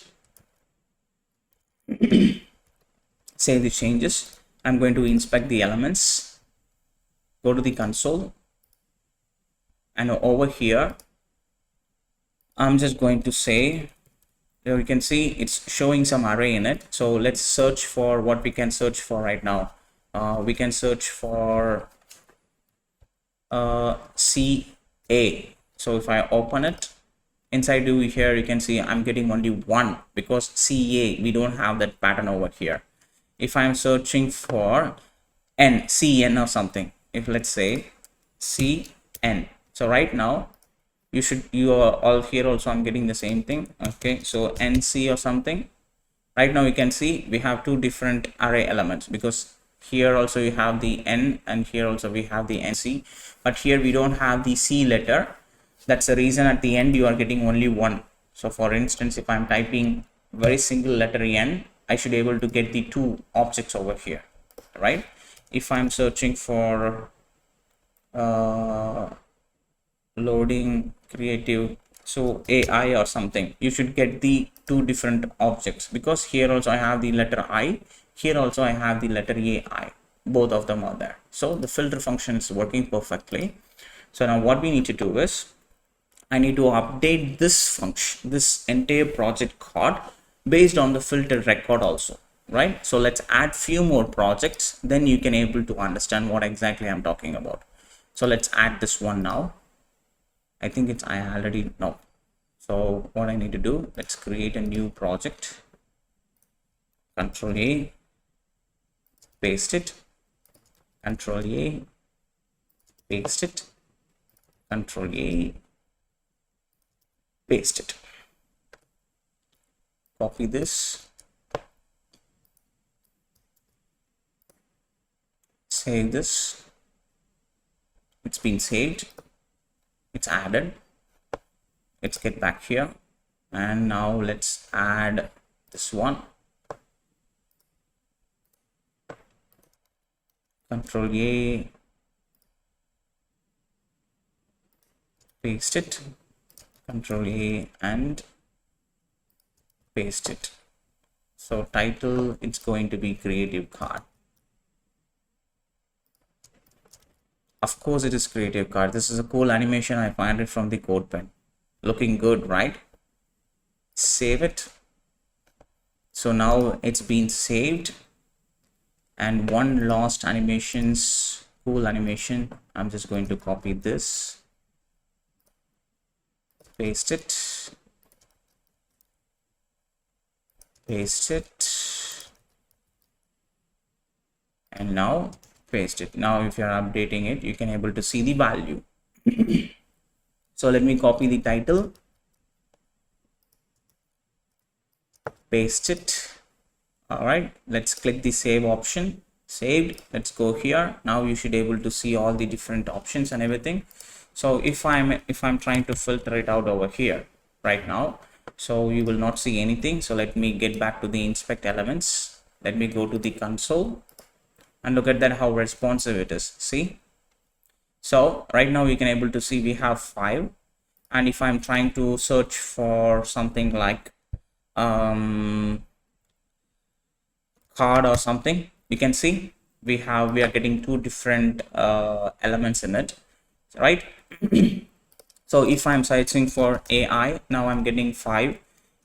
Yes, including SAIS, something like that. You can see we are getting 2 different index over there, right? So filter, it's basically it's working perfectly as it's supposed to be.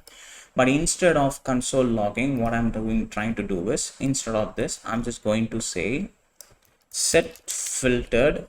I'm going to update that state. So then now what we need to do is, once the state is get updated, that means if there is filtered record, then I need to display the filtered record. So what I'm going to do is, I'm just going to cut this part from here. I'm going to say if I do have the filtered, then what we need to do, we need to display the filtered record. If I do have this filter, then I need to display the filtered record, or else I need to display this projects.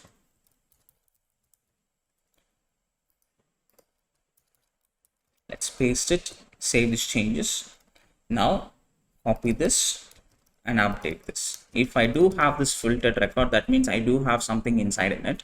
I need to filter it, or else I need to display the complete project records. So save this.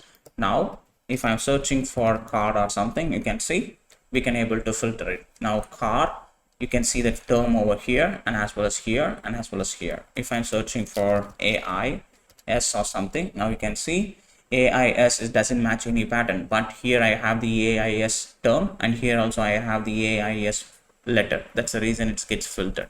If I close this, instantly I will get back the every single record. So but the stagger animation is not coming, it's been popping up instantly. To get that stagger animations, so what we need to do is, let's get back to the project card over here. So here I do get the key. So the initial animation, so initial part of the animation is going to be the opacity,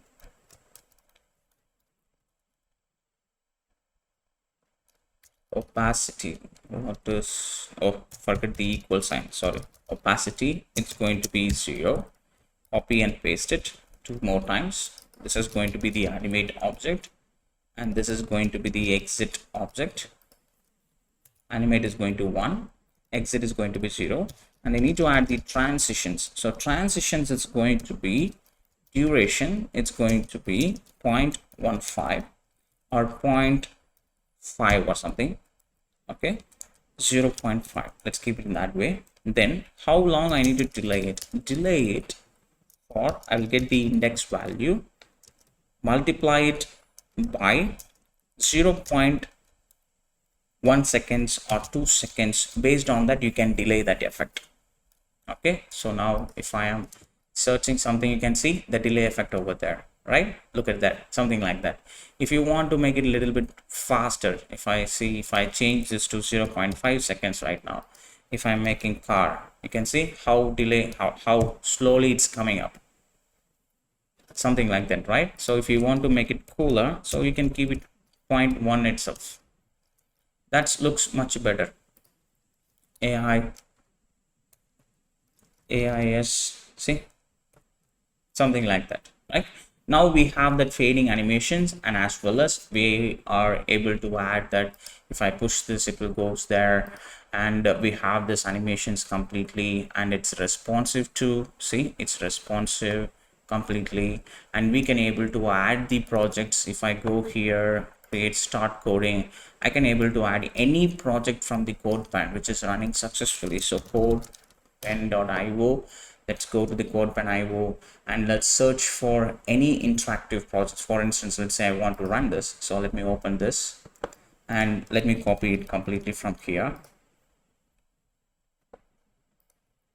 paste it, and let's go here, copy it, paste it, and let's go here, copy it and paste it. Okay, this is not working as it's supposed to be, not sure why. Let's try a different example then.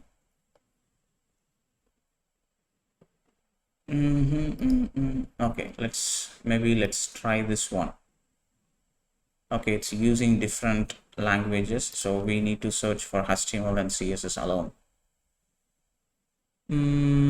Okay, let's choose this login form then. This login form, let's open it.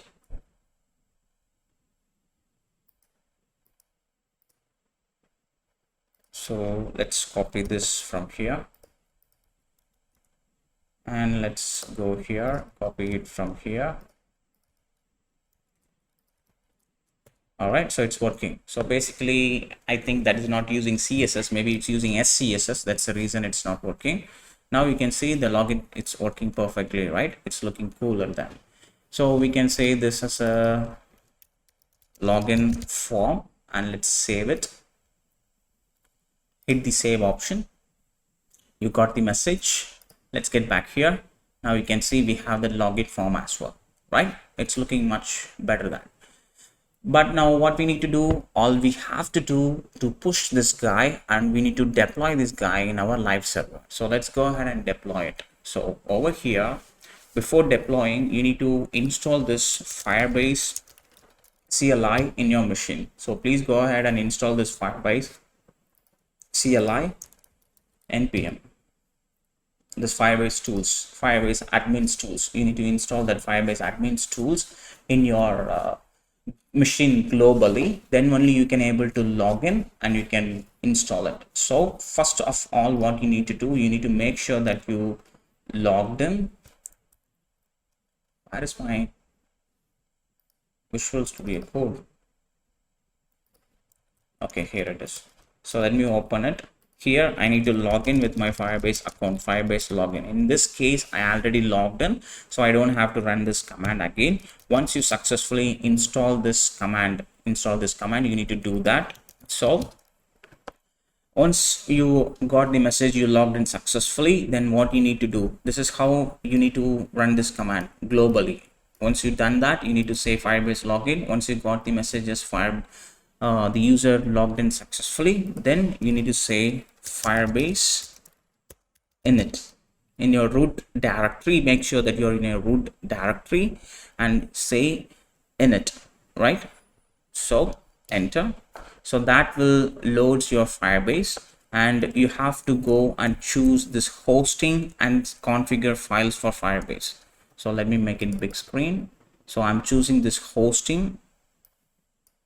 I'm choosing this hosting option, where it is here. Choose the space bar to select that file, choose the space and select the file and press enter. So I'm going to use the existing project, enter. So I'm going to choose that project. So in this case, what is the project name? Oh my god, I have a lot of project. So YouTube CodePen, this is the CodePen clone. This is the project which we created. Select it. And what is your project directory? So we need to build it, so it's going to come in the name as build directory. Then of course, do you want to rewrite all the users in the index? Yes, every single routes need to be redirected to the index.html. Yes. Then set up automatic deploys. Nope. So now we got it. So what we need to do now, we need to build the folder. So let's say yarn build. So this will build your entire project in the production, optimized production build. So that will gives you the build folder. So we need to push this build folder in your Firebase. So it's been building right now. So we should wait until it successfully build. Let's wait. Loading. You should wait until it successfully built.